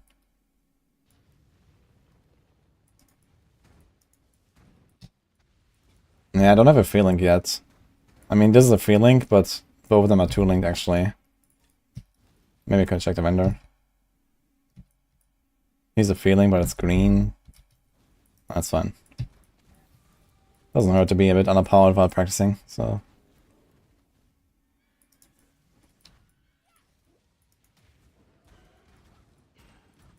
Yeah, it's been so long since I actually made a witch as League starter or something. Like, I can't remember when was the last time. I guess last time was when I played Occultist, Poison Conk, and that was like, I don't know, 8 leagues ago or something. So I'm a bit rusty on this class.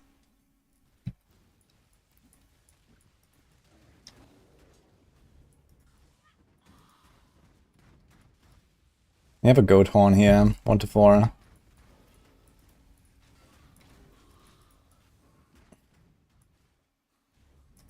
Okay. Let's turn on some music again, guys. Where is it?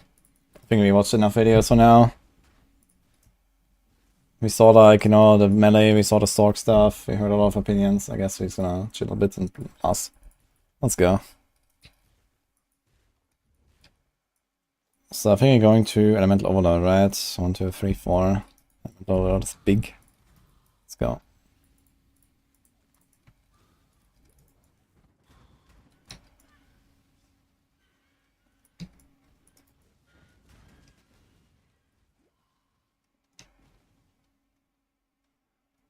A character fighter lasting a basic blue weapon is 1.6 million ignite DPS. Talk about power creep, huh?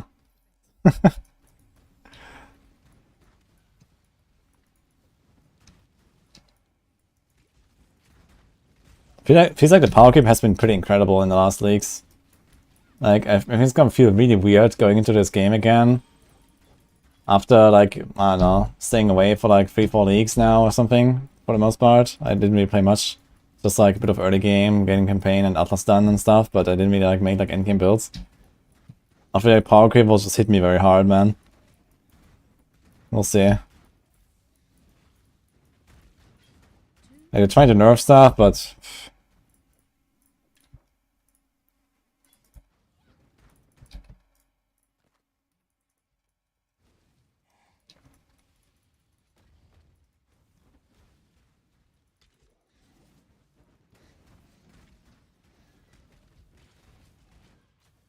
Fire Trap. I remember people were playing Fire Trap Chieftain and Gauntlet sometimes. But it's like a really beefy build that has okay boss damage.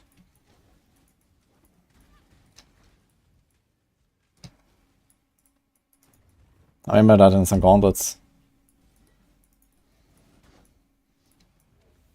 But I'm not sure if they were doing Ignite with it. Because usually they have like many explosions of that. Wave Conviction is really good for fast clear. Yeah, the Maxwell guide says to roll Rolling Magma until Armageddon Brand at 28. And then you do Armageddon Brand and Cremation. And I also remember seeing like some races like Lily and stuff playing with at least Cremation. I'm not sure about what other skill, but I think it was just Armageddon Brand. At least like some leagues ago I remember seeing that, so it seems like a fine choice. If I can do that. We're almost 28 anyway.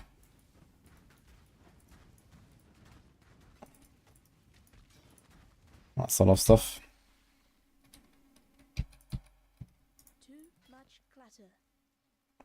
I kind of want links now on the chest, so. I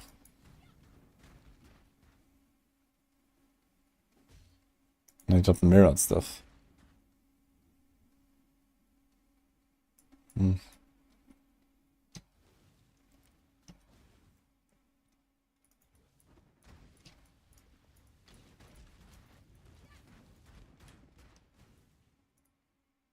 It's all added damage actually, PTX.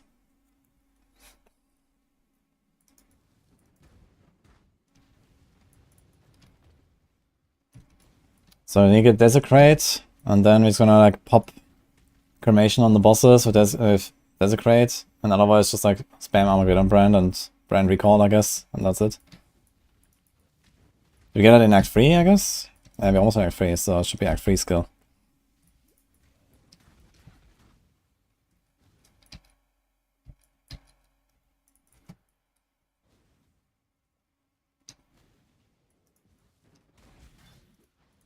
I can up the music, the in-game sound scan a little bit, I guess. So I hear something. It's maybe a bit loud.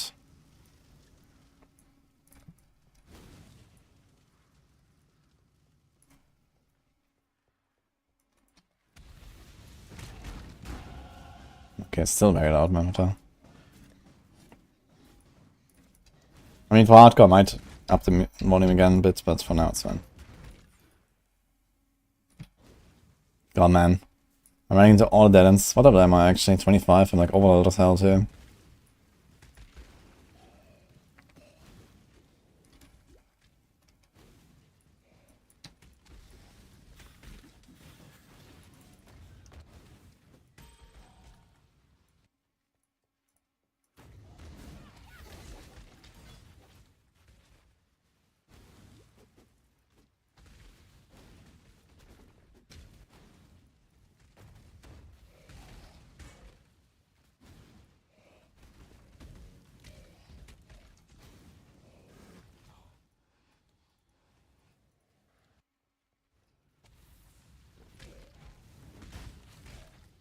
I don't know if Maw of Mischief is still good. Bex item. That will always be good, I guess. But I have no idea about it actually. So it's like this, like you explode your minions or something, right? I've never tried that. Too much clutter.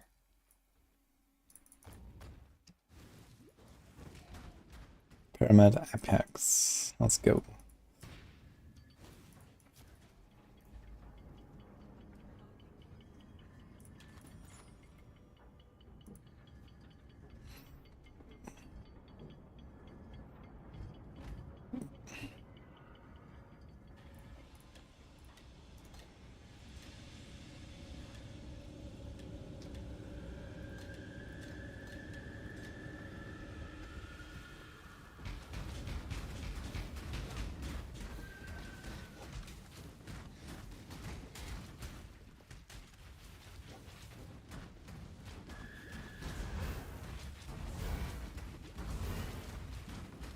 My knife has doing nothing anymore at this point.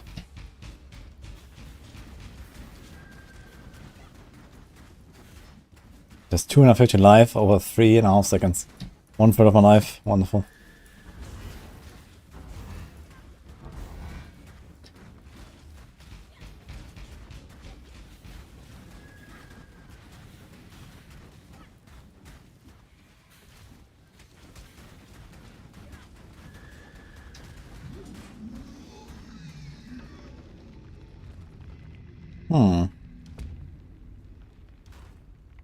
I like the 18 life there. I think we could have been friends.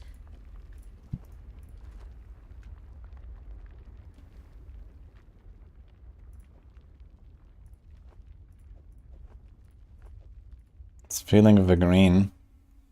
He's a feeling blue. Okay, that could be nice. Yeah, I'm taking that, I guess.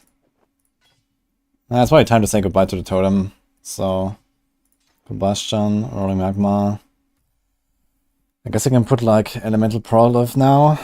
They have big burns. We have no red now though. Can do this.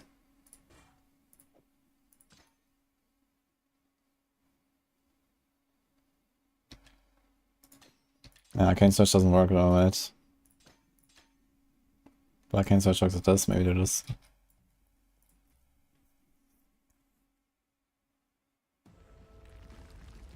Why you don't sell a Maxwell beanie on the merch shop? I can bring it up. Yeah, I like the hoodies. I like the hoodies. Where did my flame dash go? Okay.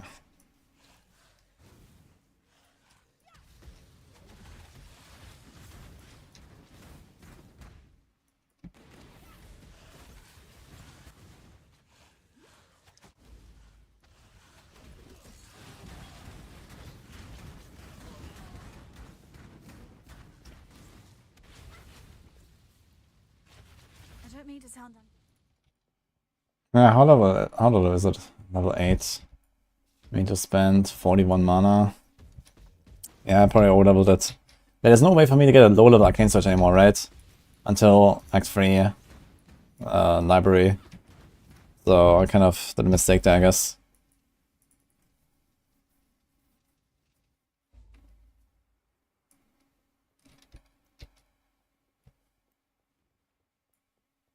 Unlucky, I guess. It's fine.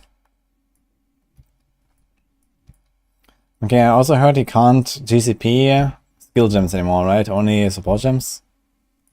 Oh no, he can GCP everything, but he can't flip skill gems, right? He can only flip support gems. So he's still on the GCPs, I guess. Actually, more than before.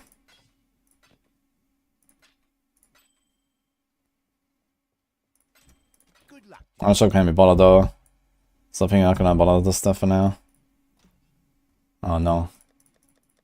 Okay, can someone tell me? I have to set up my stashes in standard, right? Like, it will take what I have in standard and convert it to league, right? Because these are always, like, not named and everything. Okay. Yeah, I've never done that. And every league, I have the same problem. Every time I start a league, I'm like, fuck. I kind of want to do this time.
I don't care about Frostpink anymore, I guess.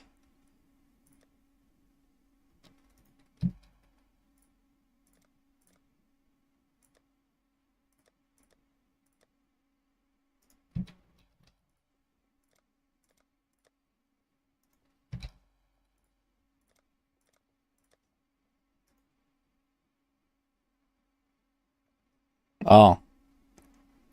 Ah, this is ultimatum now. Okay, yeah. I guess so.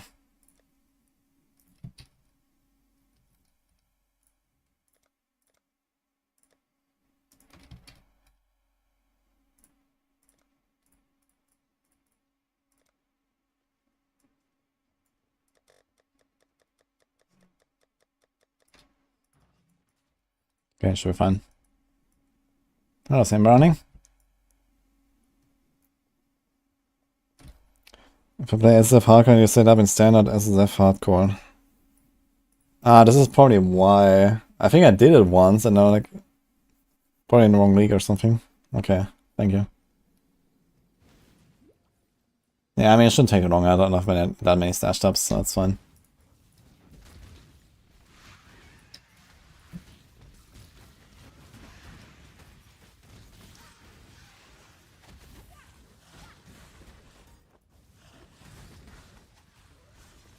I'm just like glancing a bit of PoE, getting ready for the league. Been burning, watching a lot of videos on like people playing PoE 2. Kind of interested in that game.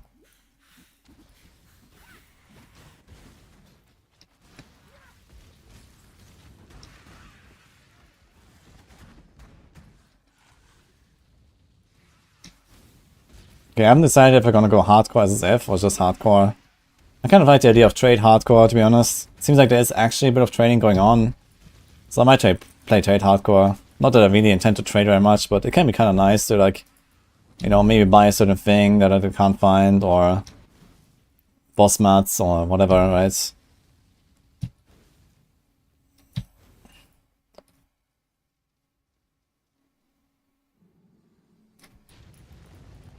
When you build something like this, you make persecution a way of life.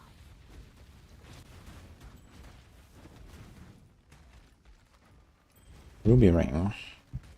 We have an essence actually, I can throw it on.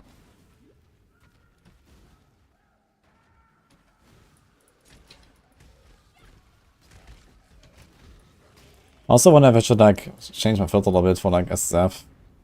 Probably. You can probably like filter out a lot of the bases that we don't care about. Like ES bases and evasion bases and stuff.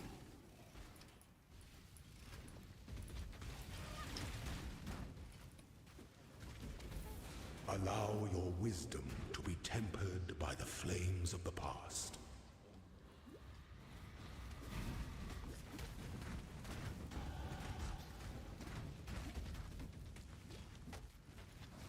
And this ghosted guy. Yikes.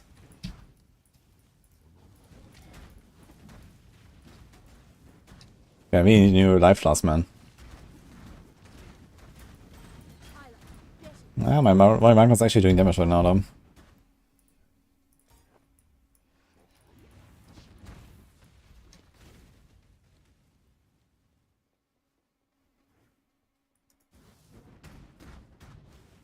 Do I get 8 transmutes? Oh, 8 transmutes shouldn't be that hard.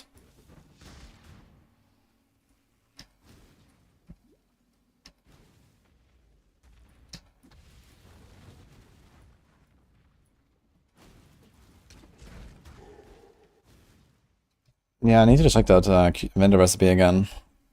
I've not really done these wand recipes. They also changed them like some weeks ago, right? The wand recipes. So they were like nerfed a bit and stuff, I think. There she is, my work in progress. Let's see if Rayclast has been good to you, witch. Party.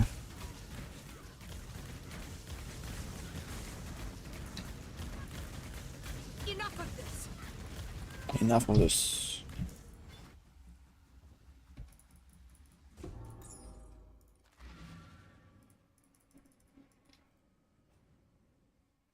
Oh, he just benchcraft on a white wand. Okay.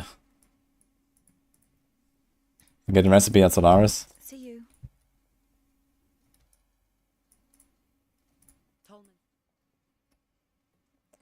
Okay, here we get stuff now. So there's flammability, that's kind of nice. Probably want to go for that. It's also malevolence, but I guess we're not going full dot yet. So I guess we do this. Goodbye. We have a slot, yes.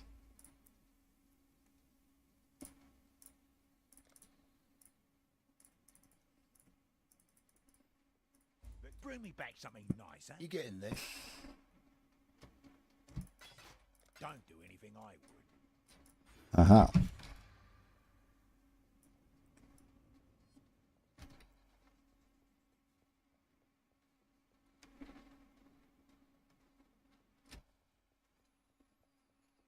You're looking for guides or shadow on Maxwell. It might be also depending a bit on the meta. Maybe there is nothing, but I would assume they have like at least one per ascendancy. But yeah, Lake Starter. And then we can... Are you ready to select the class? Playstyle. Oh, you don't select a class apparently. Yeah, maybe they don't have one after all. Maybe it's like, you know, really off meta and they just didn't make one. It looks like they have none for it actually.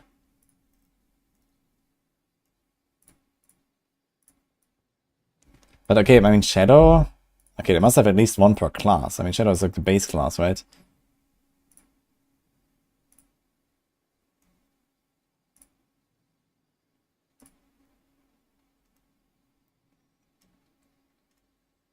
No.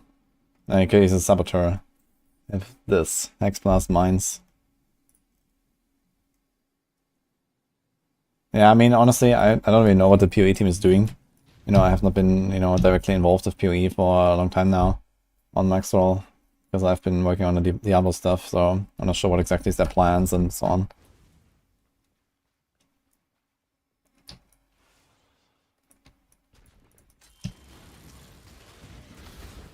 But I mean, they're probably working on like new builds now for the new league and stuff, so maybe they're gonna make one now.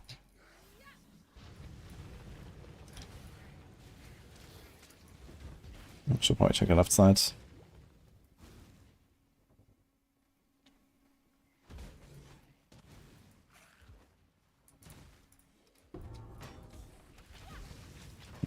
That's the right way anyway.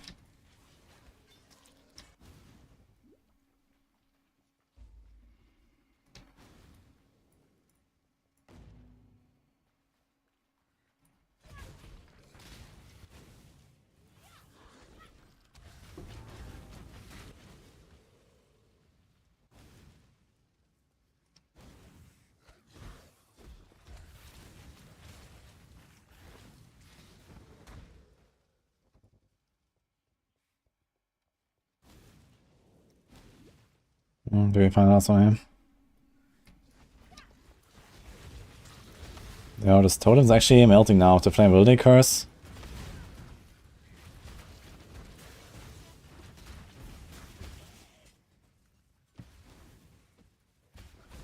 We probably have to go down there for the last thing. Could try to get to the next waypoint and come back to this. Instead of running back. Yeah, it's behind F. Gonna go back on the waypoint.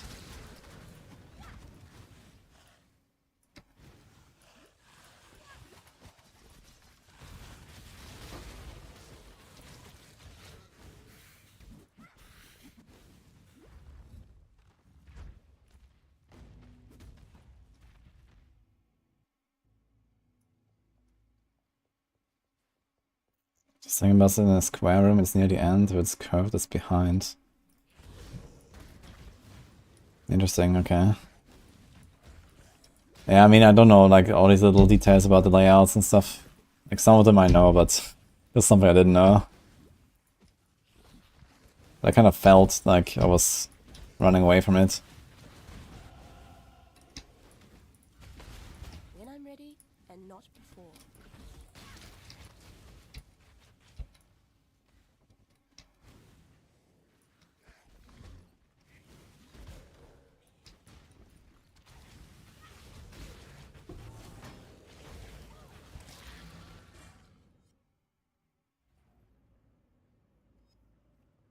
I mean, it's not like I'm really trying to like mega speedrun a campaign anyway. I'm trying to be fast. Usually I can do like, you know, 5-6 hours or so, and I'm kind of happy with that. And especially if I go hardcore, I won't really care that much about ultra rushing. So it's fine.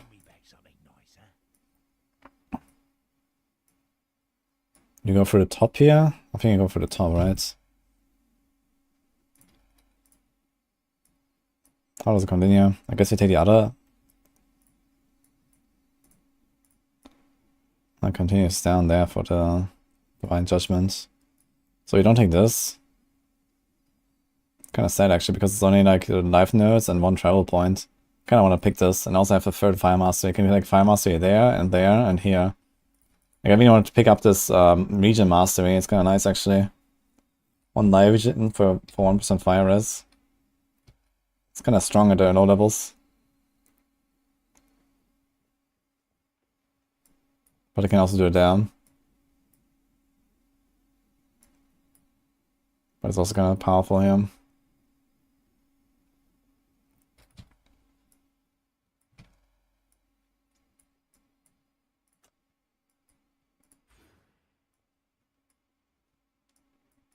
If I go for this side, okay, let's say they're traveling. It's 1, and then we're there anyway. And here's 1, and then this, and this. Okay, it's actually 2 travel points there. Okay, let's just go for the top then. It's fine.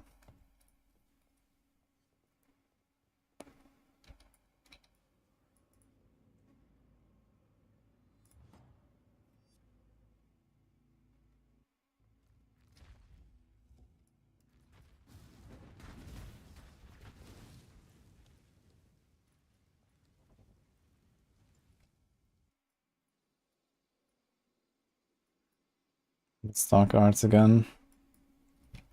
Ah, here. Attack speed, cast speed, and block. That's also kind of nice, actually. They have to dual wield. I mean, you're probably gonna be dual wielding until later anyway, right? We're not gonna run like a shield early on, I think. So double wand until maps, and then we're probably gonna switch to shield at some point.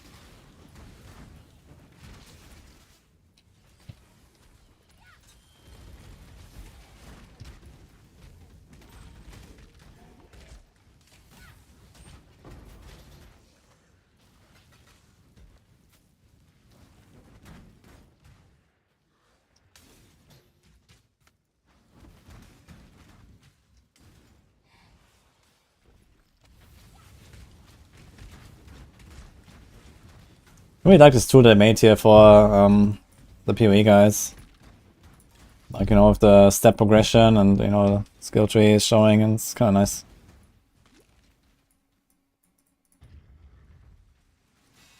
What do you guys think about it? Dude, my half-lives are so shit. I need to buy some new ones, man.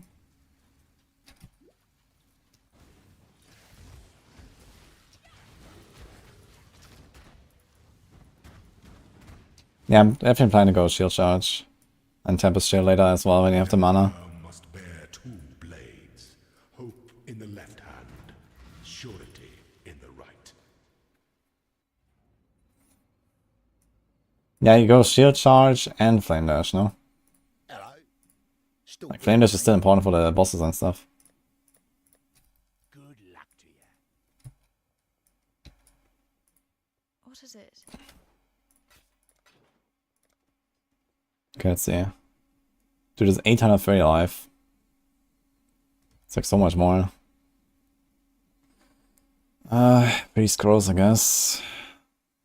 Sure, let's buy one.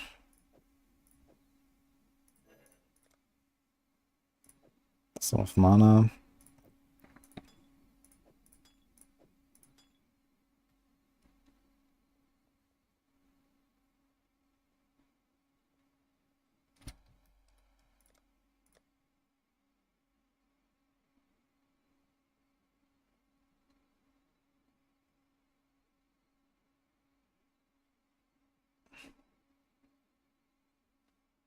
Is there like any like nice offensive aura I can do for now?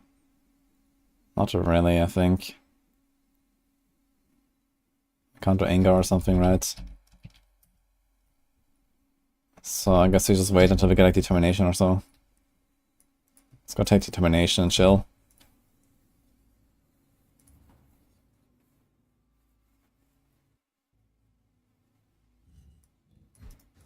Can we do Exile without blink? Unless you're Ben. Nah, even Ben blinks. But yeah, I mean, in general, not going Flame Dash is a bad idea because you need to go over ledges and all that. So you always combine Shield Charge and Dash or Frost Blink or something. Ruthless Trade next league. Ah, they added Trade to Ruthless or what?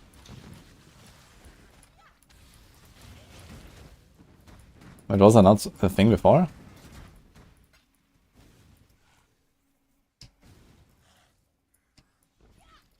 Held of Ash and Skitters. I don't have those. They can run Held of Ash, I guess. Once you get it. And the Skitters as well. It's kinda nice.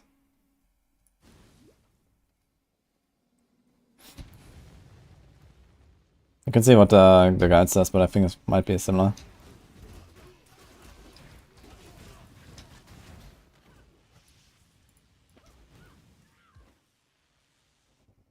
His move is Barbarian only league. Well, Barbarian and Crip. Barbarian and Chris, they can trade now.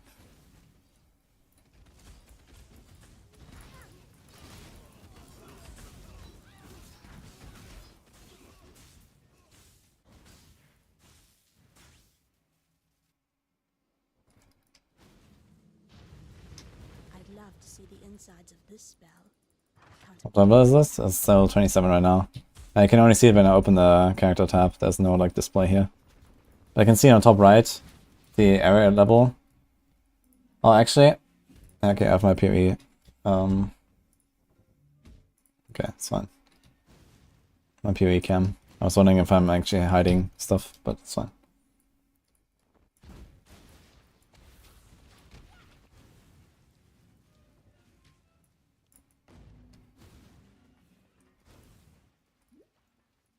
Yeah, I might do Determination and Herald maybe instead of Skitterbots.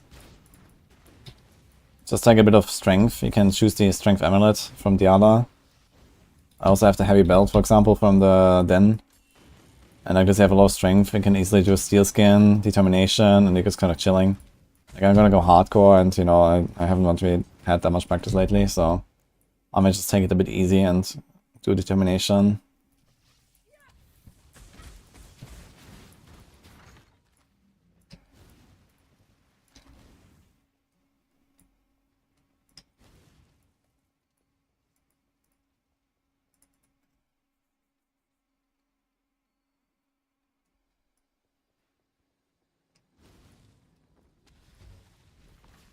I mean, you start with like a good chunk of extra strength anyway. There's also 30 strength I can take here if I want with might.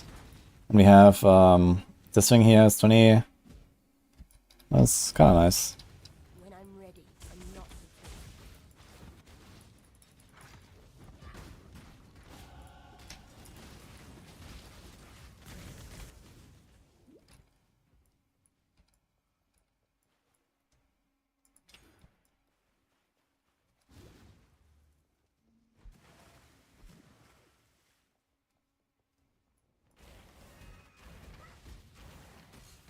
Yeah, maybe I can also just go Heralds in the early acts and then stop the Determination later. Just level it on the offense. That works too.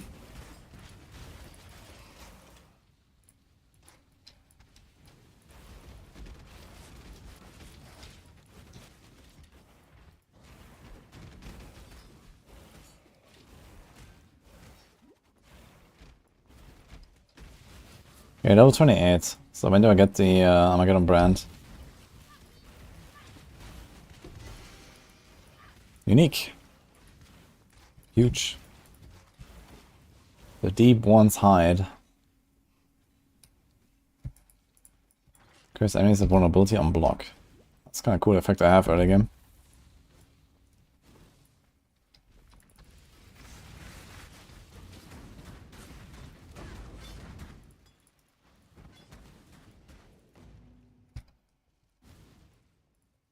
You may go.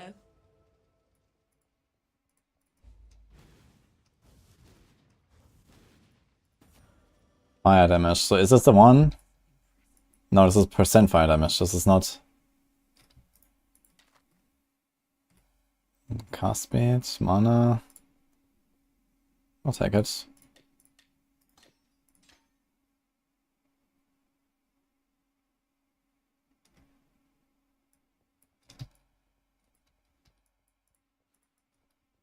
It gives flat to spells now. But it's also like on the gloves and everything. But why do you want to craft it on a white one and not on the yellow one?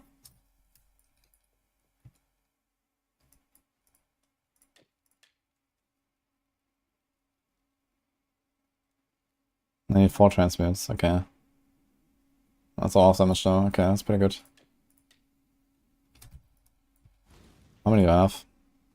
I sold some to the vendor earlier, we have 3. Maybe we can make it 4.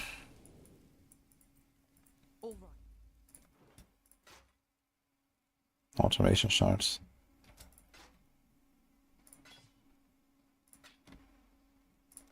Journey well. Yeah.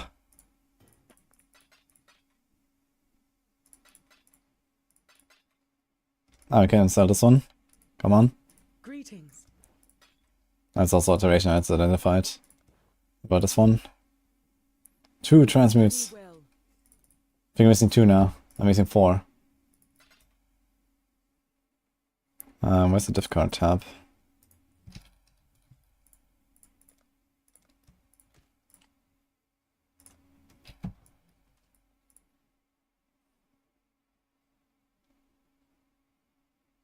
Oh shit.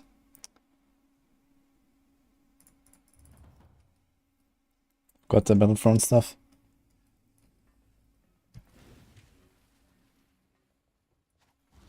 Let's just find other stuff, I guess, and whatever. So this gives flat fire damage on the wand, but it gives increased fire damage on everything else? Or like, how does that work? So it's just like one unlock for fire damage and it does different things?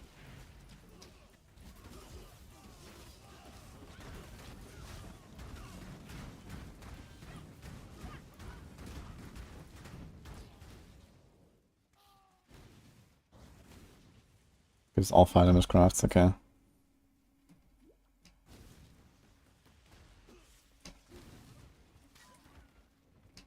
It's only flat, okay.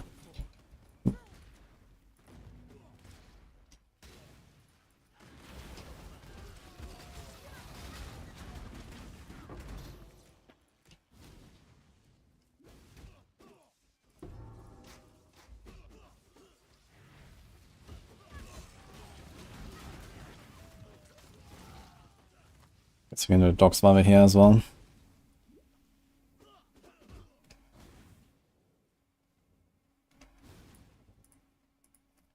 remember in the Gauntlet I was always farming the docks. It's pretty good zone to farm. Get some levels before Dried Lake.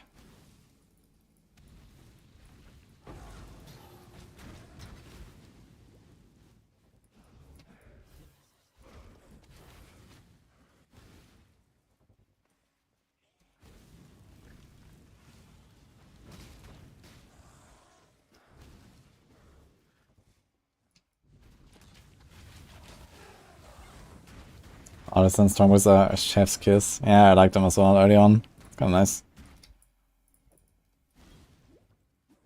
Actually, if you render these, they should also give transmutes, right? The yellow ones? Or do they give alk?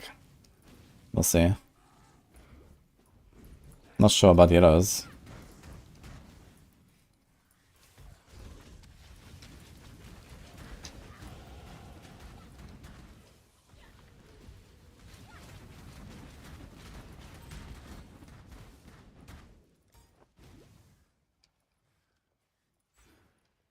Buy them short time. Buy them short time. We don't have a chance to ignite, right? It's gonna rely on a combustion for that. How much does that do? 25. It might be kind of worth it early game. Let's go for the chance to ignite. It's 20% at 1 point. It's kind of big.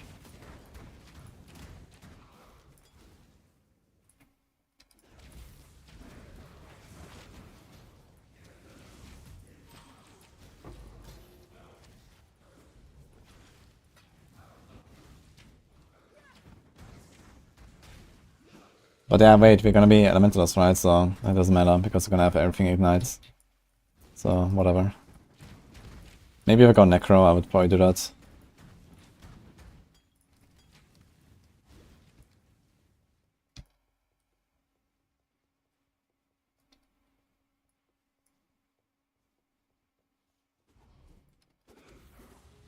Our memory of reverse incursion is so good for farming Alva.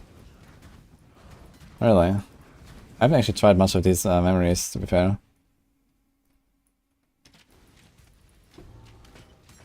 It's kind of cool if you can farm these Alva bases though. Or incursion bases.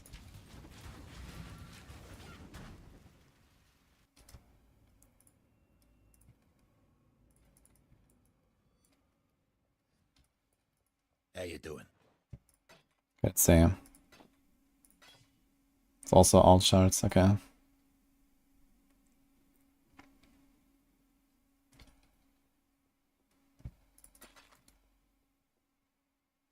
Stay out of the shadows.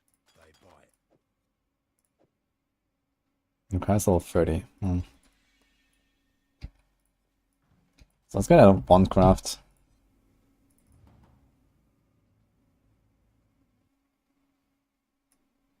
Harvest beast memories. Yeah. Not sure.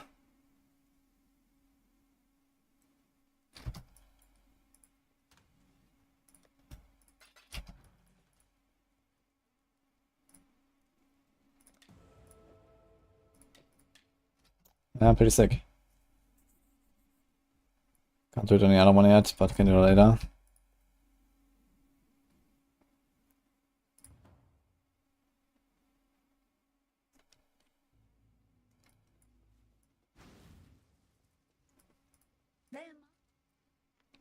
Guess I didn't take a strength 5 minute again. Goodbye, not a cockroach. Huge. 1.4 life region.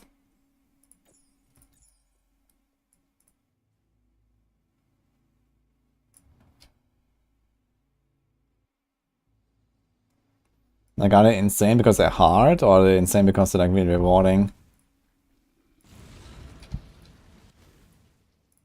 I'm not sure what to expect there from these memories.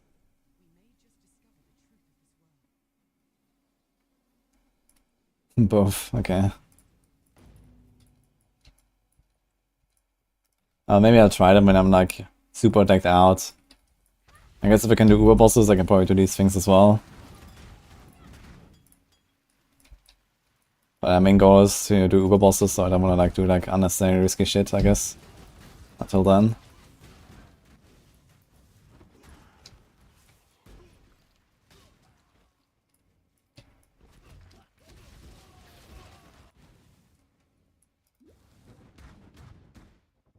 New peacock angle only runs shit layers of narrow hallways.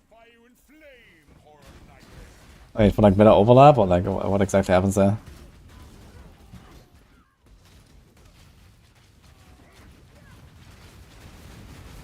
Is peacock actually still a thing? Okay, they made like a new configure gem for it, right? But I haven't actually seen it. Did they preview the gems? I saw 2 from the page. Like if you click the link on the banner, I have like the PoE banner on the stream.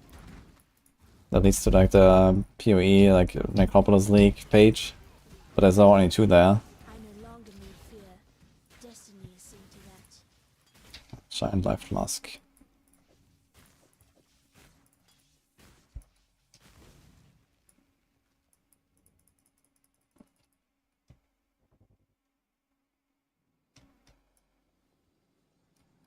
Okay, this quest, okay.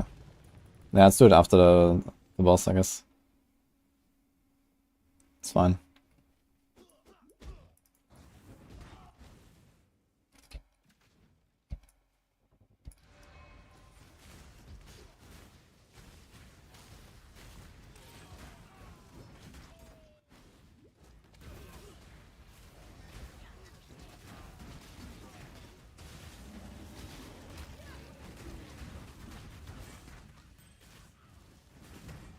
No Sapphiring.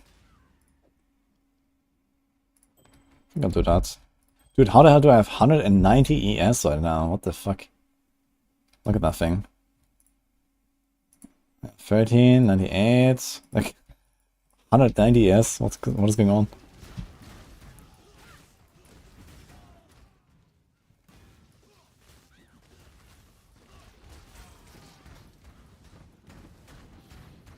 Scroll down to the bottom and press get.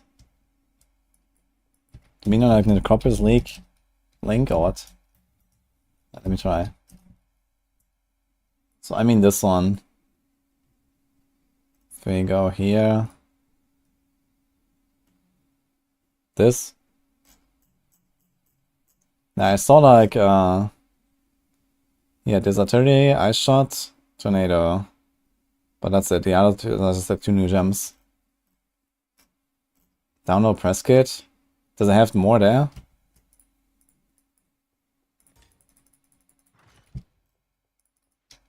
Oh, Killbot.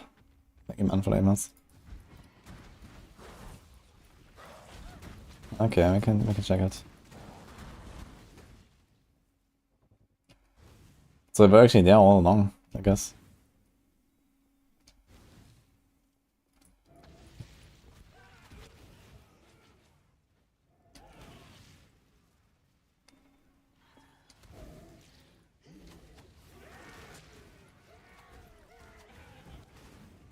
When I'm ready, and not before.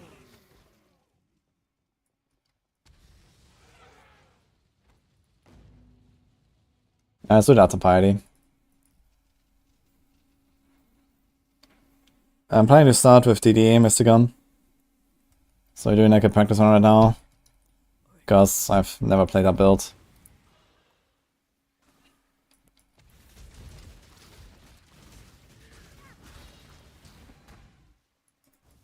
GGB. Oh, we had actually we have the no wait, we have blue, green. Is Cremation green one? We have a lot of green here, but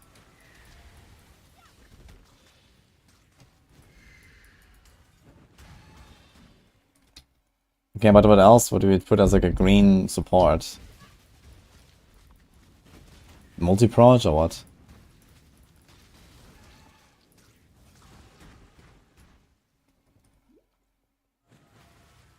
LMP and Conk, okay. I guess you can get away without LMP for now, it's probably fun.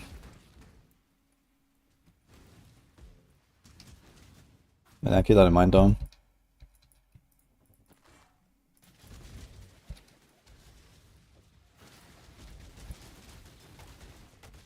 Oh. I just emptied both of my life flasks because I replaced them. And then it blasted me. Okay.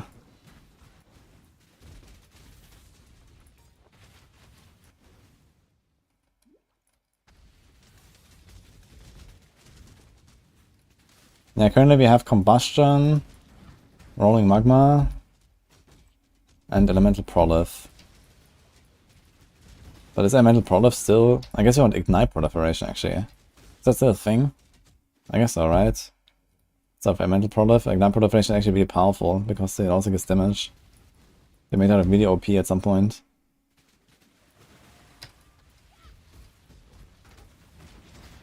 Select 4, okay.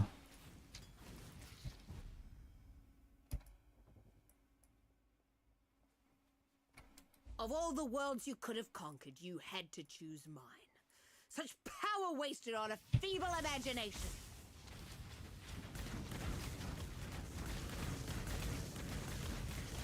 It's too late for regret.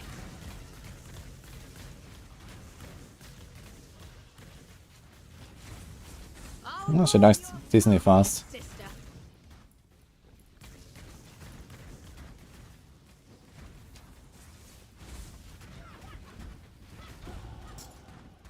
Damn you!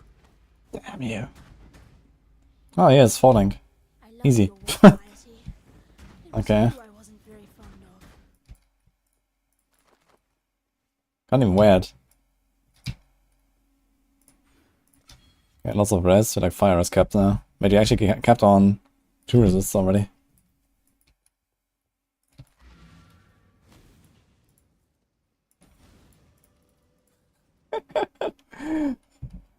Easy falling. Oh, that's like for armor brand, I guess. What do we do with the green one on armor brand though? Be careful. Yeah, let's see. I guess Grigar, Maramora.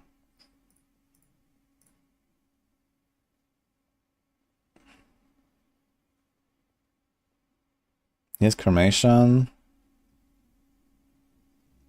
You don't even get Auger around. I guess it's like a Templar thing.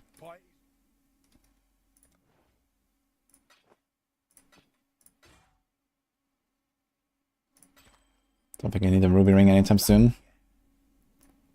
Oh, he's a 20 quality flask. Mate. Kapow. Bring me back something nice, huh?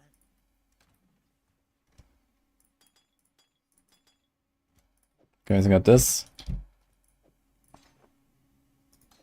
And I guess we don't care about the prospect anymore. Just destroy this.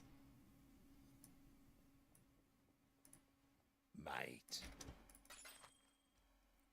Bring me back something. Okay, we wait a little bit of this, but we can get our gems ready, I suppose. Need something?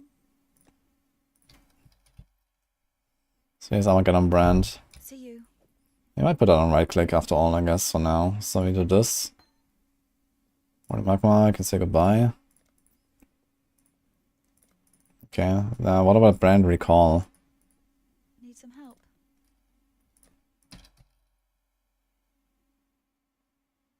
Shit. Watch yourself.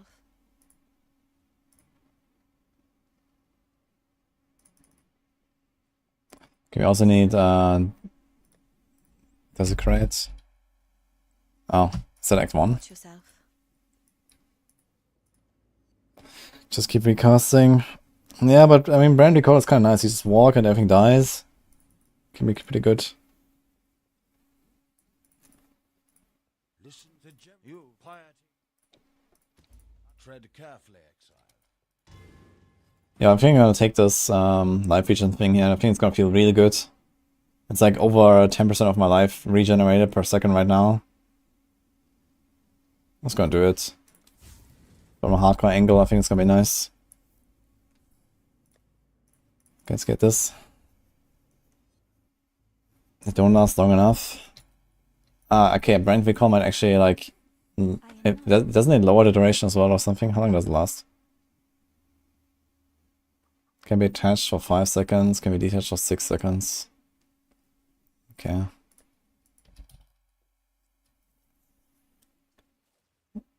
Spends 20% of brand's cost. Brain scan 25% greater attachment range.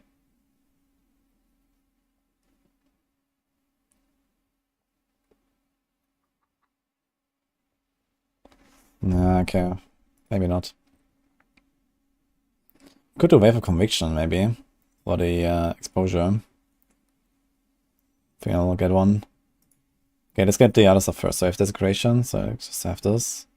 Maybe I can fit in Wave of Conviction. That'll be kinda nice. Okay, I can also buy heralds now and stuff. Oh, can we? We probably have to do a library, I guess.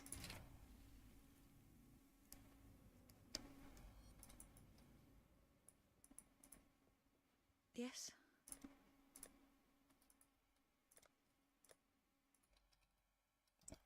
Wait, there's not a single herald. Oh, it's like 2 actually, right? Herald. Okay, let me check that again.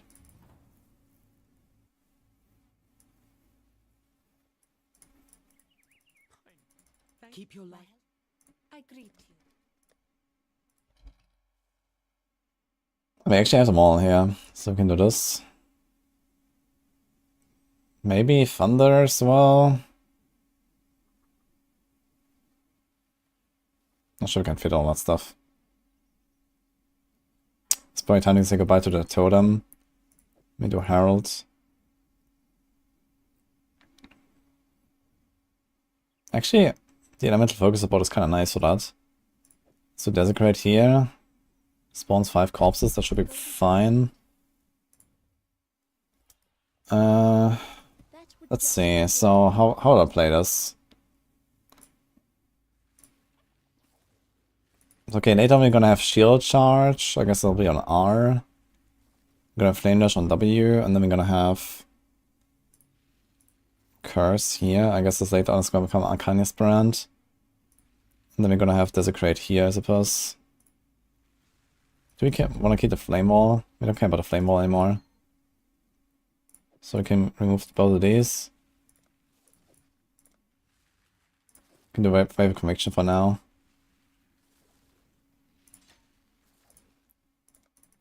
How long does it last? 4 seconds for the exposure. Fine. Okay, now what do we do with the green one here? We need a green support gem. I guess this will go into Armageddon brand. And also we have cremation here. We need that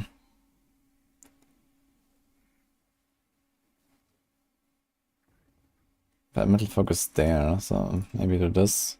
Greetings. A metal focus should be fine, I guess, for cremation. Farewell. I greet you. Conk, I guess. We do this. And then we need LMP from Act 1. What about controlled destruction? It's also pretty good. Does this thing do better ignites than Armageddon brand? 69 to 104 damage. Added damage effectiveness is 200. And this is added damage effectiveness. None. Okay, so I guess that Armageddon brand is actually stronger per hit. True, it's elemental overload, you're right. I forgot about that one. Okay, this is probably fine. So we have flammability, this is okay. You can do faster casting on like this as well. Okay, let's get an LMP and just like start leveling it. Get a weapon here for the offense. Have a reward. Ah, I never took this, so I completely forgot the heralds. There's also desecrate. Okay. Well, whatever. Travel far. You keep your wits. Yes.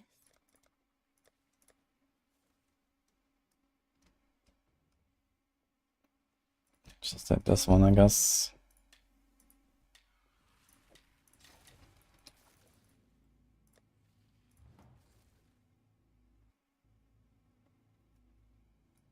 Do you want to get that many hits? LMP and GMP? Is it that good? That's kind of crazy.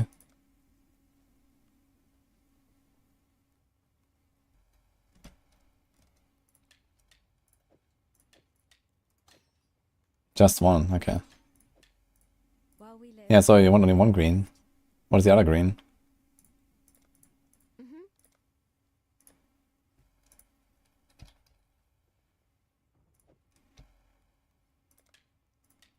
Okay, anything else you would want here? Not really, I think.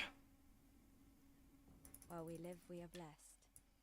Okay, so we have Armageddon, Elemental Proliferation, Combustion. Okay, we're gonna get 1 green for Armageddon as well. So what do I do there?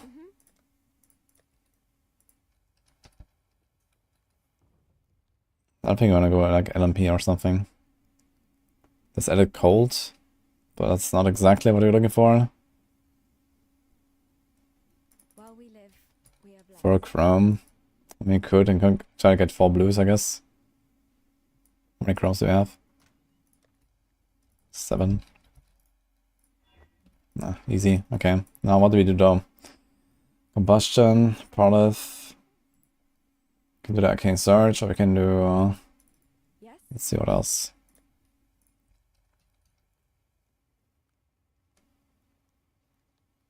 Efficacy. Unbound ailments. Yeah.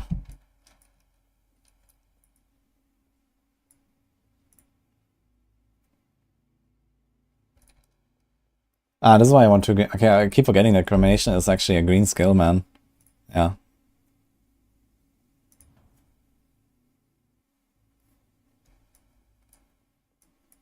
Yeah, I'm looking for like another blue for that chest. I guess you can also do Kong for this, but you don't really want to do that. Power charge and crit. You can do faster casting.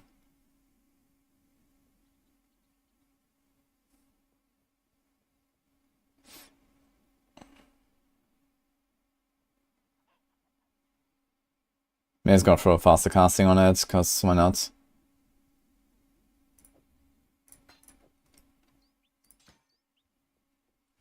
Go with the spirit. Orb of Chance on a symbol. You're really a big Orb of Chance enjoyer, right? How the hell are you gonna buy maps later without Orb of Chance? Can we expect some new PoE con in the near future? You mean, like for me on YouTube? Yeah, probably gonna make some. Doing like a test on right now and stuff, and you know, I'm getting back into the game.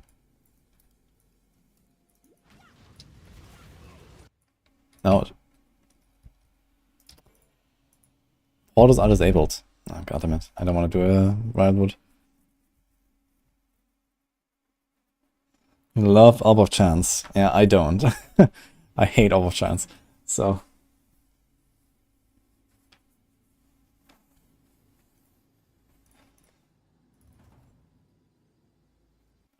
Is Bone Shatter Slayer good?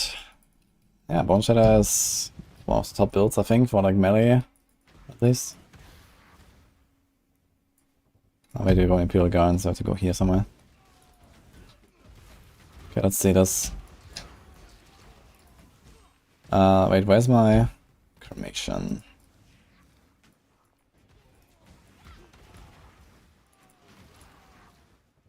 This is Cremation. Let's see it actually. Oh, it basically decimates the blue pack. Okay. Bone Shadow Slayer. When people, but were people playing? I thought they were playing Slayer or Jug. Maybe Jug actually, right? But Slayer is actually also a thing, I believe. I'm not sure if like which one is better. Okay, we can't spam Brand anymore, right? Like there's no point in spamming it.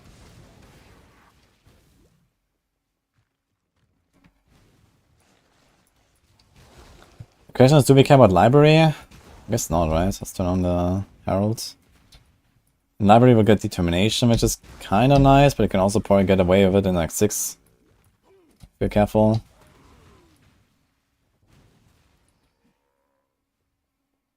So maybe don't do library quest. Slayer's a Karn special. XD, okay. Yeah, I know Karn was playing Slayer, so I thought it was like a thing. This Wave of Conviction is actually just for pumping, man.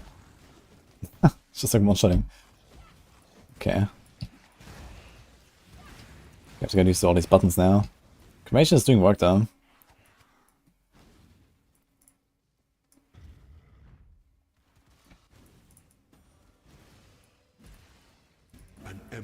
must know precisely where he stands.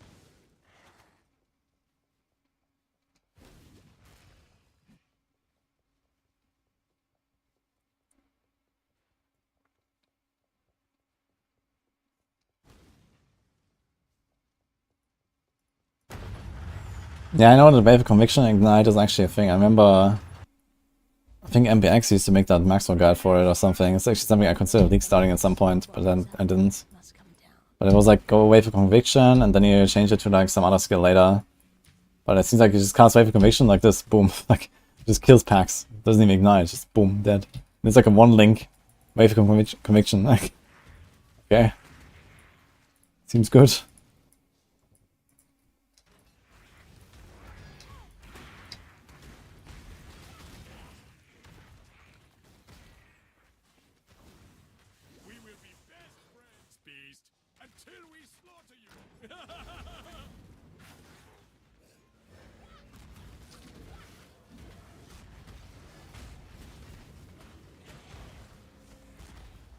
Life is short, deal with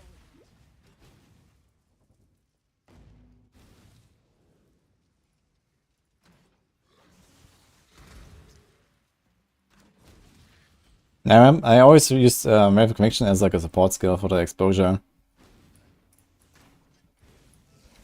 Like it was like also kind of nice as like just a constant damage taken setup or something. As PoE 1, can't play PoE 2 currently.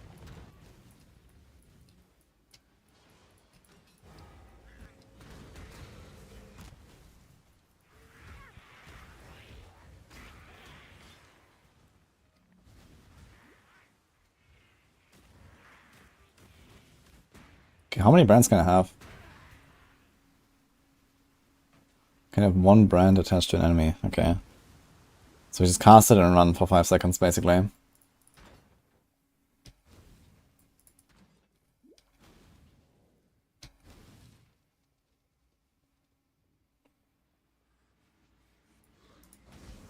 Yeah, DD, so we're gonna play. Apparently Necro DD is a thing now. Maybe I'll try that. We'll see. 1 point. Go for life, I suppose. Also mana later.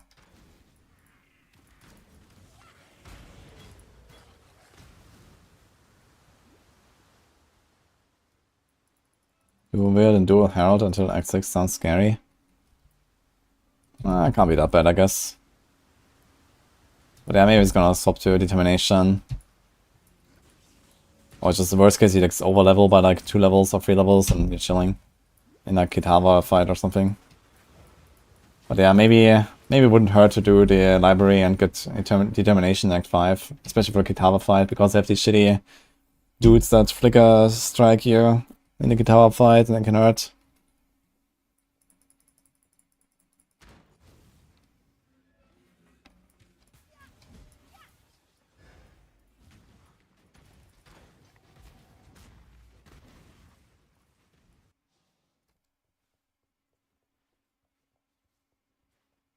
Actually, it's insanely tanky.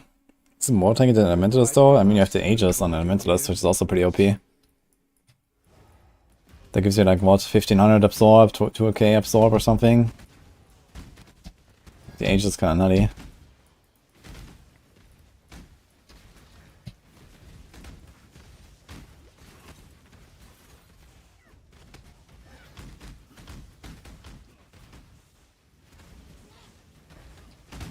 Okay, we have multiple discarnations. Ah, we can stack them apparently. How many can we have? 3 guys. It's actually nuts. Wait.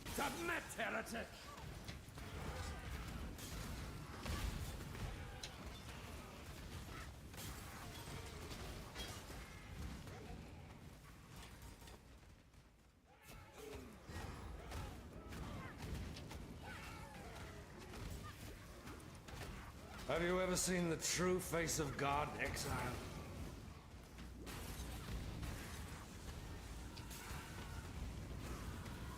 Dude, this is nuts actually, the damage. What the hell? He's just dying. He didn't even do anything. It's an illusion, Exile. How long do these couples last? Kinda like forever, huh? PlayStation's 4 seconds. The comps are still there.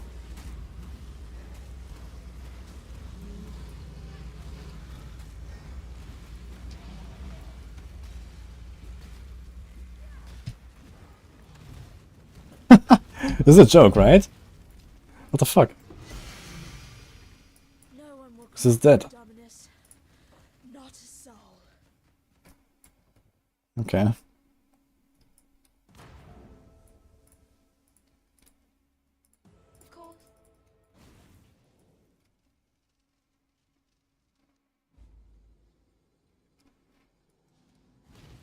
water just reeks of corruption.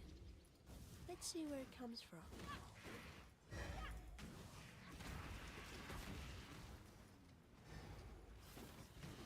I don't even have the second wand craft here. It doesn't like my wand right now. I have 8 cold rest on 1 to 3 fire spell damage.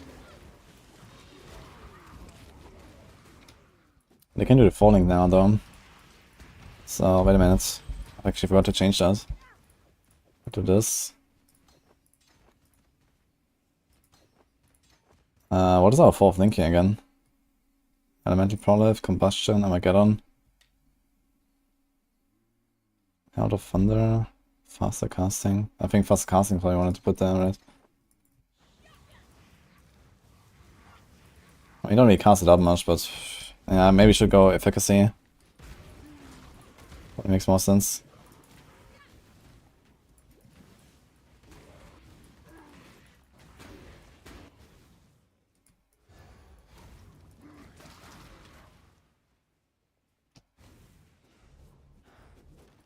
Swift Brand. Yeah, Swift Brand is also kind of nice, I guess. I'll just accept APS.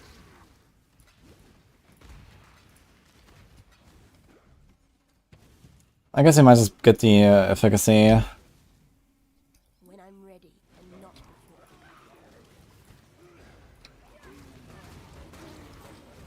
before. We have Conviction cast was unintentional.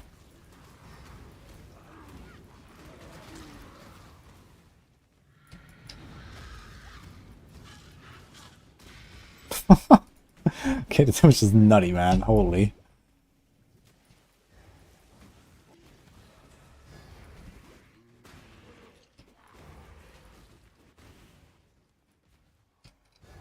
Let's see this guy.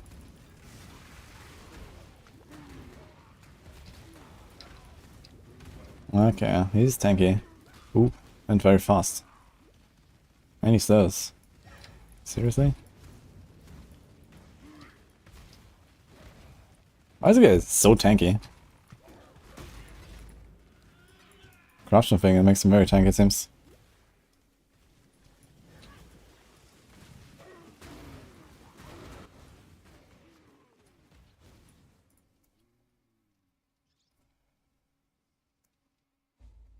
Firewall adds damage to cremation. Yeah, but I don't think you want to really get another skill in there. We're fine, I think. Like, I can spend the conviction, and that's fine. Take care.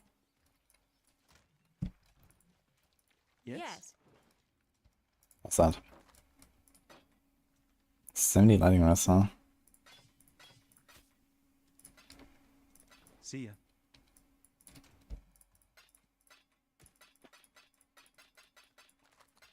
Okay, we could buy a wand and then also craft on it.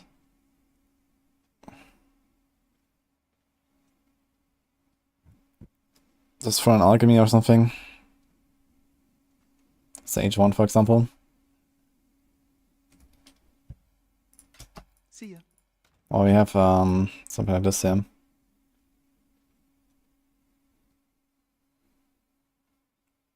Everything is useless, I guess. Oh yes, spell damage. Prefix, mana regen, okay. I'll take this.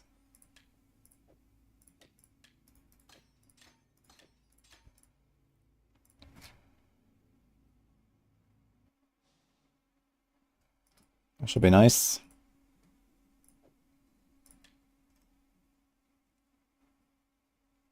Fuck. Wait.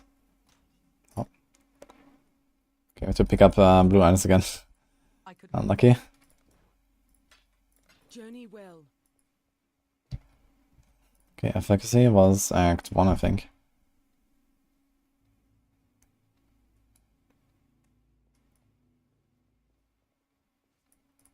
Yes? Cost the transmute as well. Skip effect duration and OM short time. Nah, sure, I guess.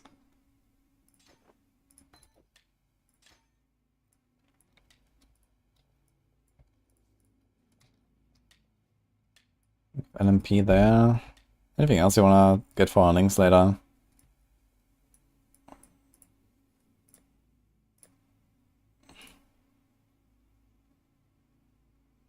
Let's do the library quest.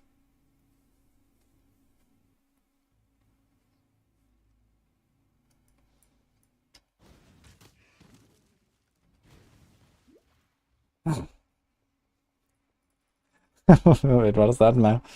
Thank you for the bits. I'm not trying to get rank 1 in like the PoE race or something, but you know, as long as I don't die, I'm gonna be happy.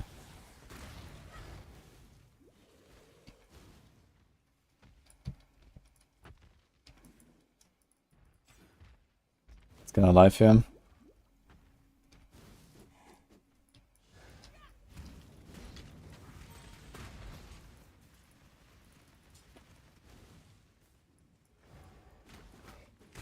Gotta start somewhere. Yeah, I mean, you know, especially because I thought we're gonna be playing PoE 2 very soon. Basically, like 2.5 months from now, it's supposed to be PoE 2 beta, right? And then I was basically never really gonna look back at PoE 1. But now we actually have like a few more leagues of PoE ahead of us, so yeah, I kind of like changed my plans a little bit and take like this league a bit more seriously, and you know, can maybe play like the other leagues a little bit as well before PoE 2 ever comes. But I guess we'll see, like, you know, for example, if I get into alpha and then, like, you know, beta maybe comes earlier than expected and so on, or maybe it's gonna be very busy with D4. There's like season 4, season 5, expansion. I guess it's gonna be like some beta for expansion at some point as well. And that should be kind of soon, you know?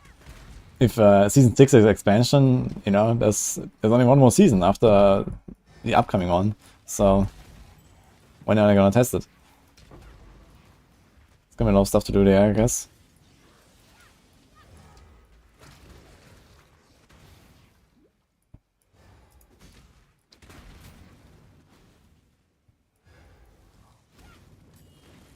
And nice about this build, I can just like press any chest and everything just dies around me. While I'm frozen, if they freeze me.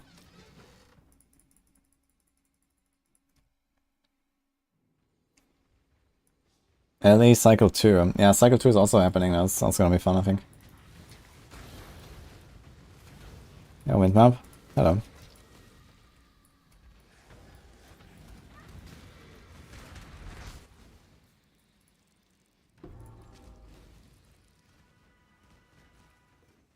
T4 login.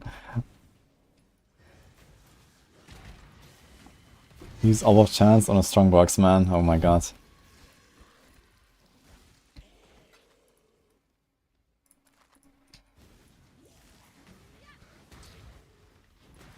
Alright, there's your ducks.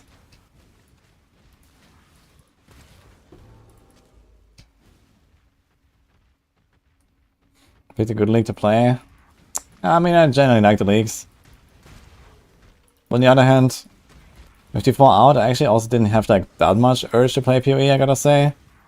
And I barely have, because I was just like, you know, blasting a lot of D4 and getting all stuff done there.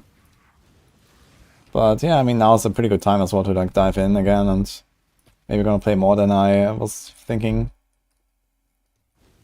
Always depends a bit on the timing as well. Timing was relatively bad for the last few leagues as well for PoE. But this one it seems kind of fine because of the delay now on D4.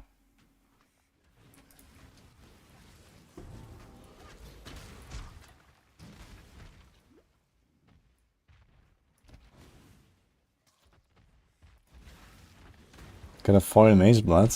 Yeah, well, GG. Gods. 4 days before the end, huh? Or something. When does it end?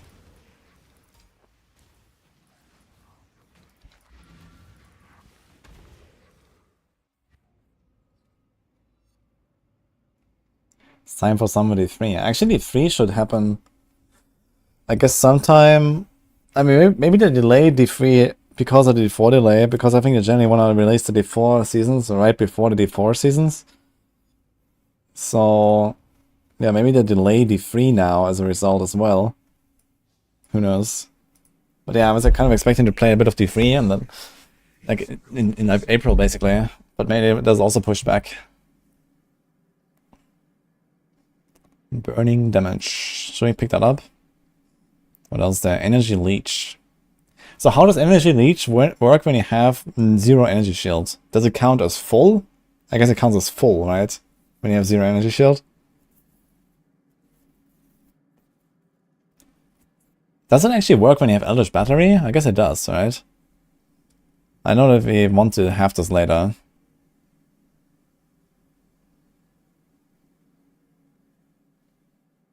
It doesn't count as full, so it counts as leeching all the time. Yeah, because leeching is better than full. Interesting. So just take this one, I guess. Can start uploading it. Okay, so anything else you want? We want determination. Boom. What about steel skin? Let's get steel skin. Actually, since you go determination, maybe just do that now already. Fuck it. And 8% more burning damage. It's not that crazy actually. 9% more spell damage. Okay, they kind of synergize, right? It's like 8% more and 9% more spell damage. So it's like 20. Do they synergize? They should synergize, right? On like an ignite from a spell.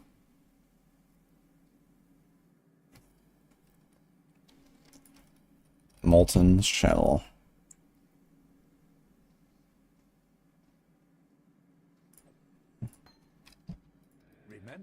Don't know if I'm ready to level it. But you only want to get to the level 10 and as well anyway.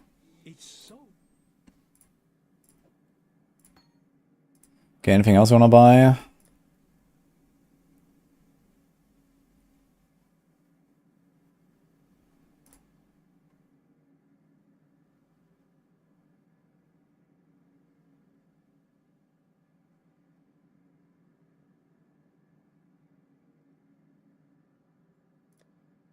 What about the red one?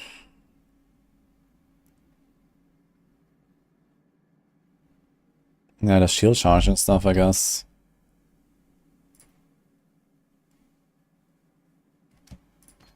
The faster attacks. No shit. Let's speak again soon. Nah, well, doesn't really matter too much right now, so we can do it later. Boom.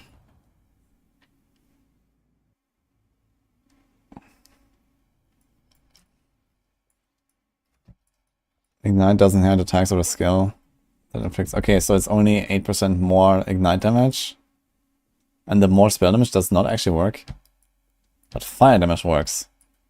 What do you want? Right, spell damage also works. So why does it not both work? Burning damage is not spell damage. Or is this burning damage? Is that like part of this Herald of Ash burn? It's like when you kill something it burns. So this is what it means, I guess. So what? Base burn damage, 10% of overkill, 8% more burning. Spell damage does not work with Ignite? Really? So it is actually useless.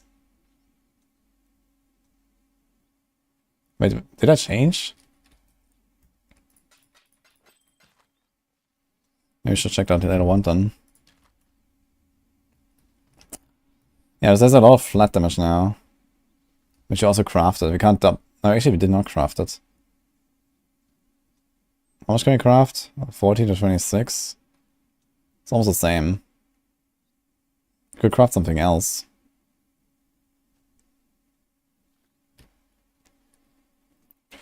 We don't need to search very much. You will be remembered.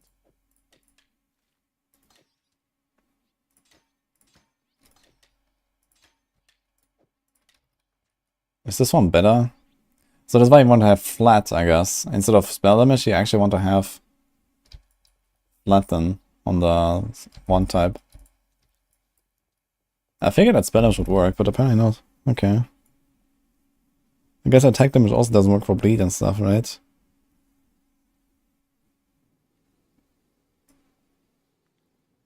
How do I keep ending up in such lovely places? Let's see how much is my armor. When I'm ready and not 251. 27% estimated.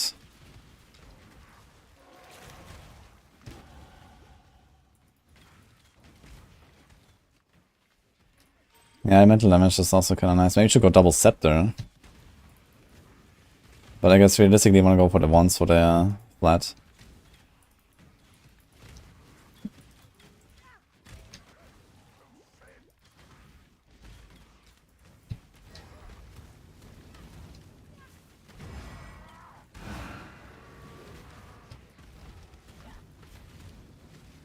Seems like damage is nuts though, man. Kind of crazy. Level 34, I guess we can keep going. Did you do auto trials?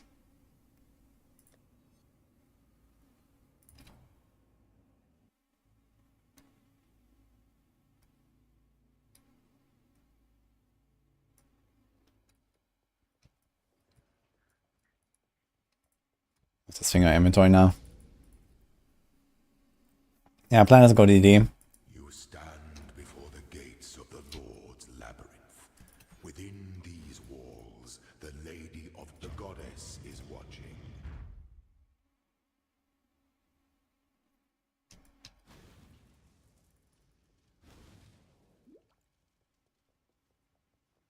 Set allows leap slamming. Nah, we wanna go... Well, I guess later we go Scepter... Wait. Can we go Wand and Shield Charge? Or do you need a melee weapon? I guess you need to go Scepter, right? You go Scepter and Shield.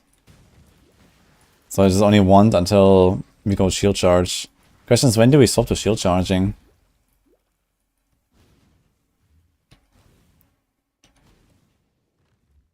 Can Shield all I want? Has that changed? The weary traveler draws close to the end. The Emperor beckons, and the world attends.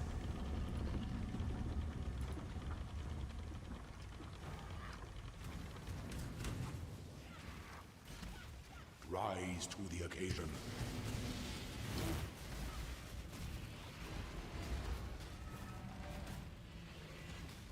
By the goddess, what ambition! Like 4 years ago. Remains filled with emperors in waiting.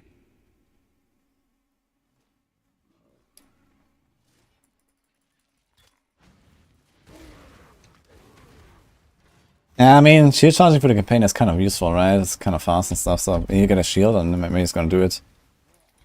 So yeah. Let's see, maybe go only for one wand. Damage seems fine anyway.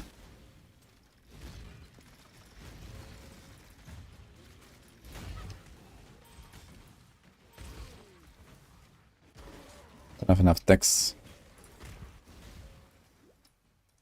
How about a cremation? 50 dex. I probably have to take a dex note. This will be DD. Elementals. An emperor strikes without hesitation. When one defiles the effigy, one defiles the emperor.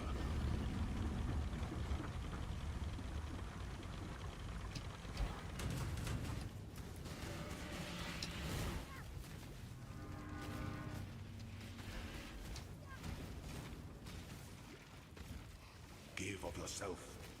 You are inexhaustible. Those who stand should never outnumber those who kneel. 2 wheeled scepters, let's go. This is DD Elementalist.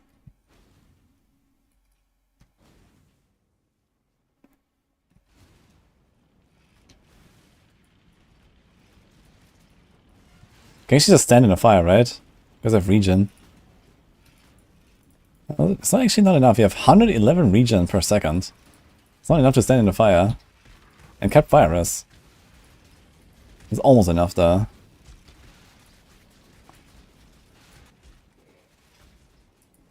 It barely degenerates me though.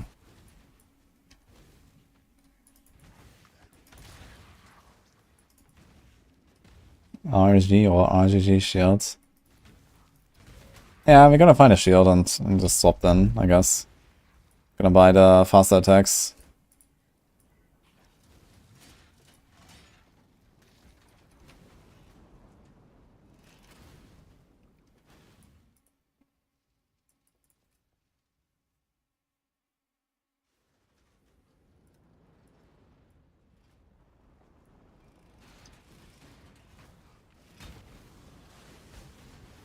Is PoE better from Diablo?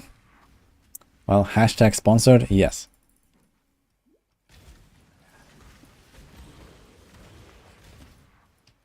It depends on what criteria you compare.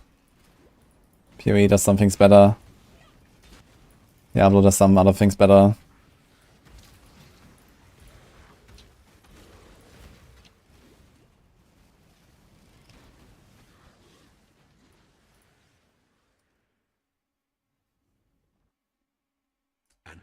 Yeah, I'm not gonna go haste, I think. It's fine. I'm not really trying to zoom very hard. For the start, at least. Maybe once I'm like really comfortable and like, you know, maybe have like a white socket later on and, you know, swap the determination for haste or something, but yeah, we'll see. Finish this.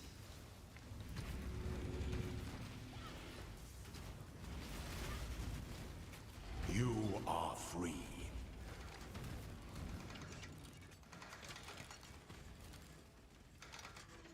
Okay, it's Scepter. So I want to keep these, I guess. Any shields? I use a shield. 2 reds though.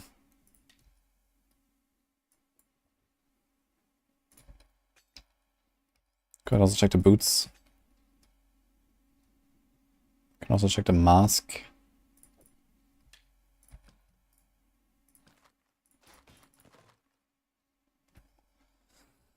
That's a lot of melee damage on this Scepter. And cast speed, and that's it. So I could just keep one of the ones, right? So that's also fine.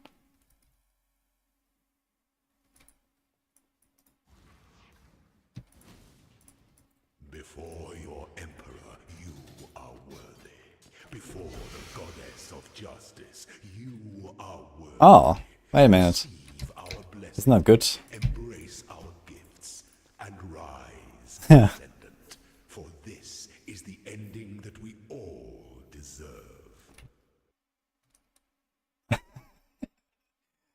Okay. I remember that thing. Oh, there's a big shield actually. Lots of armor, double res and life. I'll take it. I might actually... Should I throw a chrome on it?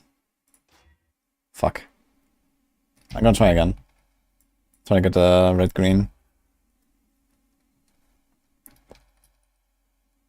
He's not a chrome, so fuck. Yeah, you're not gonna use that scepter, right? So let's just roll this. Should also take the boots. These boots are also kinda nice. Can I craft move speed at this point? I probably can. Pretty good boots.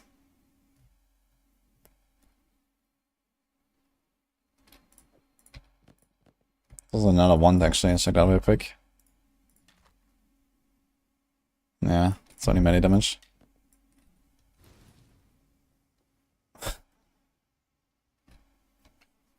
Thank you again, Ma. Appreciate that. Feed a storm with savage intent, and not even the strongest walls will hold it back. Okay. So what do we do here actually? Transform the skeleton to be a random transfigured of the same color and add 2 quality. Shield charge, one shell. I guess you can just do this here. Whatever. Maybe get something.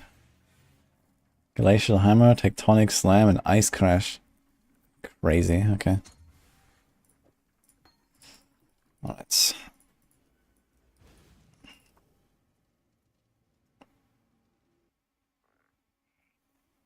$10 to $40 move speed is free arc.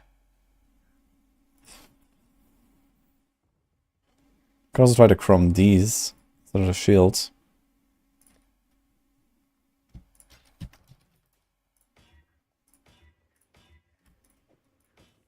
Let's do it, I guess.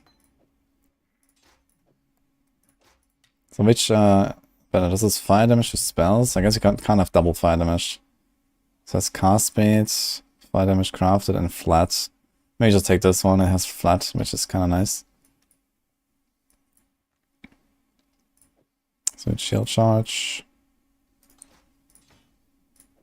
Can also do Molten Shell now. Well, I don't really have space for it actually. Fuck. I guess I can put it here for now. Actually, I can put it here for now.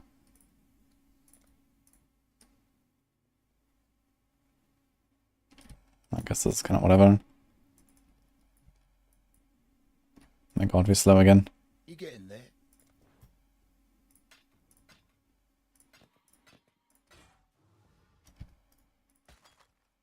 Ah shit, we need to stop identifying stuff, man. I need transmutes.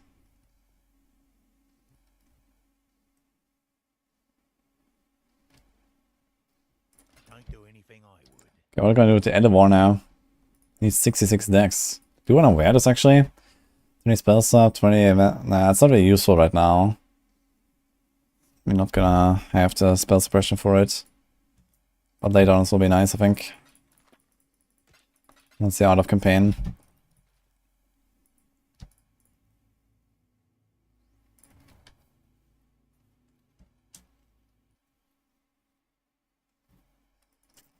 Yeah, we could have done Jewelers Orb as well, but I want to save them. 14, easy clap. I don't really want to waste anything on any of the other stuff. We're res capped, we have 1100 life. Yeah, I'm not complaining, let's go. So, let's get the faster attacks. They're gonna start charging. Dude, I need a fucking... Ugh. I have too many buttons.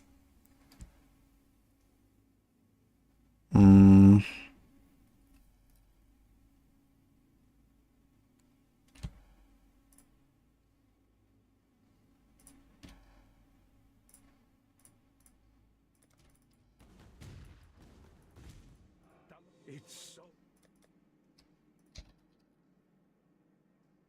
Oh, God damn it. Go with care, friend. Yeah, Lucky Master is really good and suppress.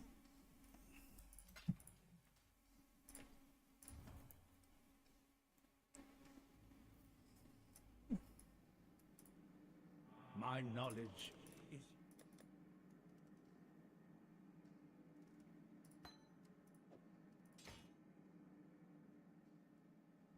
Go with care, friend.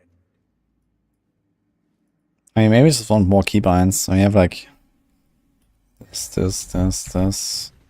this.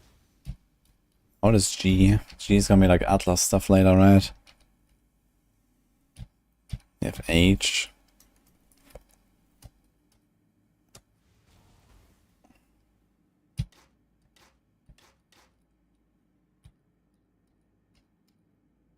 Too many keybinds. I guess Y could be something.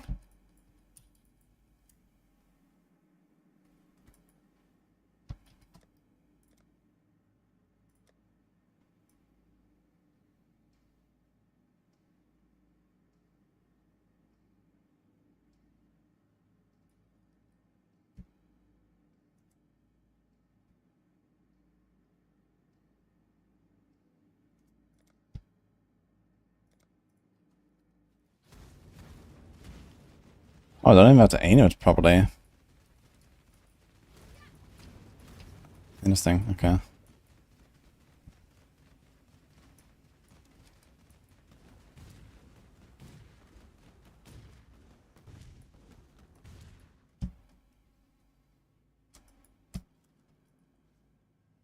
Okay, what else is there? There's V, but I kind of want to keep V open for push to talk and TeamSpeak.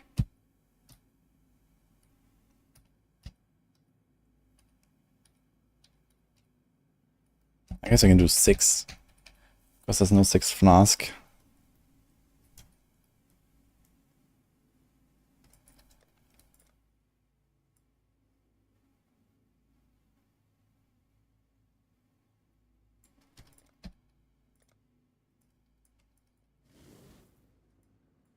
Okay.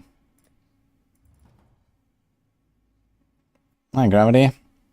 Yeah, I'm doing like a leveling run. It's been a while.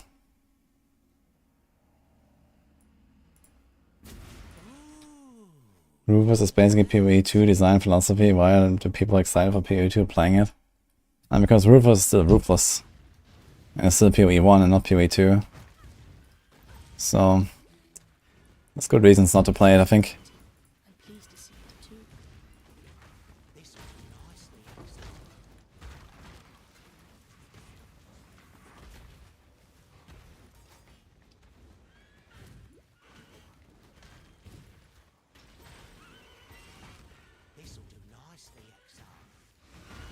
Enable the Twitch extension. It should be automatic now. Isn't it up?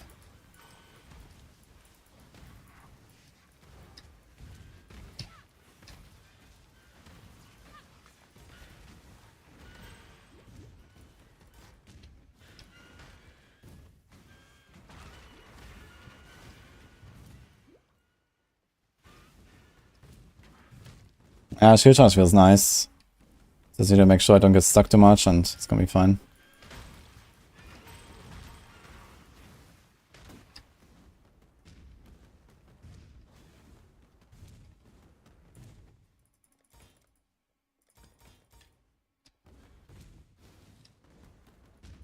We actually still do the same, like, skill leveling? I think so, right?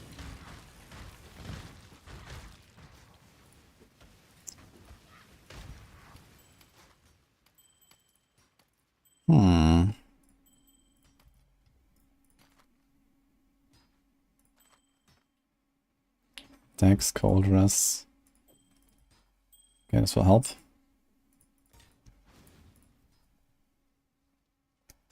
DD Enjoyer. Yeah, we're trying. I've never played DD, so it's gonna be kind of exciting, I think.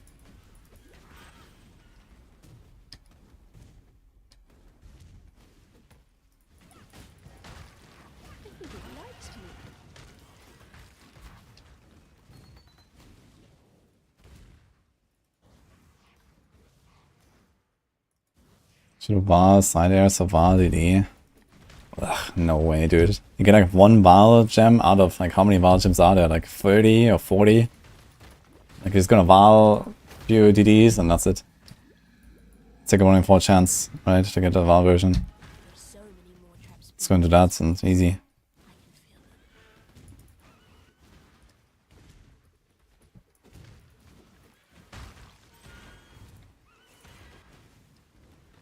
Like that seems like a waste of time going into every single VAR side area until you ever get it.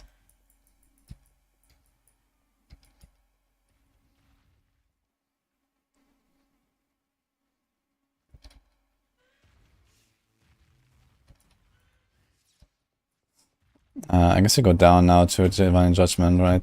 I suppose.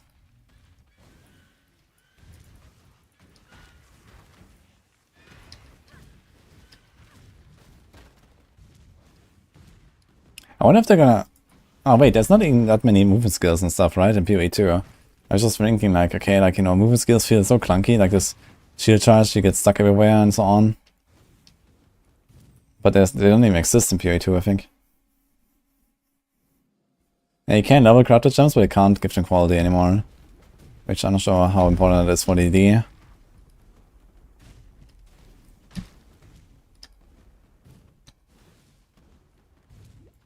Don't be frightened, little mountain. It'll all be over soon.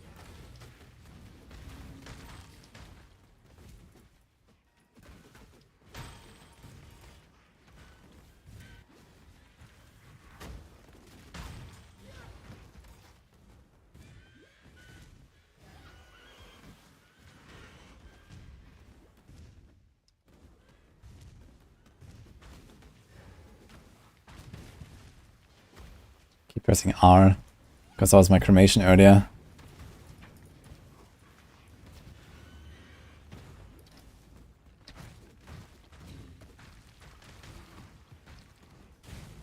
Next, roll speed, roll recovery would be nice. Just rolling around. Yeah, I'm planning to play hardcore.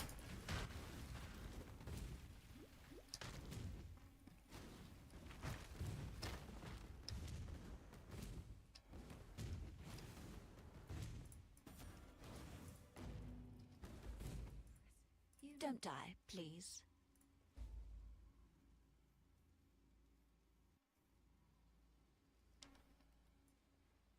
So this is what the inside of a Karui king's head looks like. Sagas can drop 6 links.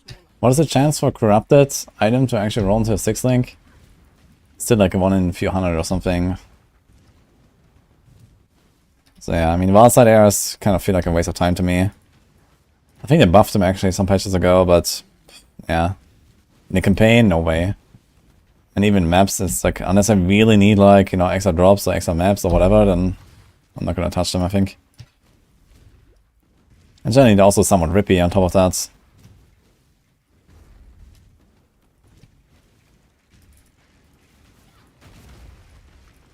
Keep casting multiple times and I shouldn't. Just one right click and a wave. It's probably the way.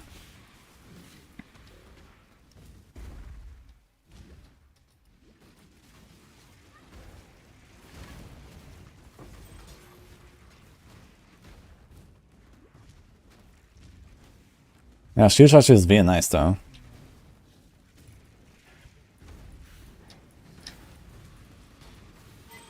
I just need to get comfortable with all the buttons I have to press, man. There's so many buttons. I guess it'll be easier later once we have DD. There'll be not that many buttons. And we have like faster damage taken, molten shell and stuff. So it's just like shield charge, desecrate, DD, and you're chilling. Actually, do we care about Val DD?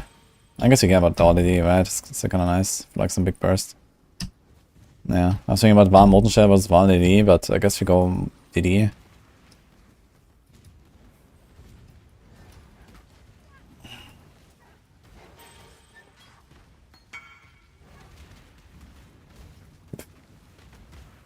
Yeah.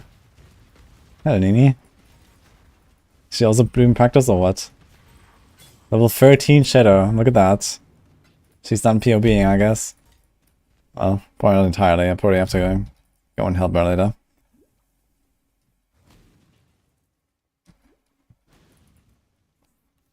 Alright, I think you can like extend the ignite duration, right?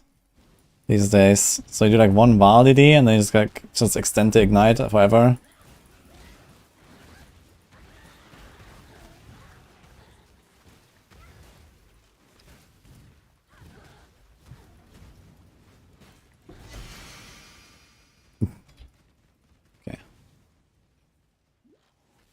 Necropolis.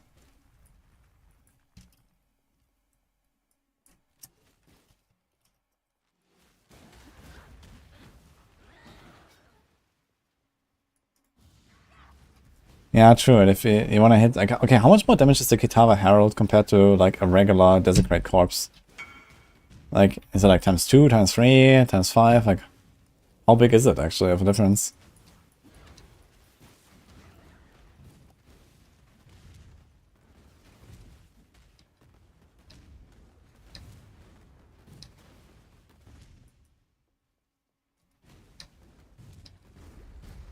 DD chain better than regular DD. Man, one thing I really hate about the Transfigured Gems is that it doesn't actually tell you what's different compared to the regular version. And you have to know the regular version, and then you read the Transfigured, and then you need to understand what's actually the difference. I really hate that. I think they should maybe have it like in different color text or so. What is actually the difference? Because some of the skill gems I don't really know by heart exactly, or like sometimes they don't even change and really, and they just have like, you know, different numbers on something or whatever, and it's like, yeah, like what is actually the base and what is not the base?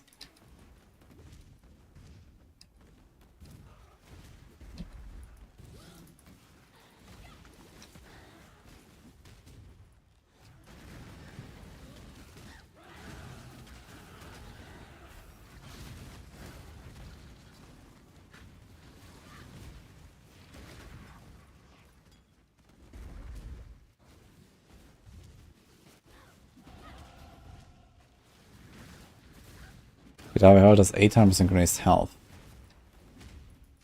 Okay, but does that translate to 800% increased damage? I don't think so, right?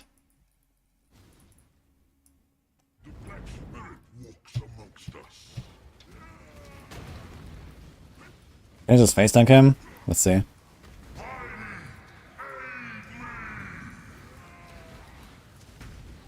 Kind of. That's what you get for losing your temper, cow.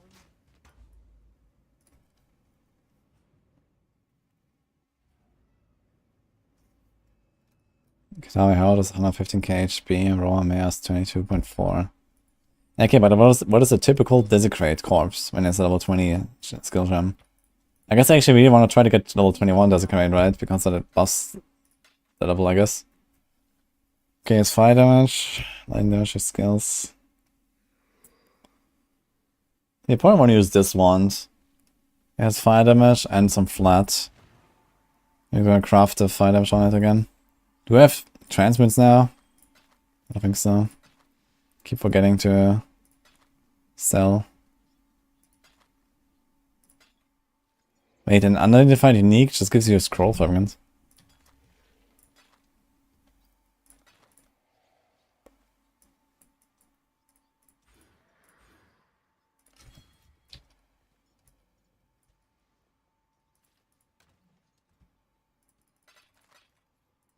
Do we have 4 transmutes? We have no transmutes. F. Yes.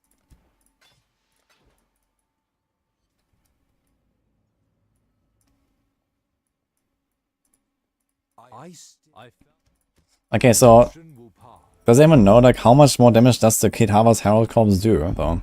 If it's like 360% increased health, does that scale any other increases in health for the corpse, or does Desecrate have any increases in health on the corpse? Or is 360 just a multiplier? It's like quadruple damage.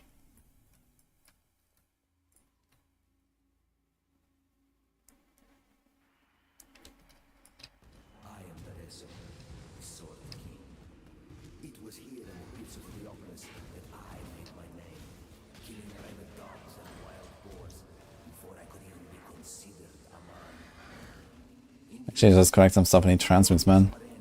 Been like using them way too much. I have to make sure I spend more stuff next time.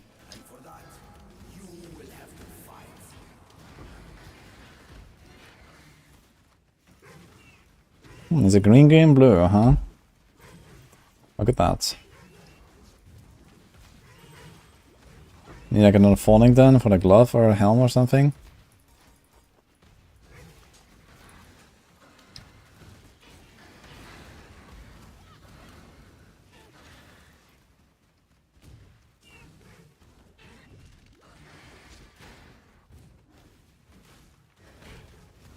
Yeah, I would just like to know, like, you know, how much more damage do I get from hitting the Kitava Herald versus, you know, not fishing for the big ignite from the Kitava. Like, how much do I have to spam ignite to actually, you know, get a good ignite on it? Is it that important? Is it like double damage, triple damage? That's kind of like what I'm wondering. I guess I can get it from Act 5, right? Kitava Herald. Doesn't get a race Spectre gem later. You'll see it. I guess we can like just try a little bit and see how it feels, and then get a feel for it.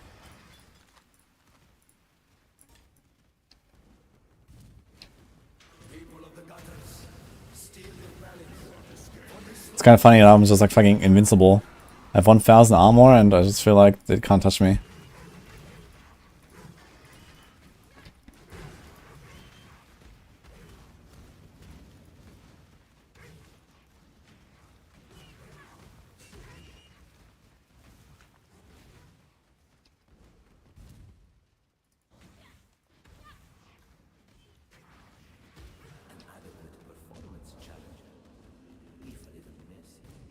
The Auric Champion. Yeah, the Auric Champion is not used anymore, right? Didn't nerf it? Welcome to the grand arena of Theopolis. It is here that first laid eyes on my true purpose. Do they have the same? The Auric Champions? Oh, it's the same. Okay, I could also use those, I guess. Okay. Yeah, so maybe you can actually like target them in like a normal fight as well. I'm not sure how reliable that will be.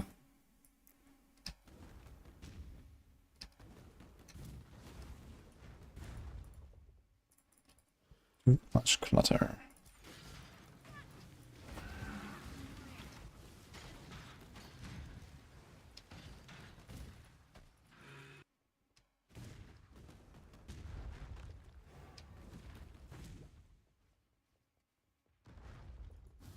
I'm racing league start. No, I'm not gonna try to race. I'm just gonna try to do all the Ubers on hardcore and not die, so that's already gonna be something. I'm kind of like a decade on race practice behind. So I'm waiting for PoE 2.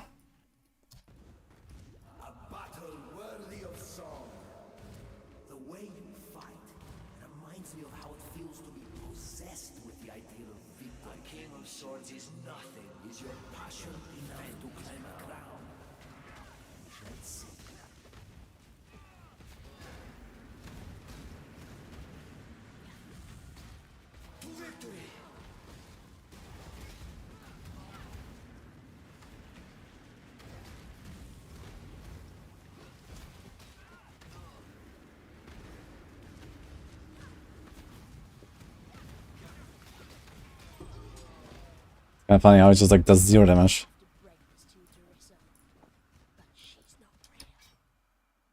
Little scepter, I should check that. Okay.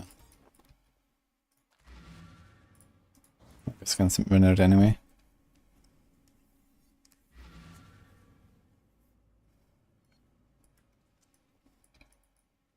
Yeah, maybe I get the golden boys. But I guess realistically I'm not gonna try to target very much. We should check boots, maybe.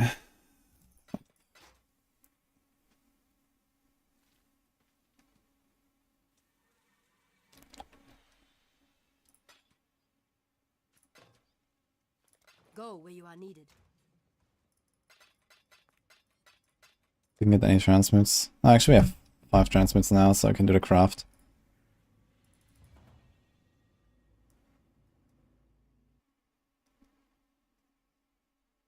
Desecrate, use all calls to be done. Yeah.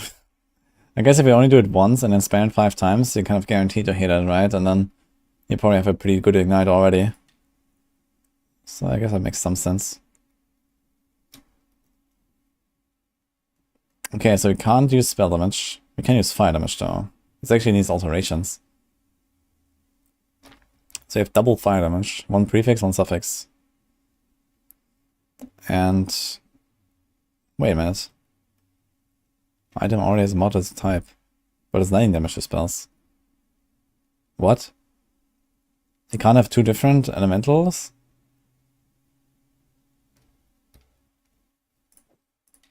Okay then. Hello. Journey well. Well, let's do a 4-link. Can do cold dress. Cold dress is something.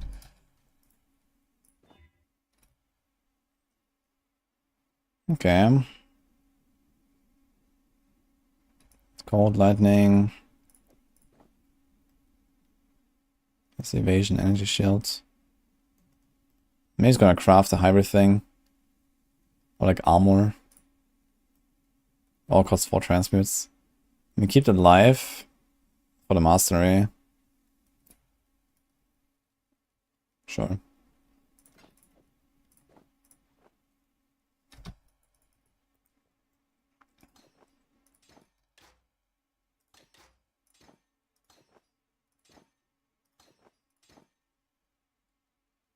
Actually, this was kind of a mistake, actually. We don't have a falling glove yet. So we should probably wait. Okay, let's wait then.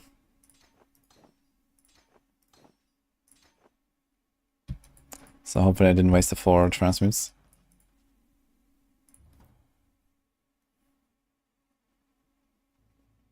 Reminds me of the Faith as a Heavens Invader build.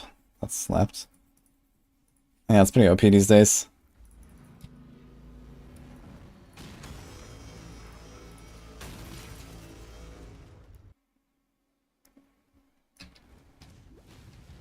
It's not every day you get to walk into a living, breathing.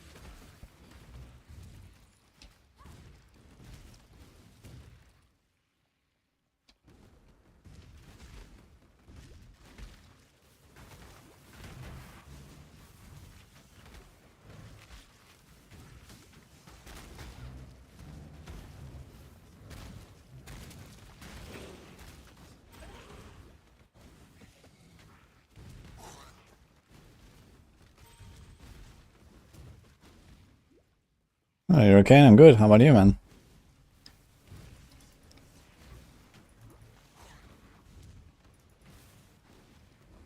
In PoE, everybody goes really fast, man. I'm not sure how much PoE you've played, but the speed is nothing right now compared to what it's gonna be like later. Especially in a very high end on softcore, I can do some crazy shit.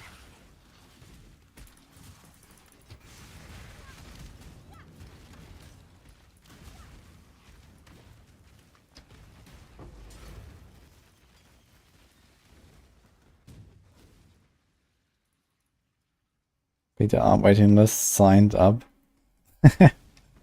Wait, what sign up?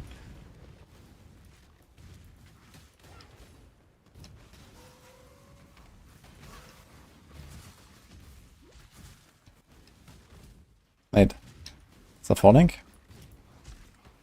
Okay, it's 3 green, 1 blue, right? That doesn't help me much.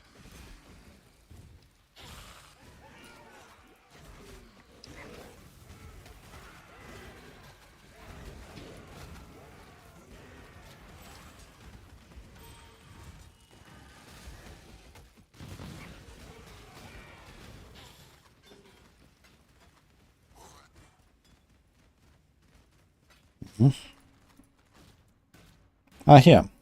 3 blue, 1 green. That seems nice. Maybe green we could do...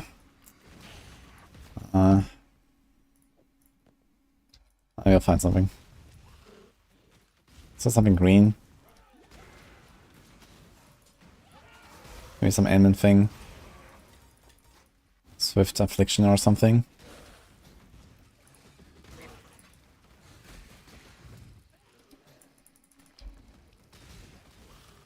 Be happy for me, sister. It's not often we get to erase our failures.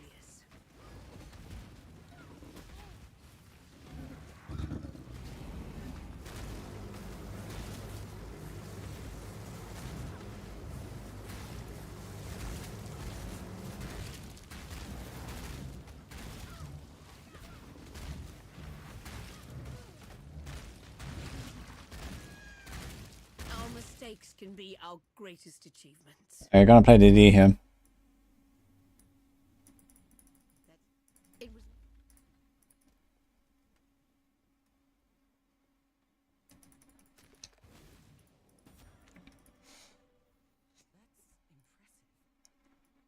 I think about D4 Season 4, I think they need to add some kind of more general crafting can start at level 1.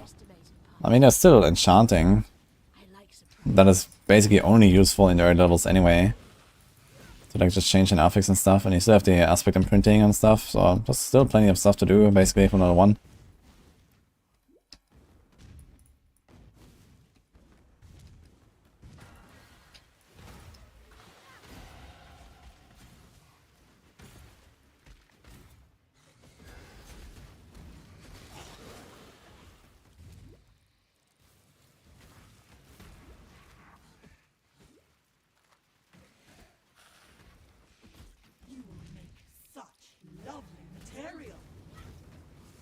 Beauty shall prevail.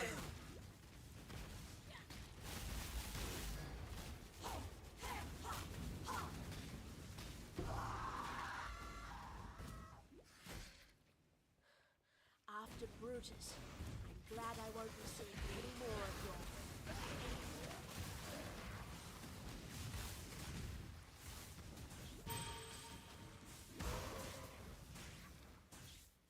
Was he changing his corpses though?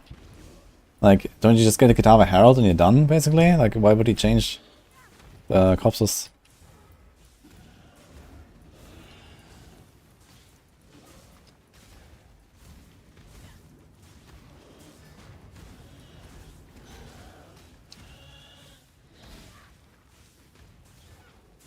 Oof. I can do Adri.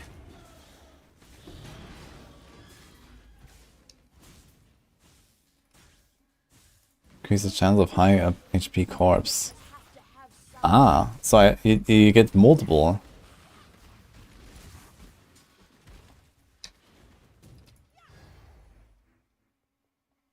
I thought you only take one and that's it. Really? So you get like, you know, the Auric guys, and you get the Kitava Herald, and a bunch of other dudes, and then you just only have high HP corpses or what?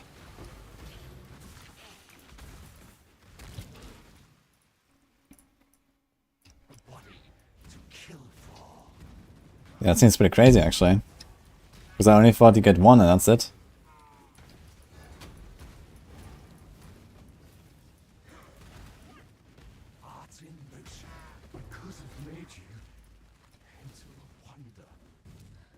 I hate to be critical, but I've seen better.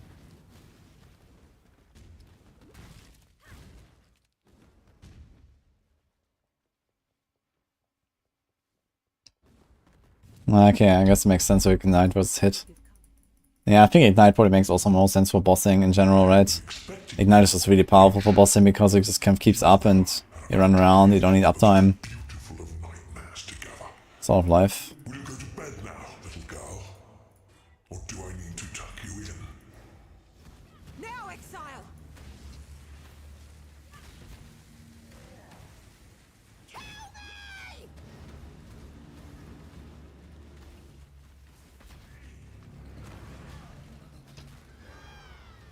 What? Now, Exile! What?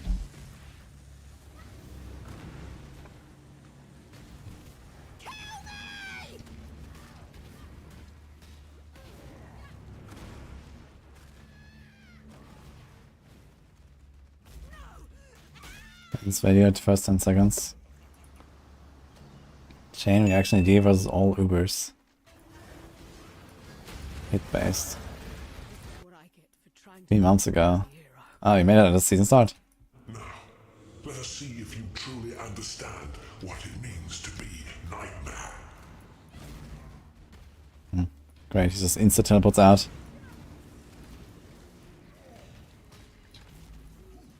Nightmare is the true eternal.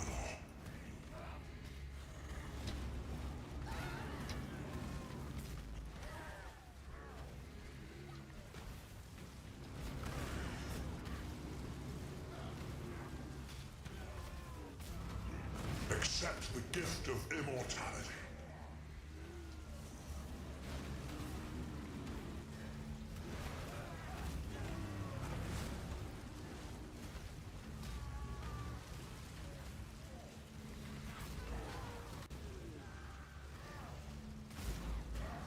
Nightmare is the true eternal. Why are you so in love with death? I need more mana.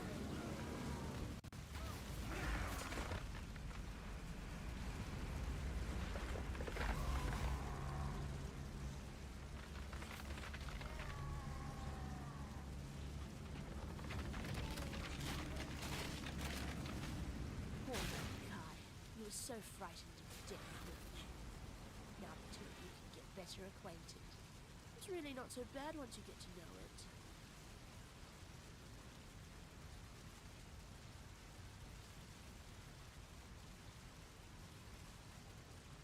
I kinda wanna use this helm, man. Sort of life.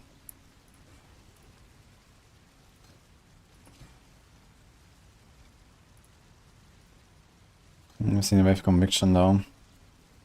Can move to faster casting perhaps.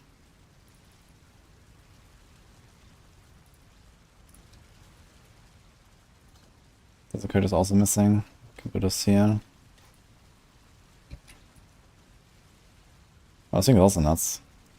Fire, cold. Lots of end life.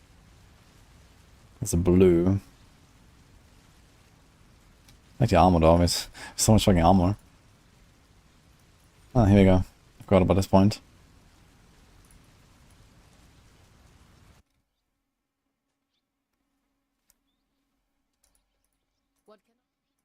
Flicker Strike, League Starter. Can ask Sepke about that one.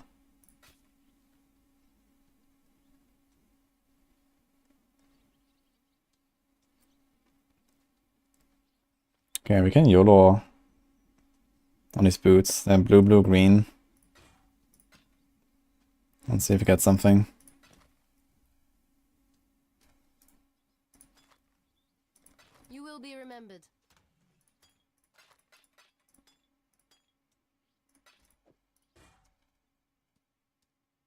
Let's see, we have essences.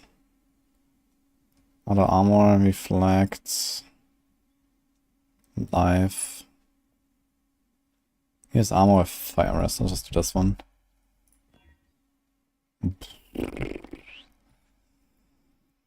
I don't think so, actually. What? Yes. You will be remembered. We don't have a blue. What do you need now?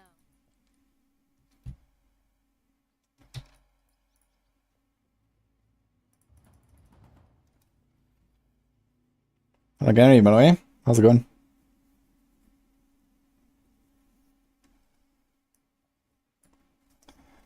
I think tempering adds affixes. I mean, you're gonna start tempering as soon as you're like probably in nightmare difficulty, like 2 hours in, 3 hours in or something. So tempering will happen quite early. I don't think that's really gonna feel like it's missing.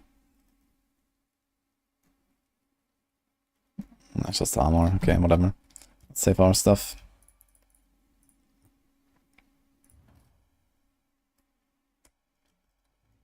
Hello, Trey Pasa, by the way. See ya.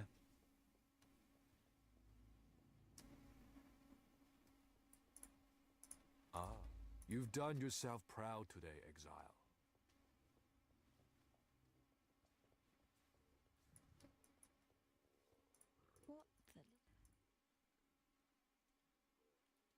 Okay, so in case here's GMP. I guess you want to do GMP now instead of LMP, right? So probably want to take this one. And I guess there's also his Immolate. That's kind of nice.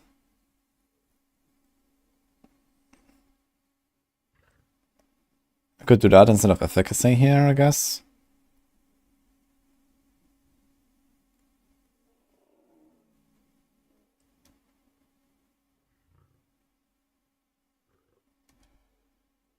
Kind of like that, actually.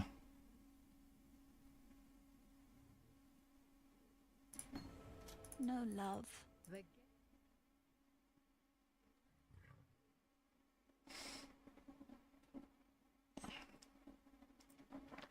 We could actually just run a Stone Golem for now.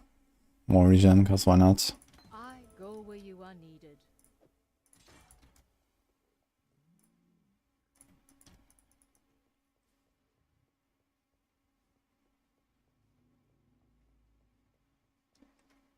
Kid Maven with Lightning Out of Deadeye. Nice. What can we do for you? I really like that build too. Here's Arcanist brand actually already. So you wanna do that at some point for flammability. And Flame Surge. Is Flame Surge already a thing?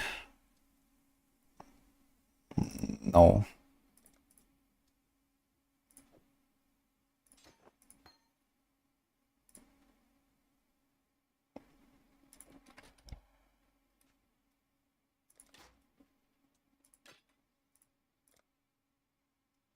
Okay, so we have this. Everything else I want. Here's Castle Damage Taken, I suppose. You can just like... We actually don't want to level this, so let's put it here. Let's go here, this other one, right? Actually, Molten Shell, we need to stop leveling soon. Arcanist Brand. Let's just get this already. Get Throw Efficacy. Now we need alchemies.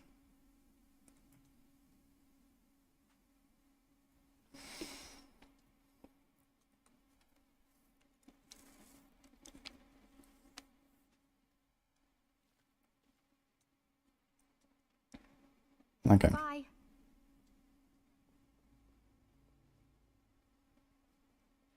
Who will live next? Let's go. When is the podcast? It will be... I think 8 PM CET. So in 20 hours. 21 hours. What the hell is this here? What happened to my skill setup? Why is everything weird? Dude, what? Oh.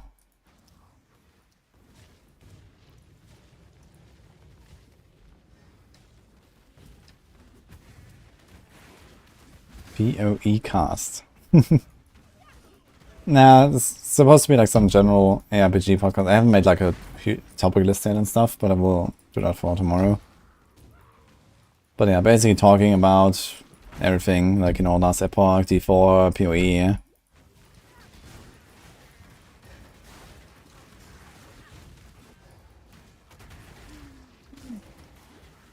It's a lot of news lately, and, you know, like, you know, the experience of playing last Epoch, and what do you think about it, and, you know, that's like a lot of stuff to kind of like go through, I guess. It can be nice.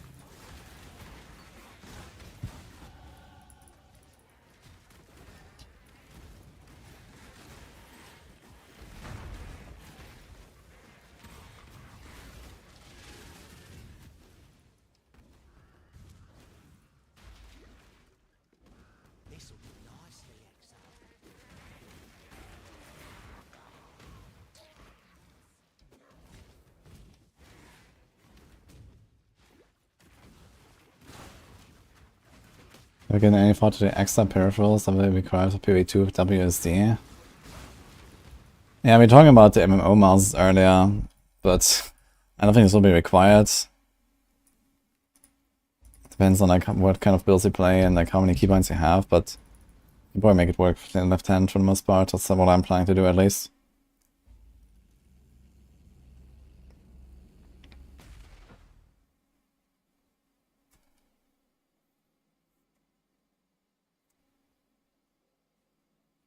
Do we actually want a master here? Exposure?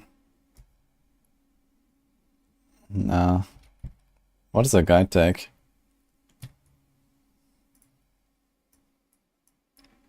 Nothing. Feels bad.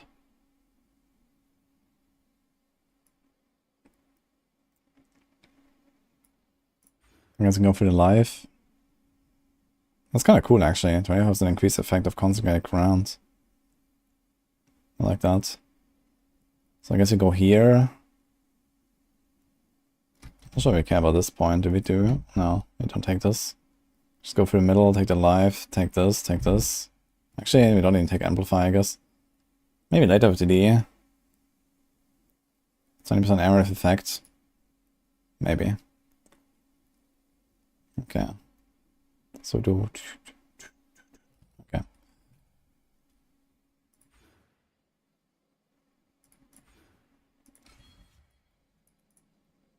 Act 5.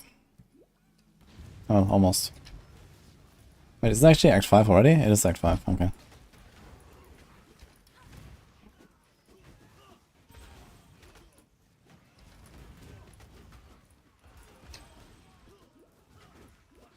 Professional piano players will be okay. Yeah, the thing is you don't press the flask that often though in PoE too. Like you don't just like spam them all the time because they barely recharge and they're kind of like more reactive.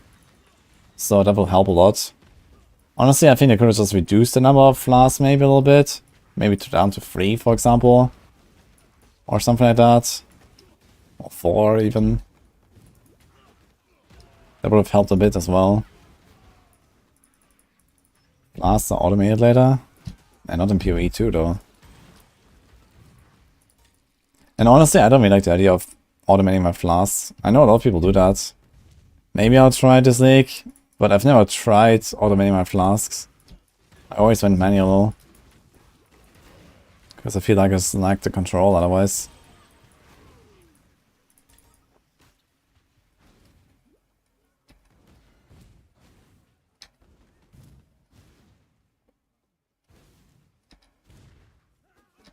Need Mage Blood. Let's get a Mage Blood in hardcore as F real quick, I guess.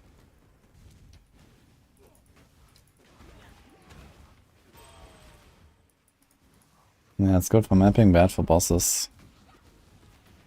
Yeah, but even so, I don't know, I feel like always like, okay, I see a big pack, I press my flasks. Right? It's kind of like the old habit.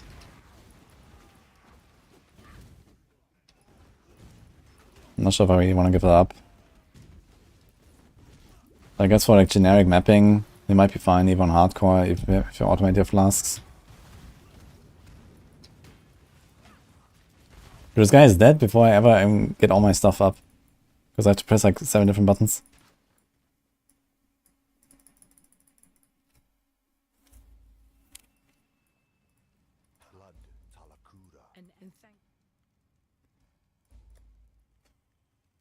Guess to fire and lightning, I guess.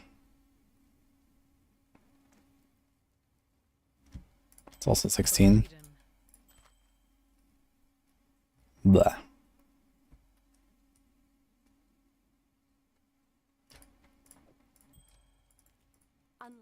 Now where was I? Okay, maybe I'm gonna leave it here for the test run for now.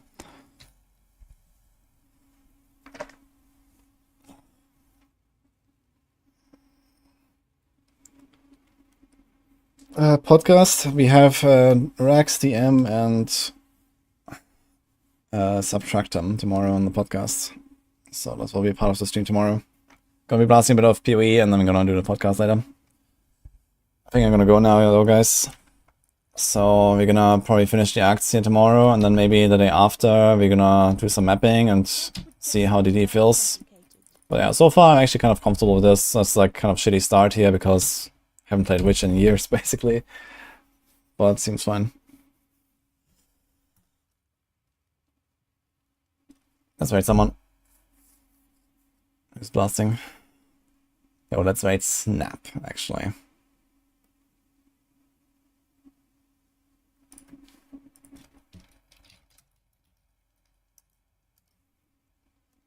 He's one of MP's crew.